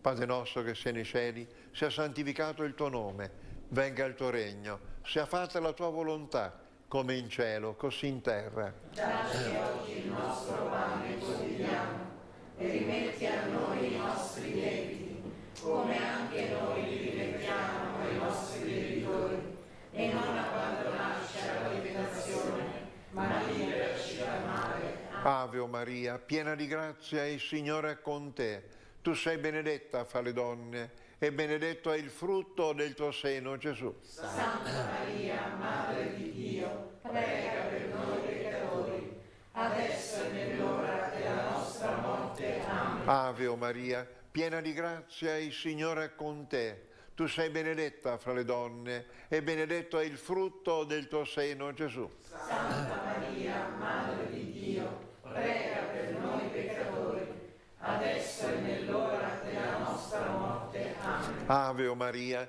piena di grazia, il Signore è con te. Tu sei benedetta fra le donne, e benedetto è il frutto del tuo seno, Gesù. Santa Maria, Madre di Dio, prega per noi peccatori, adesso e nell'ora della nostra morte. Amen. Ave Maria, piena di grazia, il Signore è con te. Tu sei benedetta fra le donne, e benedetto è il frutto del tuo seno, Gesù. Santa Maria, Madre di Dio, prega per noi peccatori, adesso e nell'ora della nostra morte. Amen. Ave Maria, piena di grazia, il Signore è con te. Tu sei benedetta fra le donne, e benedetto è il frutto del tuo seno, Gesù. Santa Maria, Madre di Dio, prega per noi peccatori, adesso e nell'ora della nostra morte. Amen. Ave Maria, piena di grazia, il Signore è con te. Tu sei benedetta fra le donne, e benedetto è il frutto del tuo seno, Gesù. Santa Maria, Madre di Dio, prega per noi peccatori, adesso e nell'ora della nostra morte. Amen. Ave Maria, piena di grazia, il Signore è con te. Tu sei benedetta fra le donne, e benedetto è il frutto del tuo seno, Gesù. Santa Maria, Madre di Dio, prega per noi peccatori, adesso e nell'ora della nostra morte. Amen. Ave Maria, piena di grazia, il Signore è con te. Tu sei benedetta fra le donne, e benedetto è il frutto del tuo seno, Gesù. Santa Maria, Madre di Dio, prega per noi peccatori, adesso e nell'ora della nostra morte. Amen. Ave Maria, piena di grazia, il Signore è con te. Tu sei benedetta fra le donne, e benedetto è il frutto del tuo seno, Gesù. Santa Maria, Madre di Dio, prega per noi peccatori, adesso e nell'ora della nostra morte. Amen. Ave Maria, piena di grazia, il Signore è con te. tu sei benedetta fra le donne e benedetto è il frutto del tuo seno, Gesù. Santa Maria, Madre di Dio, prega per noi peccatori, adesso è nell'ora della nostra morte. Amen. Gloria al Padre, al Figlio e allo Spirito Santo. Come era nel principio, ora e sempre, nei secoli dei secoli. Amen. O Gesù, perdona le nostre colpe, preservaci dal fuoco dell'inferno, porta in cielo tutte le anime, specialmente le più bisognose della tua misericordia. Mio Dio, io credo, adoro, spero e ti amo. Domando perdono per quelli che non credono, non adorano, non sperano e non ti amano. Per intercessione di Maria Immacolata e di tutti i santi, concedi, Signore, santi genitori, santi vescovi, sacerdoti e diaconi, ferventi religiosi, religiose e missionari alla tua Chiesa. Salve, o Regina, Madre di misericordia, vita, dolcezza e speranza nostra, salve. A te ricorriamo, noi esuli figli di Eva, a te sospiriamo, gementi e piangenti in questa valle di lacrime. Orsù dunque, avvocata nostra, rivolgi a noi gli occhi tuoi misericordiosi e mostraci, dopo questo esilio, Gesù, frutto benedetto del tuo seno, o clemente, o pia, o dolce Vergine Maria. Signore, pietà. Signore, pietà. Cristo, pietà. Cristo, pietà. Signore, pietà. Signore, pietà. Cristo, ascoltaci. Cristo, ascoltaci. Cristo, esaudiscici. Cristo, esaudiscici. Padre celeste che sei Dio, abbi pietà di noi. Figlio redentore del mondo che sei Dio, abbi pietà di noi. Spirito Santo amore che sei Dio, abbi pietà di noi. Santa Trinità, unico Dio, abbi pietà di noi. Santa Maria, prega per noi. Santa Madre di Dio, prega per noi. Santa Vergine delle Vergini, prega per noi. Madre di Cristo, prega per noi. Madre della Chiesa, prega per noi. Madre della Divina Grazia, prega per noi. Madre della fiducia, prega per noi. Madre purissima, prega per noi. Madre castissima, prega per noi. Madre sempre Vergine, prega per noi. Madre immacolata, prega per noi. Madre degna di amore, prega per noi. Madre ammirabile, prega per noi. Madre del buon consiglio, prega per noi. Madre del Creatore, prega per noi. Madre del Salvatore, prega per noi. Madre di misericordia, prega per noi. Vergine prudentissima, prega per noi. Vergine degna di onore, prega per noi. Vergine degna di lode, prega per noi. Vergine potente, prega per noi. Vergine clemente, prega per noi. Vergine fedele, prega per noi. specchio della santità divina, prega per noi. sede della sapienza, prega per noi. causa della nostra gioia, prega per noi. tempio dello Spirito Santo, prega per noi. tabernacolo dell'eterna gloria, prega per noi. dimora tutta consacrata a Dio, prega per noi. rosa mistica, prega per noi. arca dell'alleanza, prega per noi. porta del cielo, prega per noi. stella del mattino, prega per noi. salute degli infermi, prega per noi. rifugio dei peccatori, prega per noi. conforto dei migranti, prega per noi. consolatrice degli afflitti, prega per noi. aiuto dei cristiani, prega per noi. regina degli angeli, prega per noi. regina dei patriarchi, prega per noi. regina dei profeti, prega per noi. regina degli apostoli, prega per noi. regina dei martiri, prega per noi. regina dei confessori della fede, prega per noi. regina delle vergini, prega per noi. regina di tutti i santi, prega per noi. regina concepita senza peccato originale, prega per noi. regina assunta in cielo, prega per noi. regina della famiglia, prega per noi. regina della pace, prega per noi. regina del Santo Rosario, prega per noi. Vergine Lauretana, prega per noi. Agnello di Dio che togli i peccati del mondo, perdonaci, o Signore. Agnello di Dio che togli i peccati del mondo, esaudisci, o Signore. Agnello di Dio che togli i peccati del mondo, abbi pietà di noi. prega per noi, Santa Madre di Dio, affinché siamo fatti degni delle promesse di Cristo.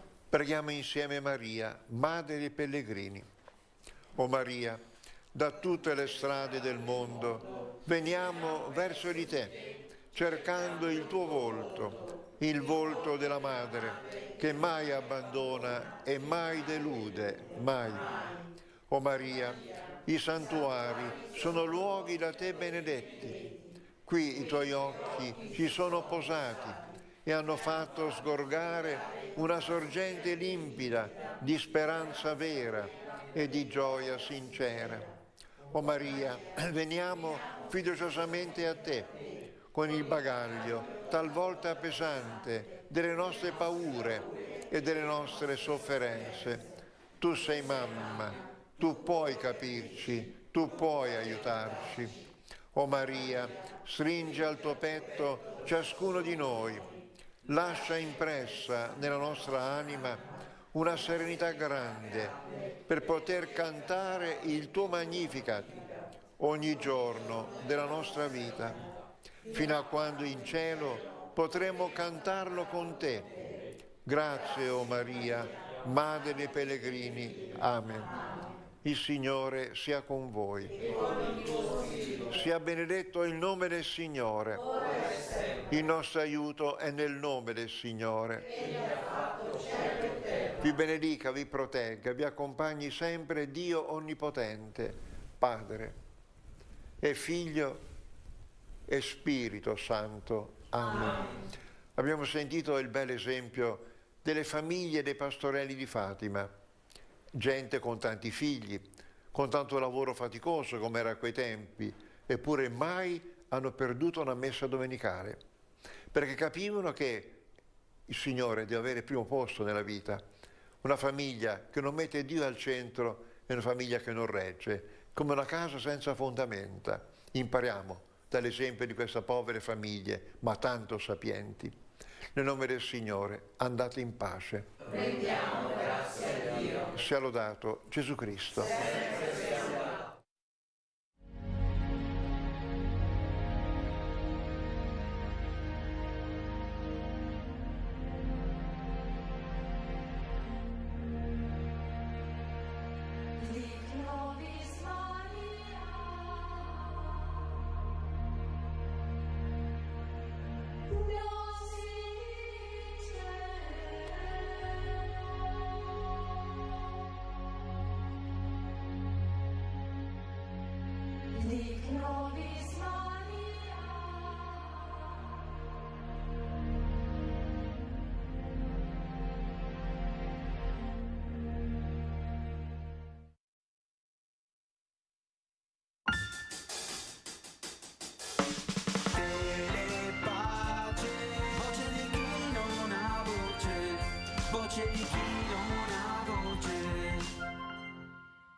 La pace vola sulle ali di 1000 colombe.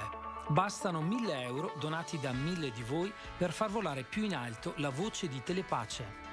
Ogni dono, piccolo o grande che sia, è un battito d'ali che porta luce e fede là dove c'è bisogno di pace. Vola insieme a noi, sostienici.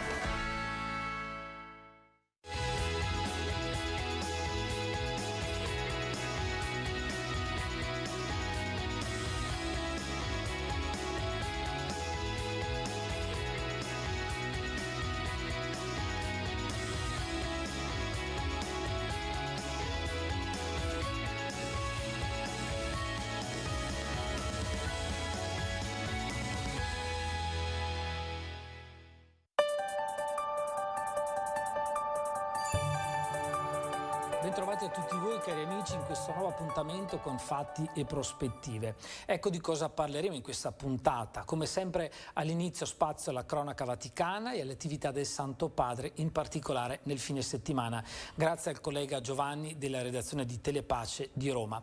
Poi parleremo della 26esima settimana nazionale di studi sulla spiritualità coniugale e familiare, intitolata Addomesticare il mondo. Si è svolta a Verona, è durata 4 giorni con i responsabili responsabili delle pastorali familiari di tutta Italia. Poi parleremo del Festival Biblico a Verona nei prossimi giorni con la responsabile Lucia Vantini.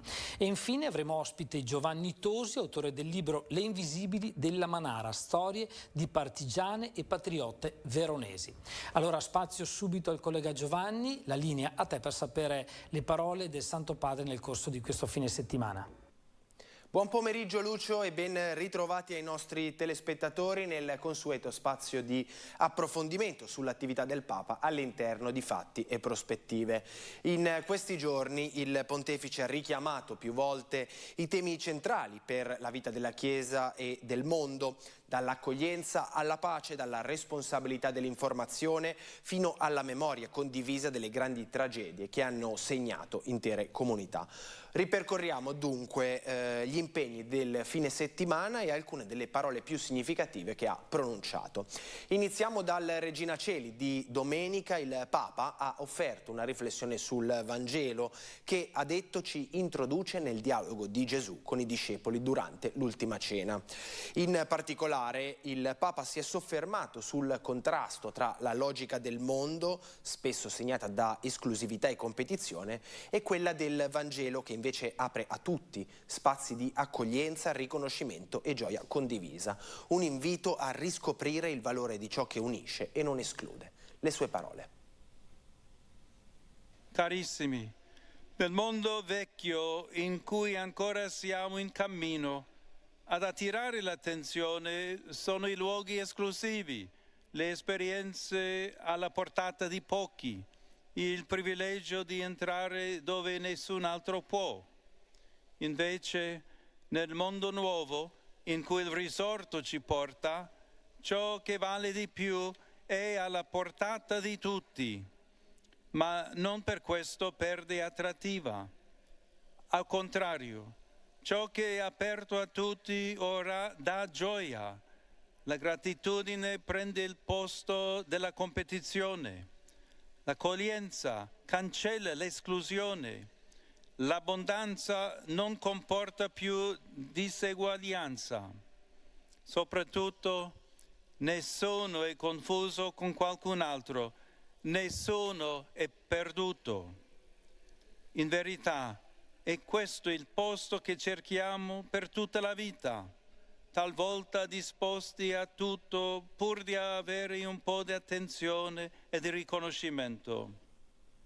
E con l'inizio del mese di maggio, tradizionalmente dedicato alla Madonna, il Papa ha richiamato l'importanza della preghiera del Rosario come esperienza comunitaria di fede, capace di rinnovare l'unità della Chiesa e accompagnare l'invocazione per la pace nel mondo. Ascoltiamo dunque l'invito del Santo Padre per questo mese di maggio. È iniziato il mese di maggio. In tutta la Chiesa si rinnova la gioia di ritrovarsi nel nome di Maria, nostra Madre, specialmente a pregare insieme il Rosario. Si rivive l'esperienza di quei giorni tra l'ascensione di Gesù e la Pentecoste, quando i discepoli si ritrovavano nel cenacolo a invocare lo Spirito Santo. Maria Santissima era in mezzo a loro e il suo cuore custodiva il fuoco che animava la preghiera di tutti. Nella giornata di sabato 2 maggio, presso la Basilica di San Giovanni in Laterano, il Papa ha presieduto l'ordinazione dei nuovi vescovi ausiliari per la diocesi di Roma, affidando loro una missione chiara: essere pastori vicino alla gente, soprattutto a chi vive nelle periferie esistenziali, ed essere testimoni di una Chiesa che accoglie e non esclude. Allora vediamo e ascoltiamo questo estratto dell'omelia di Papa Leone. Mi rivolgo a voi, carissimi fratelli, che da oggi sarete vescovi ausiliari di questa Chiesa, la cui cura ho ricevuto in dono. A voi che con il cardinale vicario potrete aiutarmi ad essere il riflesso del buon pastore per il popolo romano e a presiedere alla carità di tutto il popolo santo di Dio sparso sulla terra. Vi incoraggio a raggiungere le pietre scartate di questa città e di annunciare loro che in Cristo, nostra pietra angolare, Nessuno è escluso dal diventare parte attiva dell'edificio santo che è la Chiesa e della fratellanza fra gli esseri umani. Riverbera in questa immagine l'appello dell'esortazione apostolica Evangelii Gaudium di Papa Francesco. Essere una Chiesa ospedale da campo, essere pastori di strada, avere nel cuore le periferie materiali e esistenziali. Lasciate agire in voi lo spirito di profezia. Non accomodatevi nei privilegi che la vostra condizione potrebbe offrirvi. Non seguite la logica mondana dei primi posti. Siate testimoni di Cristo che è venuto non per essere servito, ma per servire. Non fatevi cercare, fatevi trovare. Sempre sabato, ricevendo i dipendenti della Conferenza Episcopale Italiana, il Papa ha ricordato il valore del servizio quotidiano nella Chiesa, sottolineando come anche il lavoro più nascosto contribuisca alla missione evangelizzatrice e alla costruzione di comunità unite e solidali. Ascoltiamo dunque un riassunto dei passaggi principali del discorso del Santo Padre. Il vostro, infatti, è un servizio al servizio, un lavoro che sostiene altri lavori, un impegno che rende possibile il contributo di molti, una collaborazione che aiuta le chiese locali ad annunciare la buona novella, a camminare insieme e a essere presenza viva del Signore in questo Paese e nel mondo. Nella Chiesa, infatti, servire non è semplicemente svolgere una funzione, ma partecipare attivamente come membra alla vita di un corpo il cui capo è il Signore. Il centro perciò non siamo mai noi, i nostri uffici, i nostri programmi, ma è Lui. Ed ogni attività trova senso quando aiuta, anche in modo umile e nascosto, all'incontro e all'unione con Lui. I luoghi in cui esercitate le mansioni quotidiane sono il primo spazio in cui siete chiamati a far prendere forma al Vangelo, promuovendo unità e pace, con pazienza e umiltà, nella cura e nella custodia vicendevole. E questa consapevolezza deve modellare il vostro modo di percepirvi, di parlare, di ascoltare, di correggere, di sostenere, permeando gli ambienti di lavoro e determinando dei veri e propri stili di vita evangelica. Nel 50° anniversario del terremoto del Friuli del 1976, il Papa ha inviato un telegramma di vicinanza alla popolazione unendosi spiritualmente alle celebrazioni in memoria delle vittime. Era la sera del 6 maggio 1976 quando alle ore 21 una violenta scossa colpì un'ampia area del Friuli, soprattutto nella zona nord di Udine, distruggendo interi paesi come Gemona, Venzone e Osoppo. Il bilancio fu drammatico, circa 990 vittime, migliaia di feriti, oltre 100.000 sfollati e centinaia di comuni danneggiati. Nei mesi successivi nuovi forti scosse, in particolare a settembre, aggravarono ulteriormente una situazione già durissima. Fu una tragedia questa che segnò profondamente l'Italia, ma fu anche un momento decisivo di unità e solidarietà. Da tutta la penisola, infatti, ma anche dall'estero, arrivarono aiuti, mentre proprio da quell'esperienza nacque il modello della protezione civile italiana. Nel suo messaggio a firma del cardinale segretario di Stato Pietro Parolin, il Papa ha ricordato il dolore per le vittime e ha espresso la propria vicinanza alle famiglie che ancora portano i segni di quella perdita, ma ha anche sottolineato la straordinaria capacità di rinascita delle comunità friulane. Una ricostruzione che, come abbiamo detto, è diventata modello civile e segno concreto di solidarietà. Da qui l'invito del Pontefice, fare memoria di quella tragedia non solo per ricordare, ma per rinnovare oggi l'impegno alla fraternità, alla carità e alla coesione, valori quanto mai necessari anche nel tempo presente. Questa dunque era l'ultima notizia, a me non resta che ringraziare per averci seguito e restituire la linea a Verona. Lucio, a te.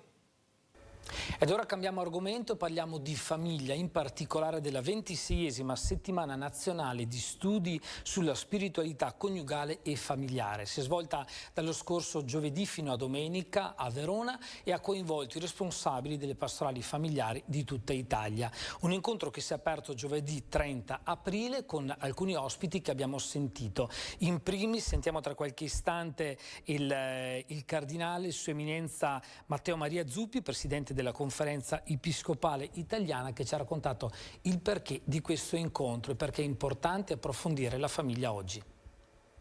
Per dire che famiglia è bello, noi ne abbiamo un bisogno straordinario, per certi versi la crisi significa anche una ricerca e noi dobbiamo aiutare ad essere famiglia, a costruire famiglia, a non aver paura di pensarsi in famiglia e dei legami indispensabili perché la famiglia sia tale.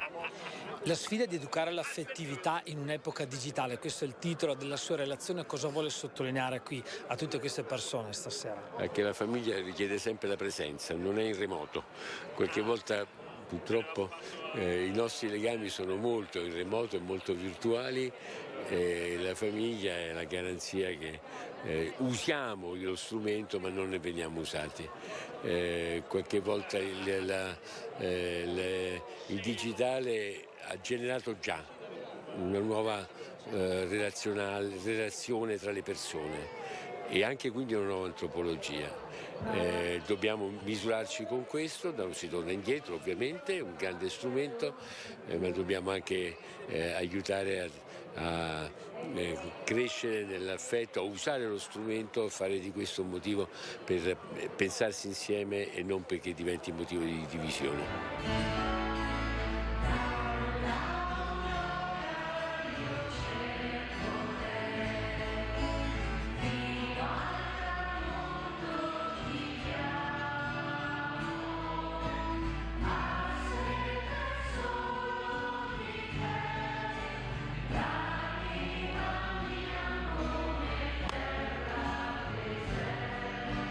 La nostra regione, che nella sua complessità anche geografica, umana, però ha vissuto anche una profonda trasformazione molto veloce, per cui noi ci troviamo a vivere anche in anticipo rispetto a altre parti d'Italia, penso soprattutto al meridione, una situazione di fortissima secolarizzazione, quindi di trasformazione anche del modo stesso di essere famiglia, come testimoniano tutti i dati anche sociologici, e quindi questo ha costituito una grossa sfida alla Chiesa e alla pastorale. Io auspico che ci siano intanto delle famiglie che possono essere di testimonianza e di segno anche per tutti gli altri, perché il problema non è che arrivare a che tutti vivano nello stesso modo, non abbiamo più questa illusione, ma cerchiamo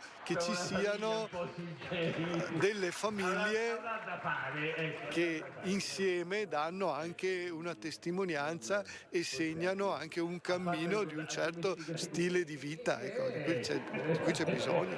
Sì, veramente questa è un'occasione unica per Verona, per la pastorale della famiglia di Verona. I partecipanti di Verona sono una quarantina. E è già da tempo che si preparano, ci sono le nostre coppie giovani ma anche gente più avanti negli anni, ed è una bellissima occasione per dire che la famiglia comunque rimane ancora una realtà importante per la società e per la Chiesa, e quindi siamo contenti di accogliere qui tutti i rappresentanti delle diocesi italiane, sia sacerdoti che sposi, per trovarci insieme a riflettere sulla capacità di educare all'affettività e alle relazioni. Quindi momenti di approfondimento che poi saranno sviluppati e comunque discussi insieme con questa modalità sinodale dei tavoli, che è un po' una novità.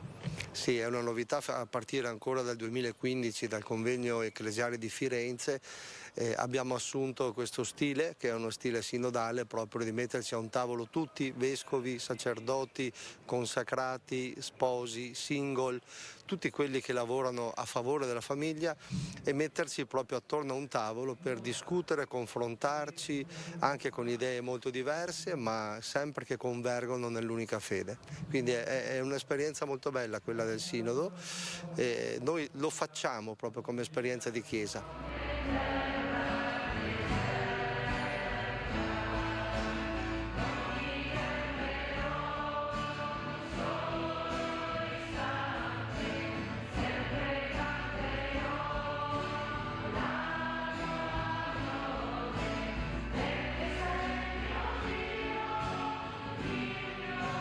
Questo appuntamento, che ormai ha quasi più di 20 anni, è un appuntamento che vede tutti gli operatori, o la maggior parte degli operatori pastorali, che si ritrovano un po' per riflettere su quali sono linee di spiritualità, esperienze condivise, e quindi ci si ritrova insieme un po' per fare il punto della situazione e per condividere anche buone esperienze, buone pratiche.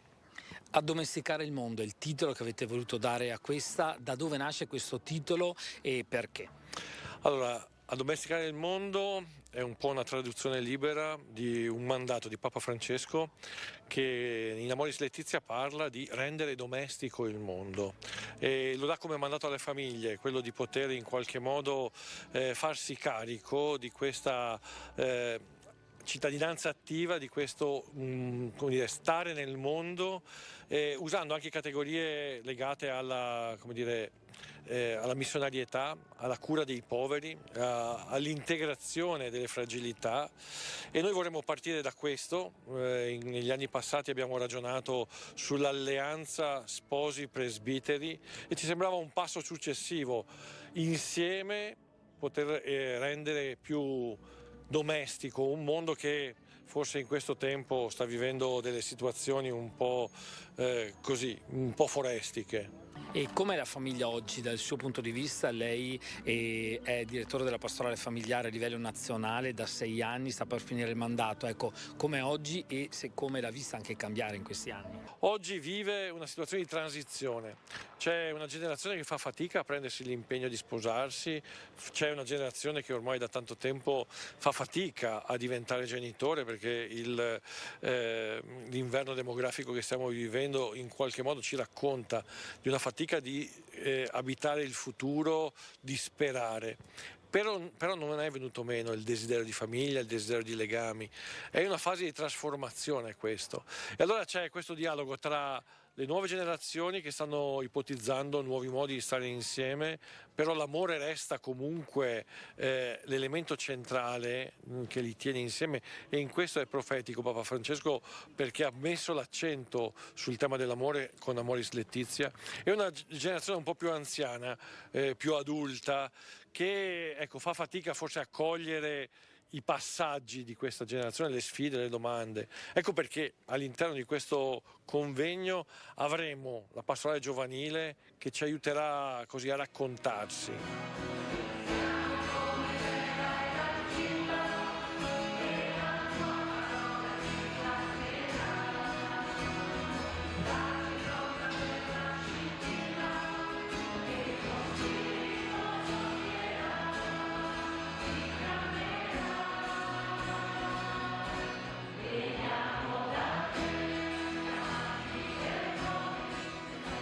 L'abbiamo preparato oramai da più di un anno insieme con la Consulta Nazionale, frutto di un processo avviato, condiviso, e abbiamo chiesto alla Consulta, che è rappresentata da tutti i responsabili regionali delle 16 regioni ecclesiastiche, e da lì siamo partiti per capire quali erano le tematiche e le sfide che volevamo affrontare in questo convegno, che ha una cadenza annuale, quindi che richiama tutte le famiglie, come lo vediamo in questi giorni. Siamo oltre 450 partecipanti da tutte le regioni d'Italia, e su questo insomma abbiamo lavorato, dicevo, per circa un anno, affrontando le tematiche, individuando i vari argomenti e incontrando i relatori per esplicitare al meglio quello che poteva essere il modo di affrontare queste tematiche che avevamo individuato. Direi l'importanza è fondamentale unirsi e fare rete, no?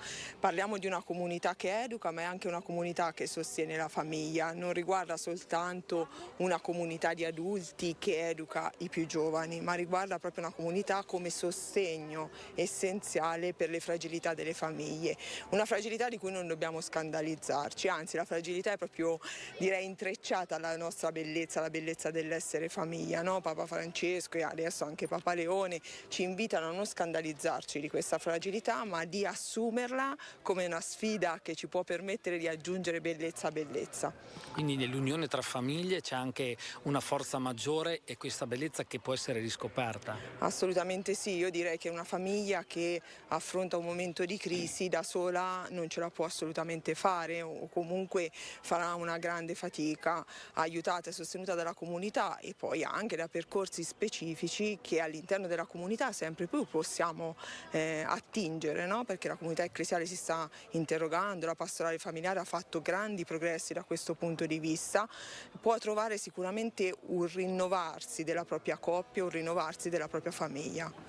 Non sarà un tema specifico di questo convegno, ma non si possono dimenticare le famiglie separate, le persone che stanno vivendo questa dimensione e che voi avete trattato nei scorsi anni, in questi anni, ecco. E quanto è importante, quanto si può ancora lì dare tanto e ricevere tanto. Allora, io intanto direi che è la sfida grande della Chiesa, di riconoscersi come una famiglia di famiglie dove nessuno viene dimenticato. Cioè, possiamo dirci Chiesa se effettivamente accogliamo tutti i fratelli e le sorelle nelle condizioni in cui stanno vivendo, a maggior ragione coloro che sono nella sofferenza. E è vero che non lo tratteremo, diciamo, in via diretta in questo convegno, però è anche vero che quando si parla di educare all'affettività non possiamo dimenticare che tanti dei nostri ragazzi vivono la ferita di genitori separati e hanno bisogno di essere sostenuti proprio insieme ai loro genitori nella scoperta di un per sempre che è ancora possibile nonostante l'esperienza fatta. Quindi direi che proprio perché la realtà è superiore all'idea, come ci ricordava Papa Francesco, da lì dobbiamo partire da quella realtà e questo convegno ha quest'idea, partire dalla realtà affettiva che viviamo tutti, compresi noi adulti.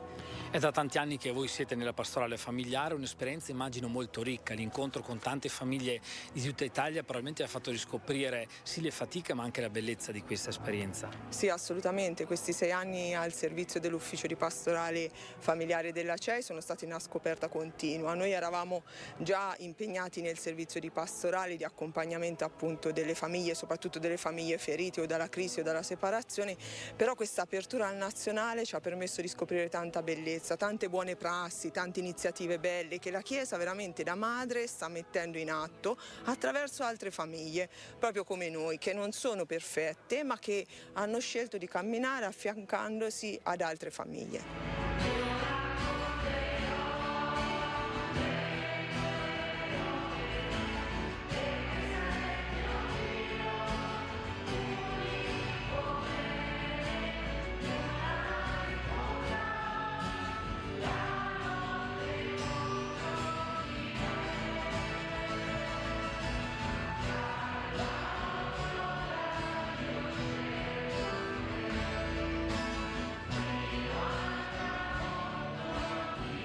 Sicuramente crescere in un ambiente collegiale, collettivo aiuta a vivere quello che è poi la vita di tutti i giorni, l'essere parte di una comunità, l'essere parte di un contesto sociale in cui il proprio ruolo è inserito all'interno di meccanismi di relazioni che vanno costruite, ci si deve allenare, diciamo così, e il contesto familiare sicuramente, siccome sono convinto e spesso ci si dimentica che l'educazione è una relazione che si crea tra due persone, e quale esempio migliore può essere quello di vivere e convivere con una famiglia dove le relazioni si vivono, dove l'esempio si vede, si vive sulla propria pelle e si può costruire poi quelli che sono i valori su cui si poggia le scelte della vita. Non nego che uno dei dati che più preoccupa non solo il sottoscritto ma in generale la società è il numero medio dei componenti dei nuclei familiari che abitano le nostre città, che abitano i nostri condomini e che generano quel quel timore che sia la solitudine la patologia più pericolosa e sicuramente quella su cui bisogna lavorare, perché credo che una comunità appunto si formi su legami, su relazioni, su un controllo sociale che è fatto anche di vivere, di vita vissuta assieme. Sicuramente oggi la famiglia sta soffrendo un po' questa continuità, questa anche coerenza con quelle che sono la durata delle famiglie. Sappiamo come purtroppo si formano, come si rimodulano, come si ricostituiscono famiglie che vanno accompagnate. C'è qualcosa su quale l'amministrazione di Verona sta puntando, vuole puntare per supportare la famiglia? Sicuramente questo fatto di accompagnarle, di essere presenti e di vivere le scelte anche di prossimità, perché poi anche cose che sembrano lontane sono quelle che aiutano, dal decentramento di alcuni servizi, dal far vivere i quartieri anche in strada, far vivere le giornate di socialità in maniera positiva, la festa che facciamo a Capodanno, decentrata di Capodanno, proprio per attivare relazioni che nel quartiere poi durano durante l'anno, incentivare il dialogo, incentivare la conoscenza anche all'interno degli stessi condomini, delle stesse vie, sia uno dei compiti che possiamo fare. Sosteniamo tutte le associazioni che creano comunità, quelle che creano eventi e momenti di incontro, e questo ci dobbiamo sicuramente imporre. C'è un tema che sfugge un po' a tutti, che è quello che personalmente anche preoccupa, che è il tema della violenza familiare, che oggi purtroppo le mura di casa sono diventate anche purtroppo a volte un pericolo, e su questo credo si possa fare molto di più di quello che si riesce a fare in questo momento. Ne abbiamo parlato anche la settimana scorsa e torniamo a parlarne anche oggi, perché è un appuntamento veramente importante per la nostra città e per tutta la nostra regione. È il Festival Biblico, 22esima edizione, si terrà a Verona dall'8 al 10 maggio. E vogliamo parlarne quest'oggi con la principale referente per la nostra diocesi, Lucia Vantini. Ben trovate e grazie per essere con noi. Grazie a voi, grazie a voi. Ecco, prima di passare in specifico dei 7 appuntamenti previsti per la nostra diocesi, vogliamo sapere il perché di questo titolo, il potere del limite, e se c'è anche un sottotitolo per la diocesi di Verona. Sì, il titolo è per noi molto, molto interessante e specifico, che non mi sono occupata solo io del Festival Biblico di Verona, ma c'è un'equipe di persone che hanno lavorato ricevendo dall'insieme delle diocesi del Festival Biblico, che hanno pensato proprio di concentrarsi sul tema del limite e in particolare sul tema del potere del limite. Per noi questo è stato particolarmente entusiasmante, sia perché noi a Verona avevamo già ricevuto una lettera pastorale del nostro vescovo Don Domenico sul limite, e tante attività erano già state avviate come riflessione su questo tema. E poi abbiamo pensato, con veramente anche responsabilità politica, che ragionare non solo sul limite in generale, ma sul limite connesso al potere era particolarmente importante in un momento come questo, in cui abbiamo a che fare con la smisuratezza del potere, l'arroganza del potere, il fatto che i poteri sacrificano vite come se fosse qualcosa di normale, di ordinario e di necessario. Quindi il tema viene scelto dall'insieme delle diocesi del Festival Biblico, coordinate dal Festival di Vicenza, ma per noi in particolare ciò è sembrato veramente un segno di allungamento di un percorso che stiamo già facendo, e in particolare ci siamo sentiti di aggiungere un sottotitolo, cioè non solo il potere del limite, scusate, non solo il limite del potere, ma il potere del limite. Perché è bello ragionare sul limite in chiave di potere, pensando all'orizzonte comune, e quindi non solo come limitare il potere perché ci sia pace, perché ci sia giustizia, ma anche come fare in modo che i nostri limiti diventino soglie, diventino risorsa, diventino senso di quello che siamo davvero e che possiamo essere insieme nella pace in particolare. Ecco, come ha sottolineato il nostro Vescovo nel suo documento, il limite molto spesso viene visto proprio come negativo, invece qua c'è un'accezione positiva del limite, e da sottolineare anche che il festival non parlerà naturalmente solo di temi religiosi, ma affronterà un po' tutto tondo quella che è la nostra socialità, obiettivo per cui anche si realizza questo festival, attualizzare il libro della Bibbia. Assolutamente, è così. Il Festival Biblico ha una matrice biblica molto forte, per cui si tratta di ripartire dalla scrittura ebraico-cristiana che in un contesto religioso porta con sé dei significati molto profondi, ma di riconoscere anche questi testi come patrimonio comune, patrimonio dell'umanità, come qualcosa in cui è custodita la nostra esperienza e anche una sorta di segreto per la fioritura della nostra vita, per cui attorno alla Bibbia ci possiamo ritrovare anche a differenza delle nostre esperienze, delle nostre prospettive religiose. È per questo che il programma di quest'anno a Verona prevede una pluralità di linguaggi, ma anche una matrice biblica molto forte, e in particolare io proprio poi spiegherò anche questa pluralità dei linguaggi, però mi sembra importante dire due parole sui due eventi che hanno la Bibbia, la scrittura come focus particolare, perché tutto il resto si irradia senza però sentirsi costretto dalla Bibbia. Certo, allora questi appuntamenti li segnalo velocemente io, poi chiedo un commento naturalmente, quindi sabato 9 all'auditorium della chiesa di San Fermo a Verona in mattinata, e poi la biblioteca Nodè nel pomeriggio. Alla mattina alle 9:30 la biblista Suor Grazia Papola offrirà l'incontro sulla tematica Il Rescalzo, quando il limite genera vita. Ecco, a partire dalla figura del potere con il re depotenziato nel Deuteronomio, quindi qualcosa su questo incontro?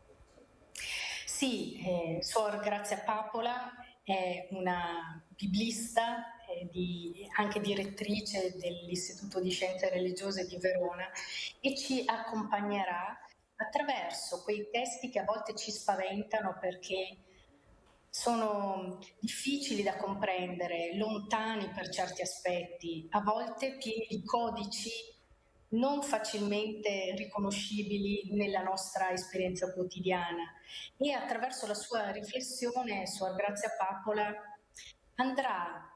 ci porterà dentro il testo del Deuteronomio un po' con una domanda profonda: il potere quando genera vita? Che tipo di limite permette al potere di essere a servizio della vita e delle vite? E il Deuteronomio lo scopriremo come qualcosa che ci insegna a non obbedire alle persone, magari spietate, ci insegna a non obbedire alle logiche umane di mercato, di egoismo, di narcisismo, ma a obbedire alla voce di Dio e a tutto ciò che ha a che fare con la sua giustizia. Quindi sarà molto interessante. Ecco, questo è un incontro interessante e la tematica è sicuramente coinvolgente. Un altro incontro da segnalare è quello che sarà poi sabato pomeriggio alle 15:30 presso la biblioteca Nodè, alle 17, intitolato Una pietra, una tomba e un paio di donne, con la teologa Elizabeth Green. Ecco perché questo incontro, perché l'avete voluto e cosa racconterà la teologa? Sì, anche Elizabeth Green è una teologa di grande spessore, lei appartiene a un'altra confessione cristiana, è stata per molto tempo una pastora battista, e lei ci accompagnerà attraverso la sua lingua tagliente, molto liberante e profetica, oserei dire, a rileggere la nostra letteratura cristiana, ma anche la nostra esperienza del Vangelo, con una particolare attenzione ai poteri che escludono e che invece hanno bisogno di ritrovare il vuoto dentro di sé perché possa passare la grazia. Il titolo è molto evocativo: una pietra, una tomba, un paio di donne. Si capisce che Elizabeth Green andrà a puntare a significati che per le donne sono particolarmente importanti e che le donne custodiscono come qualcosa che non è un bene solo ed esclusivamente per loro stesse, ma per quella cultura della vita, della giustizia e della pace di cui parlavamo all'inizio. Tra gli altri incontri poi segnalo quello di domenica mattina a partire dalle 9 e il pellegrinaggio cittadino intitolato Camminare, immergersi, celebrare il bello del limite, con una passeggiata culturale per le vie del centro a cura di Cristina Frescura. E invece il primissimo incontro che si tiene nella serata dell'8 maggio alle 20:30 è intitolato La più piccola di tutti, la selvatica Antigone, introdotto proprio da lei, Lucia Vantini, perché può essere importante conoscere anche questa figura. Sì, partiamo dalla passeggiata, che in realtà non è appunto solo ed esclusivamente una passeggiata, ma Cristina Frescura, che ha una formazione biblica molto profonda e che è anche l'attuale direttrice di Verona Minor Jerusalem, per cui si occupa di questi percorsi all'interno della bellezza della città, alla ricerca di significati profondi.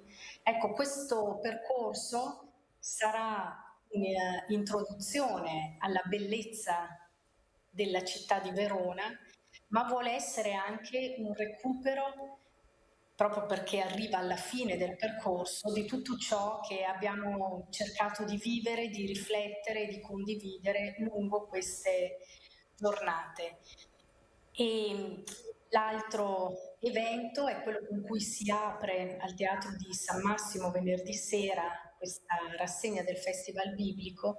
Si parlerà di Antigone e io introdurrò il percorso nel suo insieme, ma sarà molto interessante ritrovare, attraverso un'attenzione al linguaggio teatrale, quelle voci dell'infanzia, delle bambine e dei bambini che siamo stati o che oggi sono, alcuni soggetti della vita, per ricordare la storia di Antigone. Antigone è una storia di potere, non ha limite ed è una storia tragica. Sarà molto interessante sentire intrecciate le parole di Sofocle con le parole della nostra infanzia, con quelle parole che sono molto aderenti alla vita e che in fondo non abbiamo mai perduto, sono custodite da qualche parte dentro la nostra storia. Grazie, grazie tante. Allora con questi flash ci ha veramente incuriosito rispetto all'importanza e la profondità della Bibbia oggi da poter conoscere, proprio per conoscere anche meglio noi stessi e la nostra società. Grazie. Sì. Ricordo anche che il programma vorrei aggiungere anche, prego, se posso, solo per completezza, vorrei sottolineare la pluralità dei linguaggi. Un po' è già uscita questa pluralità, ma vorrei ricordare che ci sarà una riflessione del professor Gabriele Pellizzari a partire dalla letteratura cristiana antica, come il potere si riveste di simboli religiosi nell'arte e nella storia. Ci sarà un'attenzione alla poesia. Il tempo del canto è tornato con Elisabetta Zampini e concluderemo con la musica di Giovanni Signorato. Attraverso le parole e le note ci porterà dentro il limite visto attraverso le onde del suono, e il tutto si concluderà in cattedrale con una messa presieduta dal nostro vescovo Don Domenico. Esattamente, proprio domenica alle 12:30, domenica 10 maggio. Tutto il programma completo è possibile riguardarlo sul sito Festival Biblico nella sezione Verona, oppure anche nel sito Chiesa di Verona e cercando Festival Biblico. Grazie allora a Lucia Vantini, che è delegata episcopale per l'ambito della prossimità e referente a Verona per il Festival Biblico. Grazie. Grazie a voi. Grazie ancora a Lucia Vantini, ed ora uno spot e poi un altro argomento.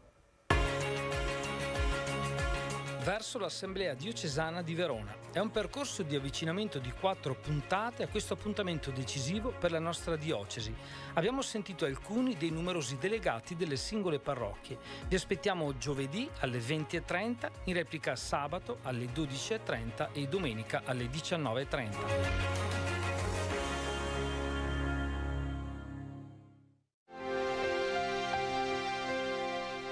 Nel mese dedicato alla Madonna, Telepace propone le 7 case di Maria, pensiero mariano a cura di padre Hermes Ronchi. In onda ogni giorno alle 8:20, 17:30, alle 20 e alle 23:15.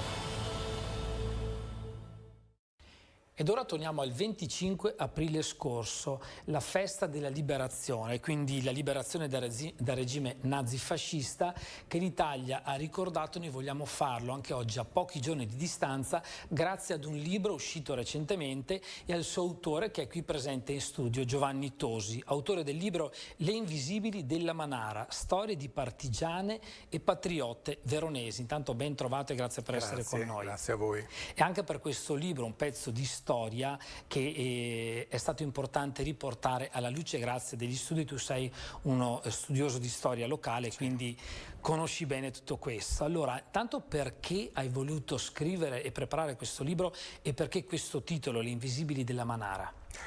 Nasce un paio d'anni fa quando mi sono trovato davanti a delle carte, a dei documenti d'archivio, un elenco di partigiani e partigiane della Manara. In realtà in questo elenco di circa 300 nomi scorro e trovo, con mia sorpresa, nomi di donne. Comincio a fare una conta di questi nomi e trovo che ci sono donne abbastanza importanti e circa una ventina, 20-25. Ma erano nomi, tracce di persone di cui non si era persa proprio la memoria, invisibili. Ecco, lo scopo del libro è stato quello di cercare di dare un nome e una storia a queste esperienze. E proprio in questo libro racconti un po', fai un preambolo rispetto al contesto sociopolitico dell'epoca e poi nome, foto della singola partigiano patriotta e poi brevemente la storia. Contestualizziamolo innanzitutto perché non tutti sono ferrati nella storia. Abbiamo festeggiato la festa della liberazione. Ecco, cosa significa, perché questo nome e qual era la situazione sociopolitica dell'epoca? Allora, noi sappiamo che il 25 aprile è un momento in cui l'Italia esce da un incubo, l'incubo del ventennio fascista, l'incubo di una lunga guerra che poi diventa una guerra anche civile dall'8 settembre del 43. Nel corso del 44 anche nel Veronese si costituiscono delle formazioni partigiane. Ecco, una in particolare su cui è oggetto il studio di questo libro è la brigata Manara, Luciano Manara. È il nome dato a una formazione che operava nell'est veronese, Val d'Alpone, Val di Cazzano, Val di Lasi, quindi tutta la zona, la cui nascita o costituzione è data da questi due giovani fratelli antifascisti, Luciano e Elisetta Dal Cero, tra l'altro due giovani che hanno avuto ampi riconoscimenti per la loro lotta partigiana. Ecco, nello specifico la brigata operava sostanzialmente per circa 300 qualcosa giovani partigiani, ma questo è l'elemento interessante del libro. Scorrendo l'elenco ci trovano appunto questi nomi di giovani donne, 28 storie. Anche nelle foto ufficiali della brigata non c'erano donne, giusto? Eppure hanno svolto un ruolo fondamentale. Sì, erano proprio invisibili. Un nome. Cos'è un nome in un elenco se non una pura traccia? La fatica di questa ricerca è stata quella di operare una integrazione di una ricerca d'archivio o di archivi, quindi fonti documentali, documenti di archivio, con una ricerca altrettanto faticosa sui territori nel recuperare frammenti di storia locale attraverso testimonianze relative soprattutto al mondo parentale di queste giovani donne. Ne è uscito un quadro estremamente semplice ma complesso nell'articolazione interna, perché è proprio uno studio all'interno di una formazione partigiana, non è uno studio di una donna, ma di una serie di relazioni umane e anche ideali tra giovani donne e anche tra donne e partigiani della stessa. Mi ha colpito veramente tanto intravedere qualcuna di queste storie, come c'è scritto nella controcopertina, dice casalinghe, impiegate, studentesse, maestre, per lo più ventenni e dalla forte personalità. Quindi il periodo difficile dell'epoca ha fatto crescere prima, diciamo, queste giovanissime che già così appunto giovani con diversi differenti ruoli nella società sono state fondamentali per creare la pace. Tante volte si dice che sono le persone invisibili che creano la storia.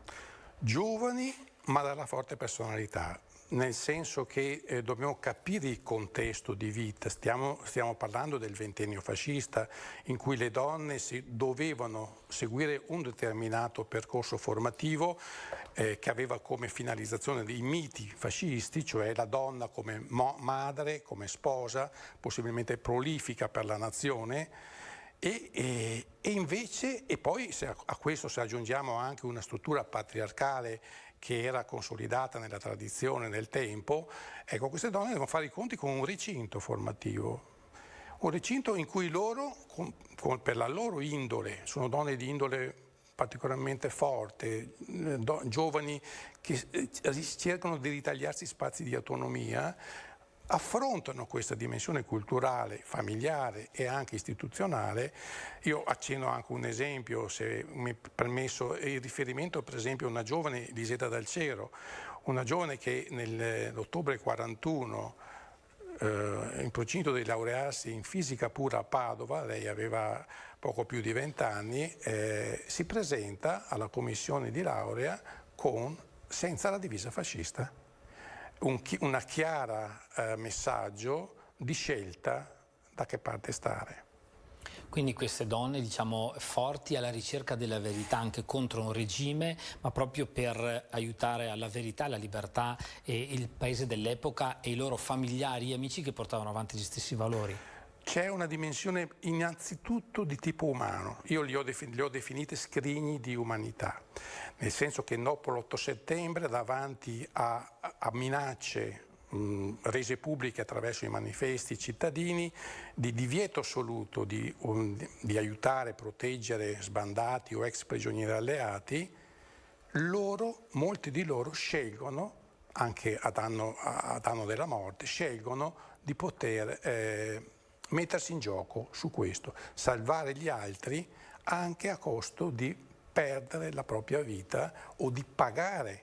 Tanto è vero che in queste 28 storie una decina di donne hanno conosciuto il carcere per queste loro scelte. Quindi è una fase interessante di grande umanità, di una disobbedienza civile sostanzialmente, dove l'umanità diventa un elemento di luce in un contesto disumano, perché siamo in un contesto del settembre-ottobre 44 dove Verona e l'intera Italia vive nel dramma della paura, del sospetto, della violenza permanente, e quindi questo diventa un elemento di grande speranza anche e di testimonianza anche per noi oggi, dare la vita anche sapendo di rischiare la propria.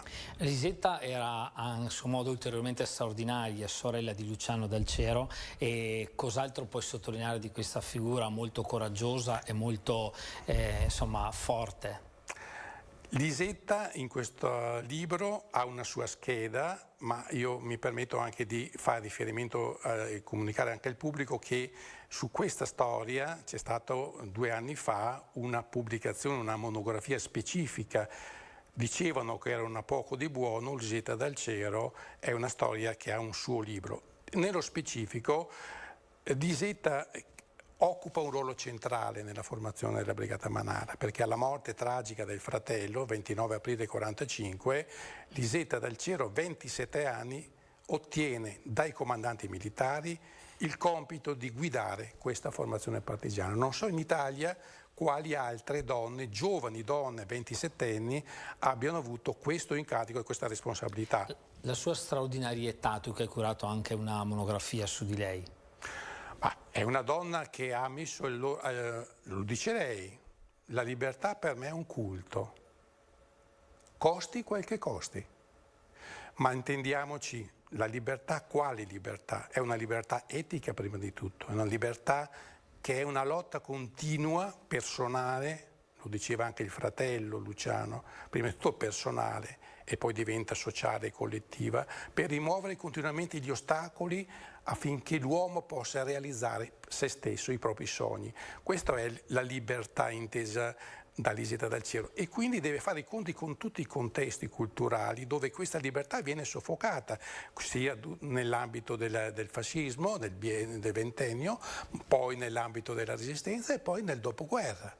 Perché anche nei decenni del dopoguerra Lisetta dal Cielo si trova davanti a una consapevolezza in cui le donne sono ancora discriminate, sono ancora emarginate, sono ancora invisibili, come dice il libro. E questo libro, insomma, grazie per aver dare un volto a queste invisibili. E parlando di questo libro è uscito naturalmente anche il nome di Luciano Del Cero, che è una figura che per vie diverse, insomma, è tornata ultimamente di nostra conoscenza. Volevamo approfondire anche questo, e parlando hai detto di aver curato un libro anche su di lui. Speriamo di tornare su questa figura in modo più prolungato a breve, ma intanto cosa si può dire di questa figura straordinaria che tu hai voluto approfondire proprio con gli studenti anche dell'istituto o liceo Luciano Del Cero di San Bonifacio? Sì, è un istituto tecnico in cui ho lavorato per oltre 10 anni, e nel 2018-2019 mi sono trovato a coordinare un progetto all'interno dell'istituto con un team di colleghi e di 30 studenti, spesso un lavoro di ricerca extrascolastico, proprio per recuperare una memoria di un giovane trentenne morto a 30 anni, di cui la sua breve storia era di una intensità straordinaria. Ecco, una ricerca con i ragazzi, con gli studenti, che ha dato luogo a una pubblicazione e anche a un docufilm, soprattutto per mettere in risalto proprio perché è definita una delle 13 medaglie d'oro alla resistenza veronese. Questa è una domanda importante. È su questa domanda il valore di questo giovane, da cosa è dato. Quindi tutta una ricerca che ha portato avanti la sua esperienza di giovane con tante difficoltà. La sofferenza è stata la sua compagna di viaggio.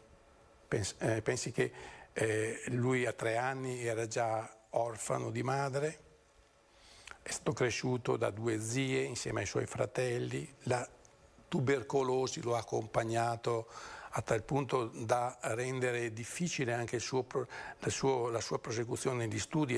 Si è diplomato a livello liceo scientifico a Verona, ma in ritardo, e poi la sua esperienza universitaria a Padova in scienze politiche, e poi il suo grande sogno, un cinema per ragazzi.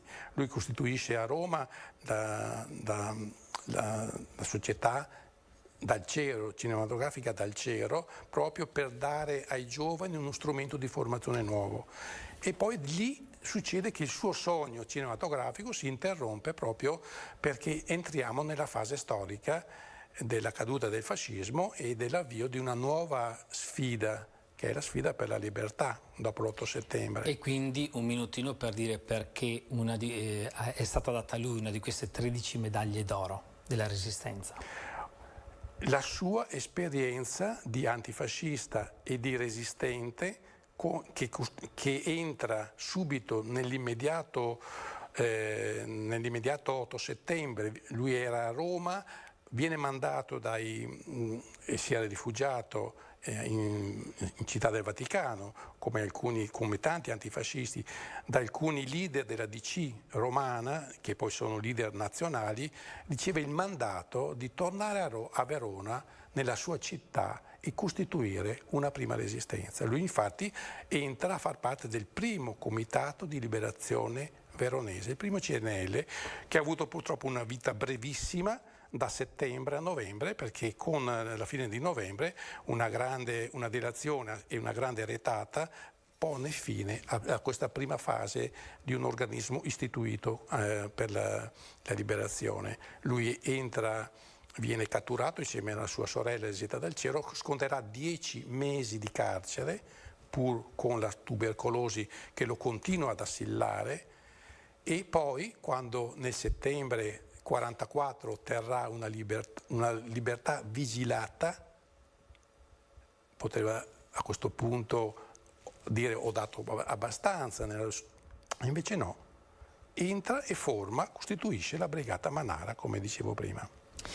Sicuramente una storia interessante da approfondire ancora, ma intanto per oggi va bene così. Grazie tante a Giovanni Tosi, autore del libro, come dicevamo in apertura, Le invisibili della Manara, cioè della Brigata Manara, storie di partigiane e patriote veronesi. Grazie. Grazie a voi, arrivederci.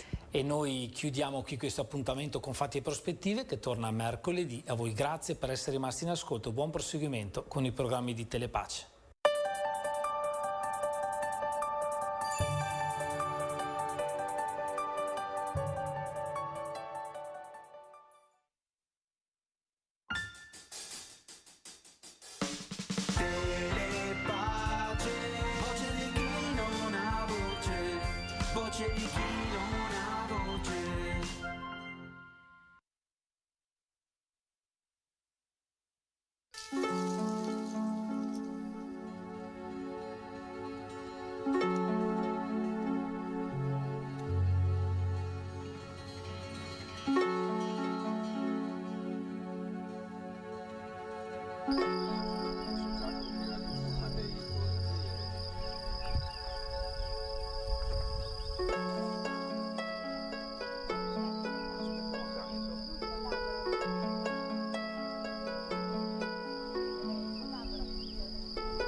Cari amici, ben ritrovati al nostro appuntamento mariano quotidiano.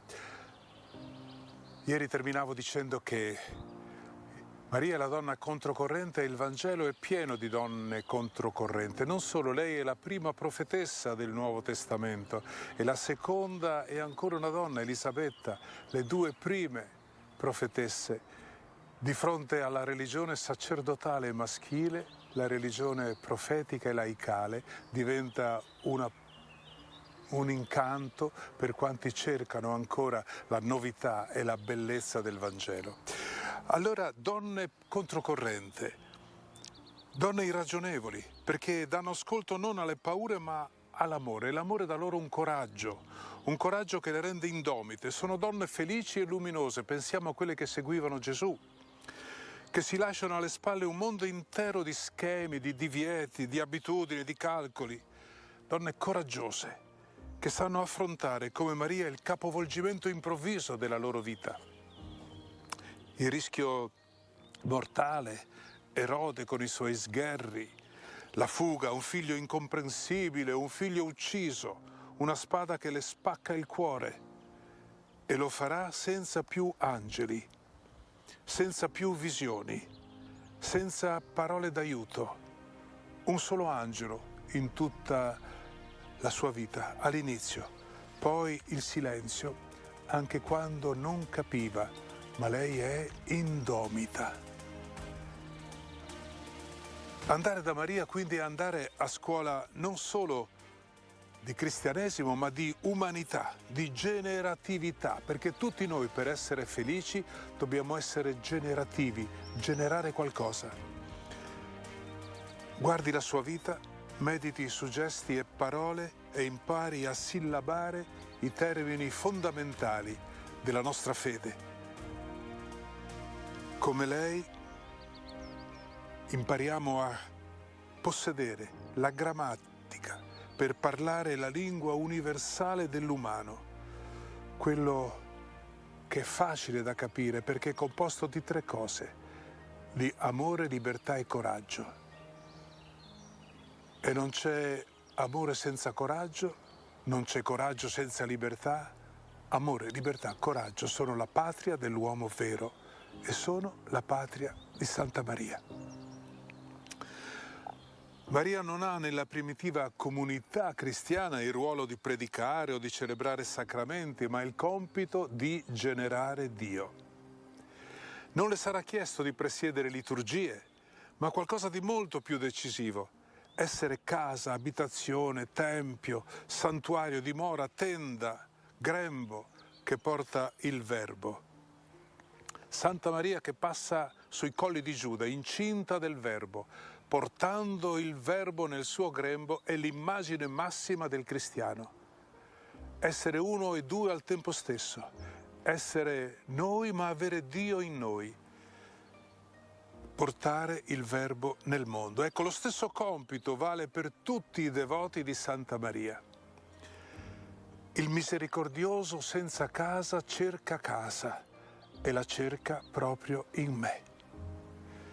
Dio cerca madri che lo mettano al mondo, molto più che non celebranti, e le cerca in noi. Faccio l'esempio di una forma di maternità presa da quella donna grande che era Et Illesum. Dice: ti prometto una cosa, Signore, una soltanto. Cercherò di aiutarti a restare vivo in me e in questo mondo mi impegnerò a salvare un pezzetto di te in me. Ecco la maternità che tutti possiamo e dobbiamo vivere. La vera devozione allora non è celebrare le lodi di Maria, ma continuare il suo compito nel mondo, diventando prolungamento della sua maternità, alleati di un Dio che è il creatore di alleanze, per servire Dio con serietà e i fratelli con tenerezza.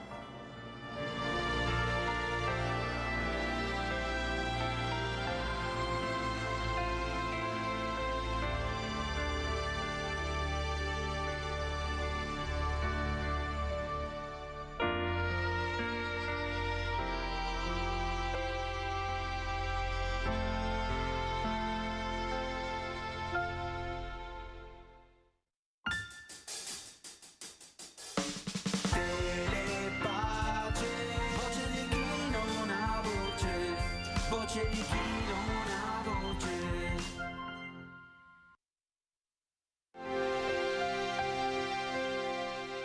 Nel mese dedicato alla Madonna, Telepace propone le 7 case di Maria, pensiero mariano a cura di padre Hermes Ronchi. In onda ogni giorno alle 8:20, 17:30, alle 20 e alle 23:15.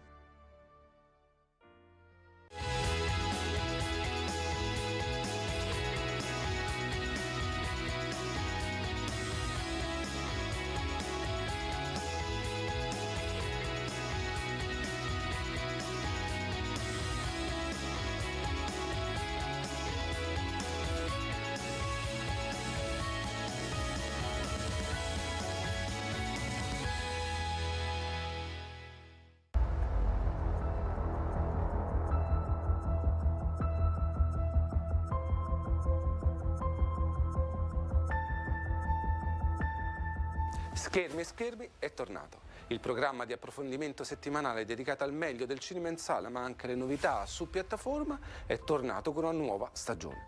A produrre sempre Telepace Roma in collaborazione con la Commissione Film della Conferenza Episcopale Italiana e come sempre ci rivolgiamo a tutti voi spettatori appassionati di cinema e di serie TV accompagnandovi nelle scelte appunto tra quelli che sono i titoli più interessanti che troviamo nelle sale cinematografiche ma anche nel mondo della televisione lineare o sulle principali piattaforme. Titoli votati all'intrattenimento, all'evasione e perché no anche a qualche proposta in chiave educational da recuperare in ambito educativo o pastorale. E allora ci rivolgiamo a tutti voi, adulti, giovani, famiglie, educatori e operatori pastorali e ci trovate come sempre ogni sabato su Telepace ma anche nei giorni successivi in replica sempre su Telepace oppure sul portale di Telepace e sul canale YouTube dedicato.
Abbiate fiducia, io ho vinto il mondo.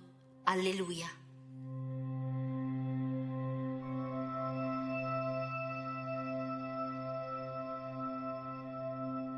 Nel Signore mi sono rifugiato. Come potete dirmi? Fuggi come un passero verso il monte. Ecco, gli empi tendono l'arco, aggiustano la freccia sulla corda, per colpire nel buio i retti di cuore. Quando sono scosse le fondamenta, il giusto che cosa può fare? Ma il Signore è nel Tempio Santo, il Signore ha il trono nei cieli. I suoi occhi sono aperti sul mondo, le sue pupille scrutano ogni uomo. Il Signore scruta giusti ed empi, egli odia chi ama la violenza. Farà piovere sugli empi brace, fuoco e zolfo. Vento bruciante toccherà loro in sorte.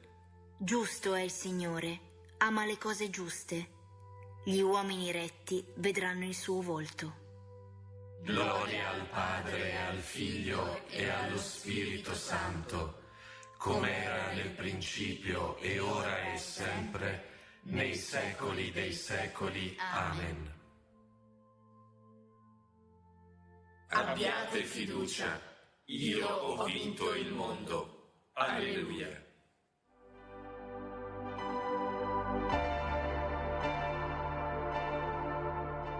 Nella tua tenda sarà ospite il giusto, abiterà la tua santa montagna. Alleluia.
tua tenda sarà ospite il giusto.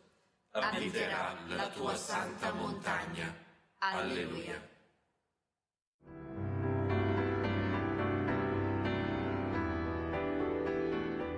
Quando sarò elevato da terra, attirerò tutti a me. Alleluia.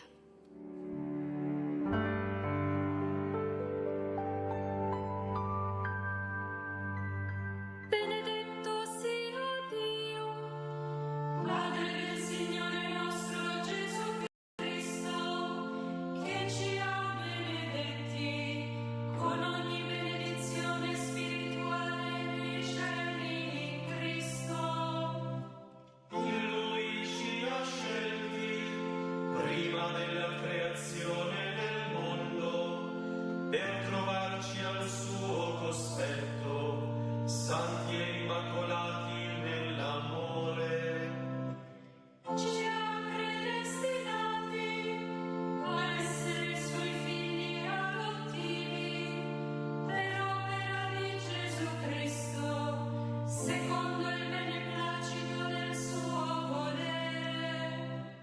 All'ode e gloria della sua grazia che ci ha dato nel suo Figlio diletto. In Lui abbiamo la redenzione, mediante il Suo sangue, la remissione dei peccati, secondo la ricchezza della Sua grazia. Dio l'ha abbondantemente riversata su di noi con ogni sapienza e intelligenza, poiché Egli ci ha fatto conoscere il mistero del suo volere. Il disegno di ricapitolare in Cristo tutte le cose, quelle del cielo come quelle della terra. Nella sua benevolenza lo aveva in Lui prestabilito per realizzarlo nella pienezza dei tempi. Gloria al Padre e al Figlio e allo Spirito Santo, come era nel principio e ora e sempre, nei secoli dei secoli. Amen. Quando sarò elevato da terra, attirerò tutti a me. Alleluia.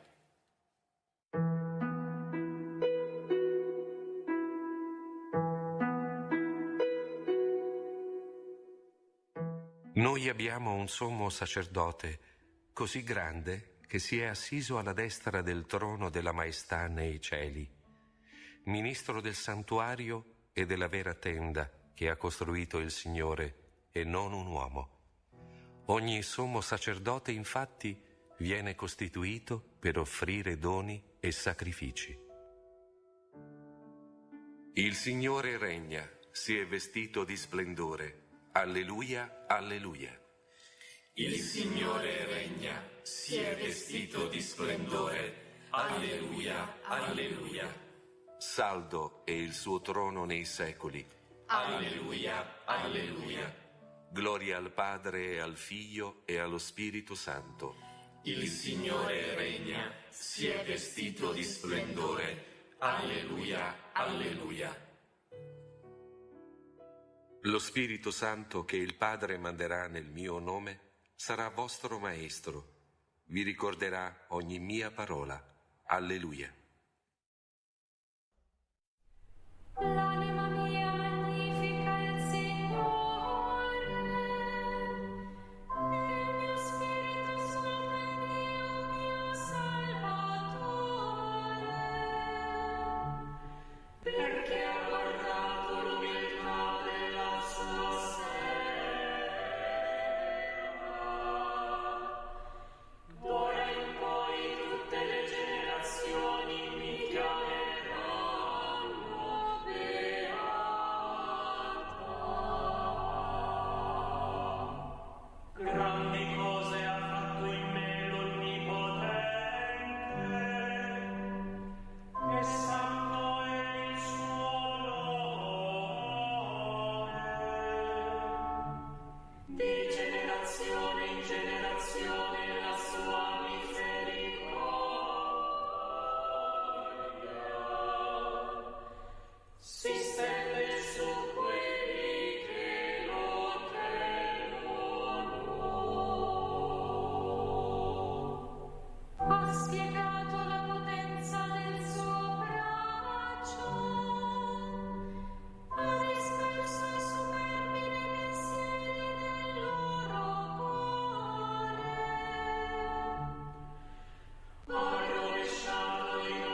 Santo, che il Padre manderà nel mio nome, sarà vostro Maestro, vi ricorderà ogni mia parola.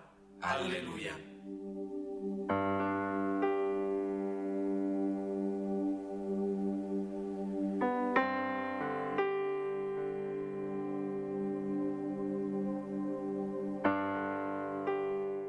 Il Cristo, vivificato dallo Spirito, è divenuto fonte di vita e sacramento universale di salvezza.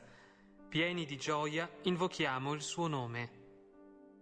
Rinnovaci, Signore, con la forza del tuo Spirito. Cristo, Salvatore del mondo e principio della creazione nuova, orienta tutta la nostra vita verso il tuo regno glorioso, dove ci aspetti alla destra del Padre. Rinnovaci, Signore, con la forza del tuo Spirito. Signore, che vivi e operi nella tua Chiesa, guidaci alla conoscenza di tutta la verità. Rinnovaci, Signore, con la forza del tuo Spirito. Rivela la potenza del tuo amore ai poveri, ai malati, agli agonizzanti. Confortali con la luce della tua presenza.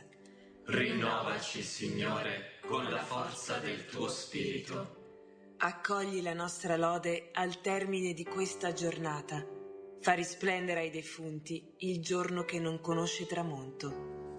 Rinnovaci, Signore, con la forza del tuo Spirito. E ora diciamo insieme la preghiera che ci ha insegnato nostro Signore Gesù Cristo. Padre nostro, che sei nei cieli, sia santificato il tuo nome, venga il tuo regno, sia fatta la tua volontà, come in cielo, così in terra. Dacci oggi il nostro pane quotidiano e rimetti a noi i nostri debiti, come anche noi li rimettiamo ai nostri debitori. E non abbandonarci alla tentazione, ma liberaci dal male.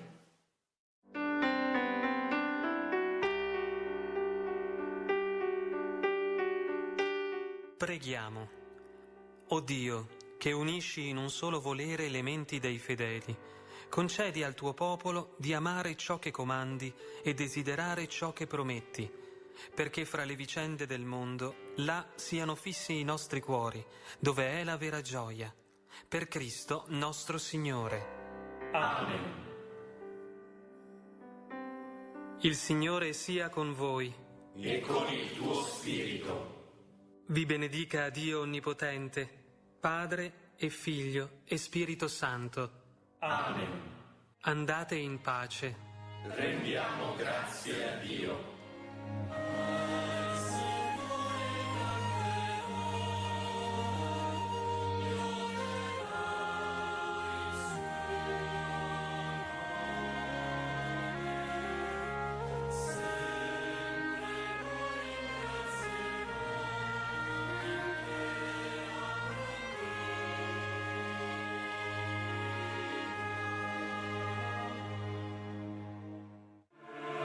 Unisciti a Telepace per vivere l'appuntamento giornaliero di preghiera in diretta dalla chiesa di San Zeno in Monte dell'Opera Don Calabria di Verona. Alle 18 la recita del Santo Rosario. A seguire, alle 18:30, la celebrazione della Santa Messa. Dal lunedì al venerdì in diretta su Telepace.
adesso è acceso. Però 1, 2, si sente? 1, 2, adesso si sente, prima no. 1, 2, ok? No, basta, se no diventa troppo. Diventa troppo se no. Così va bene?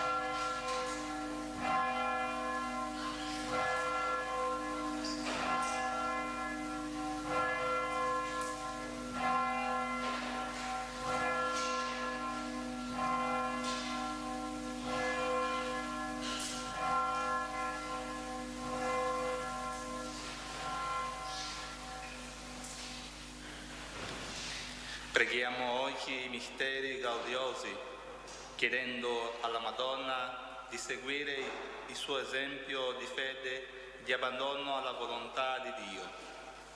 Il suo sguardo materno ci ispiri ad avvicinarci sempre a Gesù, come lei ha fatto con tanto amore e fiducia. O Dio, vieni a salvarmi. Gloria al Padre, al Figlio e allo Spirito Santo.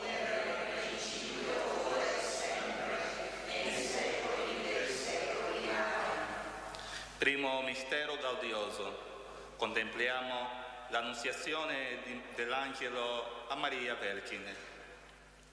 L'angelo le disse: non temere Maria, perché hai trovato grazia presso Dio. Allora Maria disse: ecco la serva del Signore, avvenga per me secondo la tua parola. O Maria, che ha accettato con umiltà e fiducia la volontà di Dio, insegnaci a rispondere prontamente alla sua chiamata per vivere con coraggio la nostra vocazione e la missione che Lui ci affida. Che sei nei cieli, sia santificato il tuo nome, venga il tuo regno, sia fatta la tua volontà, come in cielo così in terra. Dacci oggi il nostro pane quotidiano, rimetti i nostri debiti, come anche noi rimettiamo ai nostri debitori, e non abbandonarci alla tentazione, ma liberaci dal male.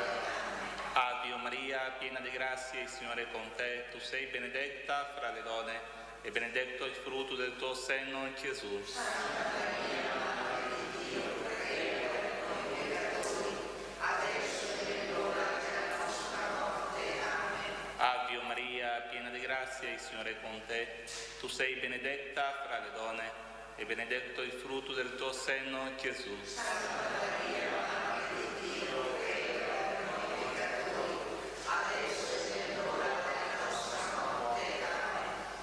Ave Maria, piena di grazia, il Signore è con te, tu sei benedetta fra le donne, e benedetto il frutto del tuo seno, Gesù. Santa Maria, Madre di Dio, prega per noi peccatori, adesso è l'ora della nostra morte. Amen. Ave Maria, piena di grazia, il Signore è con te, tu sei benedetta fra le donne, e benedetto il frutto del tuo seno, Gesù. Santa Maria, Madre di Dio, prega per noi peccatori, adesso è l'ora della nostra morte. Amen. Ave Maria, piena di grazia, il Signore è con te, tu sei benedetta fra le donne, e benedetto il frutto del tuo seno, Gesù. Santa Maria, Madre di Dio, prega per noi peccatori, adesso è l'ora della nostra morte. Amen. Ave Maria, piena di grazia, il Signore è con te, tu sei benedetta fra le donne, e benedetto il frutto del tuo seno, Gesù.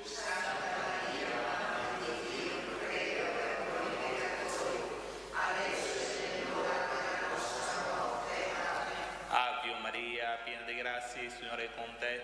Tu sei benedetta fra le donne e benedetto il frutto del tuo seno, Gesù. Santa Maria, Madre di Dio, prega per noi peccatori, adesso è l'ora della nostra morte. Amen. Ave Maria, piena di grazia, il Signore è con te.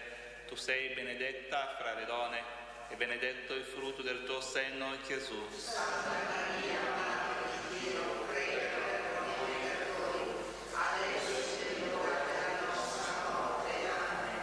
Ave Maria, piena di grazia, il Signore è con te. Tu sei benedetta fra le donne e benedetto il frutto del tuo seno, Gesù. Santa Maria, Madre di Dio, prega per noi peccatori, adesso è l'ora della nostra morte. Amen.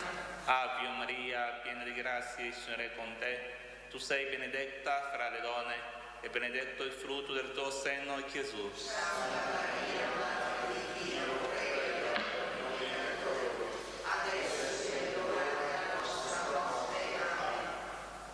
Gloria al Padre, al Figlio e allo Spirito Santo. Nel principio, ora e sempre, nei secoli dei secoli. Amen. Gesù mio, perdona le nostre colpe, preservaci dal fuoco dell'inferno, porta in cielo tutte le anime, specialmente le più bisognose della tua misericordia. Maria, Vergine obbediente, prega per noi.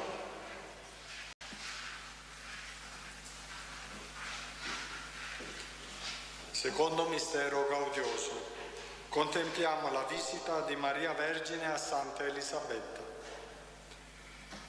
Appena Elisabetta ebbe udito il saluto di Maria, il bambino sussultò nel suo grembo.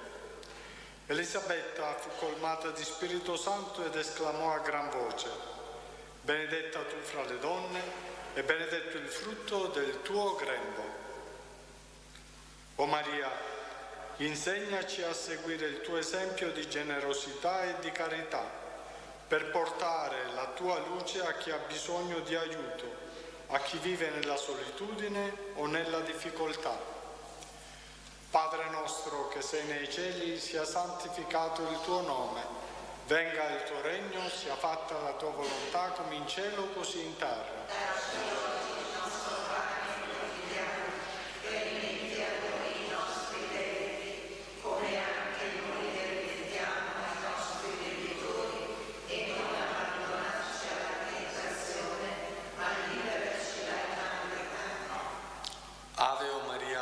Grazia, il Signore è con te. Tu sei benedetta fra le donne, benedetto il frutto del tuo seno, Gesù. Santa Maria, Madre di Dio, prega per noi peccatori, adesso è l'ora della nostra morte. Amen. Ave o Maria, piena di grazia, il Signore è con te. Tu sei benedetta fra le donne, benedetto il frutto del tuo seno, Gesù. Santa Maria, Madre di Dio, prega per noi peccatori, adesso è l'ora della nostra morte. Amen. Ave o Maria, piena di grazia, il Signore è con te.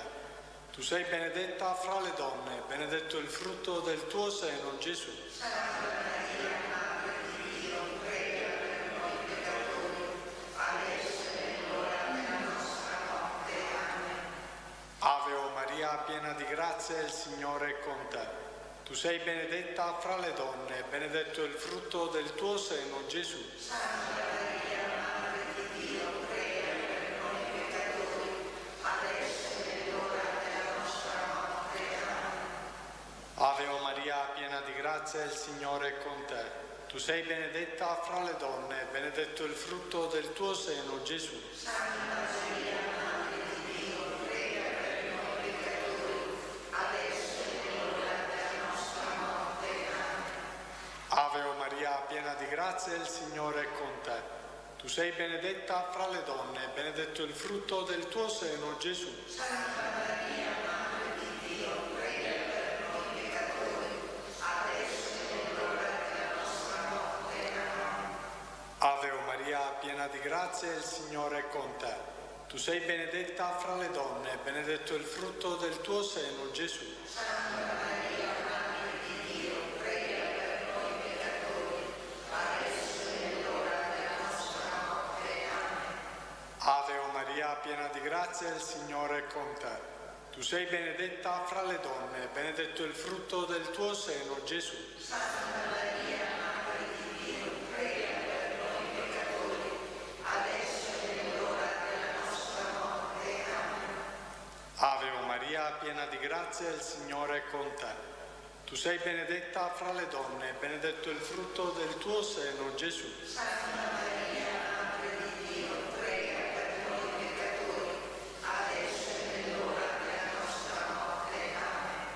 Ave o Maria, piena di grazia, il Signore è con te. Tu sei benedetta fra le donne, e benedetto è il frutto del tuo seno, Gesù. Santa Maria, Madre di Dio, prega per noi peccatori, adesso è l'ora della nostra morte. Amen. Gloria al Padre, al Figlio e allo Spirito Santo. Come era nel principio, ora e sempre, nei secoli dei secoli. Amen. Gesù mio, Perdona le nostre colpe, preservaci dal fuoco dell'inferno, porta in cielo tutte le anime, specialmente le più bisognose della tua misericordia. Maria, serva del Signore, prega per noi.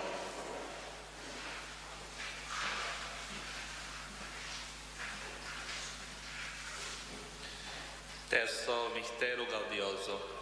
Contempliamo la nascita di Gesù. Mentre si trovavano a Betlemme, Maria diede alla luce il suo figlio primogenito, lo avvolse in fasce e lo pose in una mangiatoia, perché per loro non c'era posto nell'alloggio. O Maria, che hai accolto il bambino Gesù con cuore puro e senza riserve, aiutaci a ricevere Cristo nella nostra vita con lo stesso amore e devozione e a vivere ogni giorno come dono a Lui. Padre nostro che sei nei cieli, sia santificato il tuo nome, venga il tuo regno, sia fatta la tua volontà, come in cielo così in terra. Dacci oggi il nostro pane quotidiano e rimettiamo i nostri debiti, come anche noi rimettiamo ai nostri debitori, e non abbandonarci alla tentazione, ma liberaci dal male. Amen. Ave Maria, piena di grazia, il Signore è con te. Tu sei benedetta fra le donne, e benedetto il frutto del tuo seno, Gesù. Santa Maria, Madre di Dio, prega per noi peccatori, adesso è l'ora della nostra morte. Amen. Ave Maria, piena di grazia, il Signore è con te. Tu sei benedetta fra le donne, e benedetto il frutto del tuo seno, Gesù. Santa Maria, Madre di Dio, prega per noi peccatori, adesso è l'ora della nostra morte. Amen. Ave Maria, piena di grazia, il Signore è con te. Tu sei benedetta fra le donne, e benedetto il frutto del tuo seno, Gesù. Santa Maria, Madre di Dio, prega per noi peccatori, adesso è l'ora della nostra morte. Amen. Ave Maria, piena di grazia, il Signore è con te. Tu sei benedetta fra le donne, e benedetto il frutto del tuo seno, Gesù. Santa Maria, Madre di Dio, prega per noi peccatori, adesso è l'ora della nostra morte. Amen. Ave Maria, piena di grazia, il Signore è con te. Tu sei benedetta fra le donne, e benedetto il frutto del tuo seno, Gesù. Santa Maria, Madre di Dio, prega per noi peccatori, adesso è l'ora della nostra morte. Amen. Ave Maria, piena di grazia, il Signore è con te. Tu sei benedetta fra le donne, e benedetto il frutto del tuo seno, Gesù. Santa Maria, Madre di Dio, prega per noi peccatori, adesso è l'ora della nostra morte. Amen. Ave Maria, piena di grazia, il Signore è con te. Tu sei benedetta fra le donne, e benedetto il frutto del tuo seno, Gesù. Santa Maria, Madre di Dio, prega per noi peccatori, adesso è piena di grazia, il Signore è con te. Tu sei benedetta fra le donne e benedetto il frutto del tuo seno, Gesù. Santa Maria, Madre di Dio, prega per noi peccatori, adesso è l'ora della nostra morte. Amen. Ave Maria, piena di grazia, il Signore è con te. Tu sei benedetta fra le donne e benedetto il frutto del tuo seno, Gesù. Santa Maria, Madre di Dio, prega per noi peccatori, adesso è l'ora della nostra morte. Amen. Ave Maria, piena di grazia, il Signore è con te. Tu sei benedetta fra le donne e benedetto il frutto del tuo seno, Gesù. Santa Maria, Madre di Dio, prega per noi peccatori, adesso è l'ora della nostra morte. Amen. Gloria al Padre, al Figlio e allo Spirito Santo. Come era nel principio, ora e sempre, nei secoli dei secoli. Amen. Gesù mio, Perdona le nostre colpe, preservaci dal fuoco dell'inferno, porta in cielo tutte le anime, specialmente quelle più bisognose della tua misericordia. Maria, Vergine accogliente, Prega per noi.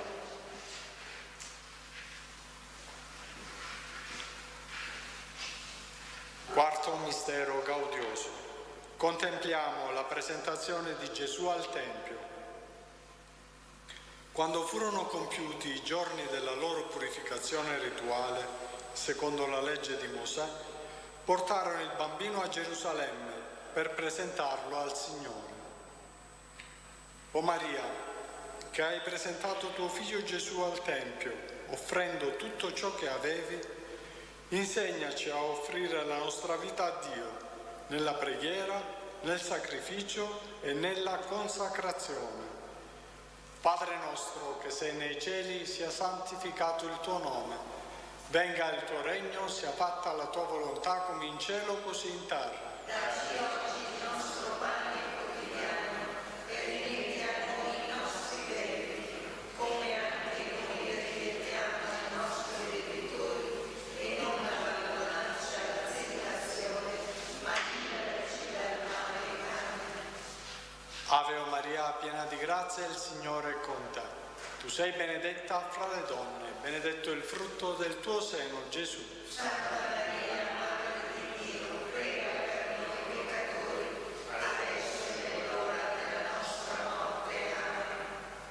Ave o Maria, piena di grazia, il Signore è con te. Tu sei benedetta fra le donne, benedetto il frutto del tuo seno, Gesù. Santa Maria, Madre di Dio, prega per noi peccatori, adesso è l'ora della nostra morte. Amen. Ave o Maria, piena di grazia, il Signore è con te. Tu sei benedetta fra le donne, benedetto il frutto del tuo seno, Gesù. Santa Maria, Madre di Dio, prega per noi peccatori, adesso è l'ora della nostra morte. Amen. Ave o Maria, piena di grazia, il Signore è con te. Tu sei benedetta fra le donne, benedetto il frutto del tuo seno, Gesù. Santa Maria, Madre di Dio, prega per noi peccatori, adesso è l'ora della nostra morte. Amen. Ave o Maria, piena di grazia, il Signore è con te. Tu sei benedetta fra le donne, benedetto il frutto del tuo seno, Gesù. Santa Maria, Madre di Dio, prega per noi peccatori, adesso è l'ora della nostra morte. Amen. Ave o Maria, piena di grazia, il Signore è con te. Tu sei benedetta fra le donne, benedetto il frutto del tuo seno, Gesù. Santa Maria, Madre di Dio, prega per noi peccatori, adesso è l'ora della nostra morte. Amen. Ave o Maria, piena di grazia, il Signore è con te. Tu sei benedetta fra le donne, benedetto il frutto del tuo seno, Gesù. Santa Maria, Madre di Dio, prega per noi peccatori, adesso è l'ora della nostra morte. Amen. Ave o Maria, piena di grazia, il Signore è con te. Tu sei benedetta fra le donne, benedetto il frutto del tuo seno, Gesù. Santa Maria, Madre di Dio, prega per noi peccatori, adesso è l'ora della nostra morte. Amen. Ave o Maria, piena di grazia, il Signore è con te. Tu Tu sei benedetta fra le donne e benedetto il frutto del tuo seno, Gesù. Santa Maria, Madre di Dio, prega per noi peccatori, adesso è l'ora della nostra morte. Amen. Ave o Maria, piena di grazia, il Signore è con te. Tu sei benedetta fra le donne e benedetto il frutto del tuo seno, Gesù. Santa Maria, Madre di Dio, prega per noi peccatori, adesso è l'ora della nostra morte. Amen. Gloria al Padre, al Figlio e allo Spirito Santo. Come era nel principio, ora e sempre, nei secoli dei secoli. Amen. Gesù mio, Perdona le nostre colpe, preservaci dal fuoco dell'inferno, porta in cielo tutte le anime, specialmente le più bisognose della tua misericordia. Maria, Vergine offerente, prega per noi.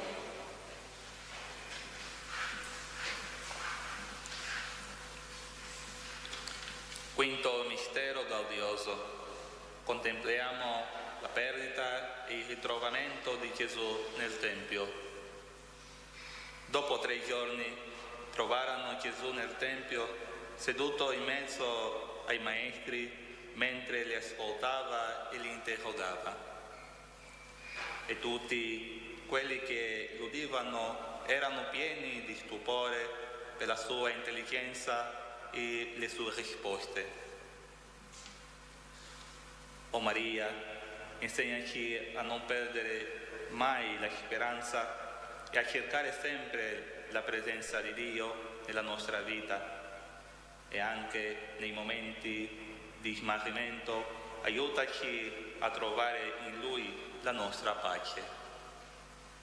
Padre nostro che sei nei cieli, sia santificato il tuo nome, venga il tuo regno, sia fatta la tua volontà, come in cielo così in terra. Dacci oggi il nostro pane quotidiano e rimetti a noi i nostri debiti, come anche noi rimettiamo ai nostri debitori, e non abbandonarci alla tentazione, ma liberaci dal male. Amen. Ave Maria, piena di grazia, il Signore è con te. Tu sei benedetta fra le donne e benedetto il frutto del tuo seno, Gesù. Santa Maria, Madre di Dio, prega per noi peccatori, adesso è l'ora della nostra morte. Amen. Ave Maria, piena di grazia, il Signore è con te. Tu sei benedetta fra le donne e benedetto il frutto del tuo seno, Gesù. Santa Maria, Madre di Dio, prega per noi peccatori, adesso è l'ora della nostra morte. Amen. Ave Maria, piena di grazia, il Signore è con te. Tu sei benedetta fra le donne e benedetto il frutto del tuo seno, Gesù. Santa Maria, Madre di Dio, prega per noi peccatori, adesso è l'ora della nostra morte. Amen. Ave Maria, piena di grazia, il Signore è con te. Tu sei benedetta fra le donne e benedetto il frutto del tuo seno, Gesù. Santa Maria, Madre di Dio, prega per noi peccatori, adesso è l'ora della nostra morte. Amen. Ave Maria, piena di grazia, il Signore è con te. Tu sei benedetta fra le donne e benedetto il frutto del tuo seno, Gesù. Santa Maria, Madre di Dio, prega per noi peccatori, adesso è l'ora della nostra morte. Amen. Ave Maria, piena di grazia, il Signore è con te.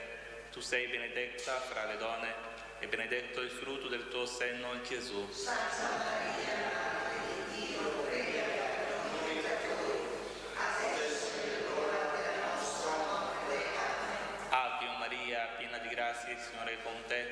Tu sei benedetta fra le donne e benedetto il frutto del tuo seno, Gesù. Santa Maria, Madre di Dio, prega per noi peccatori, adesso è l'ora della nostra morte. Amen. Ave Maria, piena di grazia, il Signore è con te.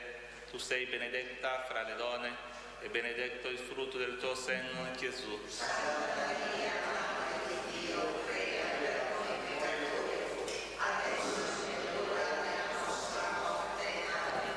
Ave Maria, piena di grazia, il Signore è con te. Tu sei benedetta fra le donne e benedetto il frutto del tuo seno, Gesù. Santa Maria, Madre di Dio, prega per noi peccatori,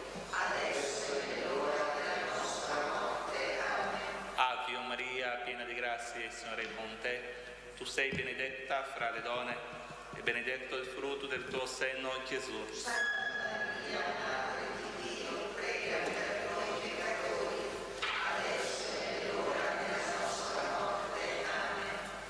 Gloria al Padre, al Figlio e allo Spirito Santo.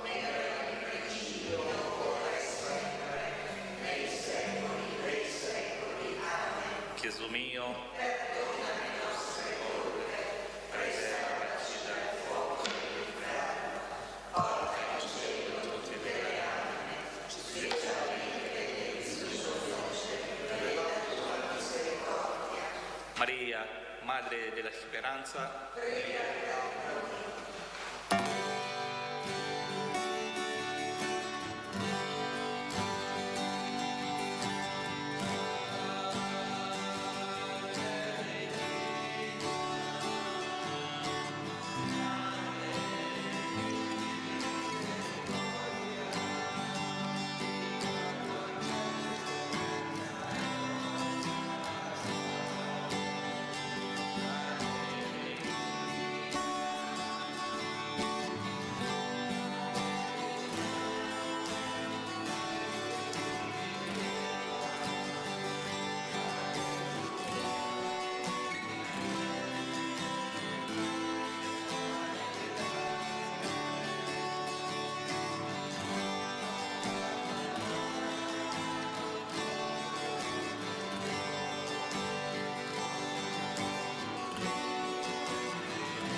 Preghiamo. O Dio, il tuo unico Figlio Gesù ci ha procurato i beni della salvezza eterna con la sua vita, morte e risurrezione. A noi che con il Santo Rosario della Beata Vergine Maria abbiamo meditato questi misteri, concedi di imitare ciò che essi contengono e di raggiungere ciò che essi promettono. Per Cristo nostro Signore. Amen.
Partiamo da qua. Perfetto. Ok. infatti l'uccello così.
Nel nome del Padre, del Figlio e dello Spirito Santo, il Signore sia con voi.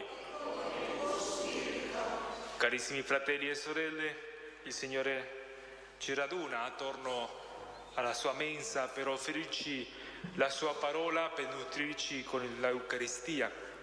Con fede ci accostiamo per celebrare questa messa e con fiducia gli chiediamo perdono di tutti i nostri peccati per celebrarla degnamente. Signore, che sei l'eterno sacerdote della nuova alleanza, Kyrie eleison.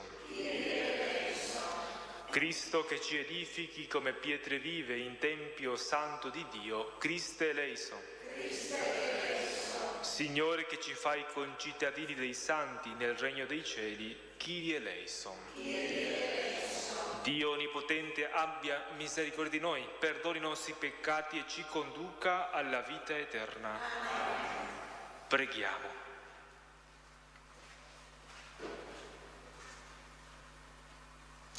La tua mano, o Padre, protegga sempre questa famiglia, perché liberata da ogni male, per la risurrezione del tuo Figlio unigenito, con il tuo aiuto possa camminare sulle tue vie. Per il nostro Signore Gesù Cristo, tuo Figlio che è Dio, e vive e regna con te nell'unità dello Spirito Santo per tutti i secoli dei secoli. Amen.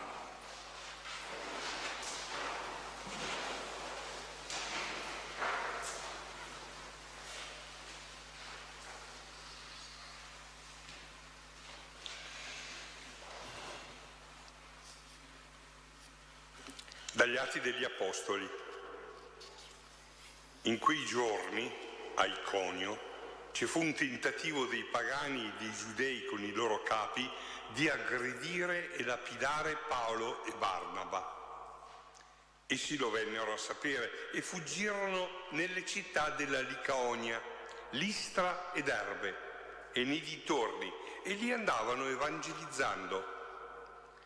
C'era a Listra un uomo paralizzato alle gambe, storpio sin dalla nascita, che non aveva mai camminato. Egli ascoltava Paolo mentre parlava e questi, fissandolo con lo sguardo e vedendo che aveva fede di essere salvato, disse a gran voce: «Alzati, ritto in piedi». Egli balzò in piedi e si mise a camminare. La gente allora, al vedere ciò che Paolo aveva fatto, si mise a gridare dicendo in dialetto licaonio: «Gli dei sono scesi tra noi in figura umana», e chiamavano Barnaba Zeus e Paolo Hermes, perché era lui a parlare. Intanto il sacerdote di Zeus, il cui tempio era all'ingresso della città, recando alle porte tori e corone, voleva offrire un sacrificio insieme alla folla. Sentendo ciò, gli apostoli Barnaba e Paolo si strapparono le vesti e si precipitarono tra la folla, gridando: «Uomini, perché fate questo? Anche noi siamo esseri umani, mortali come voi». E vi annunciamo che dovete convertirvi da queste vanità al Dio vivente, che ha fatto il cielo, la terra, il mare e tutte le cose che in essi si trovano. Egli, nelle generazioni passate, ha lasciato che tutte le genti seguissero la loro strada. Ma non ha cessato di dar prova di sé, beneficando, concedendovi dal cielo piogge per stagioni ricche di frutti e dandovi cibo in abbondanza per la letizia dei vostri cuori. E così dicendo, riuscirono a fatica a far desistere la folla dall'offrire loro il sacrificio. Parola di Dio.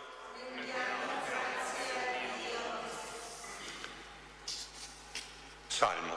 Non a noi, Signore, ma al tuo nome da gloria.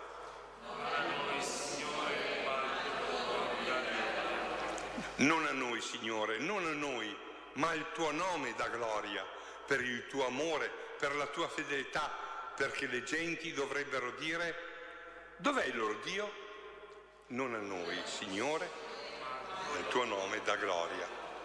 Il nostro Dio è nei cieli, tutto ciò che vuole, egli lo compie. I loro idoli sono argento e oro, opera delle mani dell'uomo. Non a noi, Signore, ma al tuo nome da gloria. Siate benedetti dal Signore, che ha fatto il cielo e la terra. I cieli sono i cieli del Signore, ma la terra l'ha data ai figli dell'uomo. Non a noi, Signore, ma al tuo nome da gloria.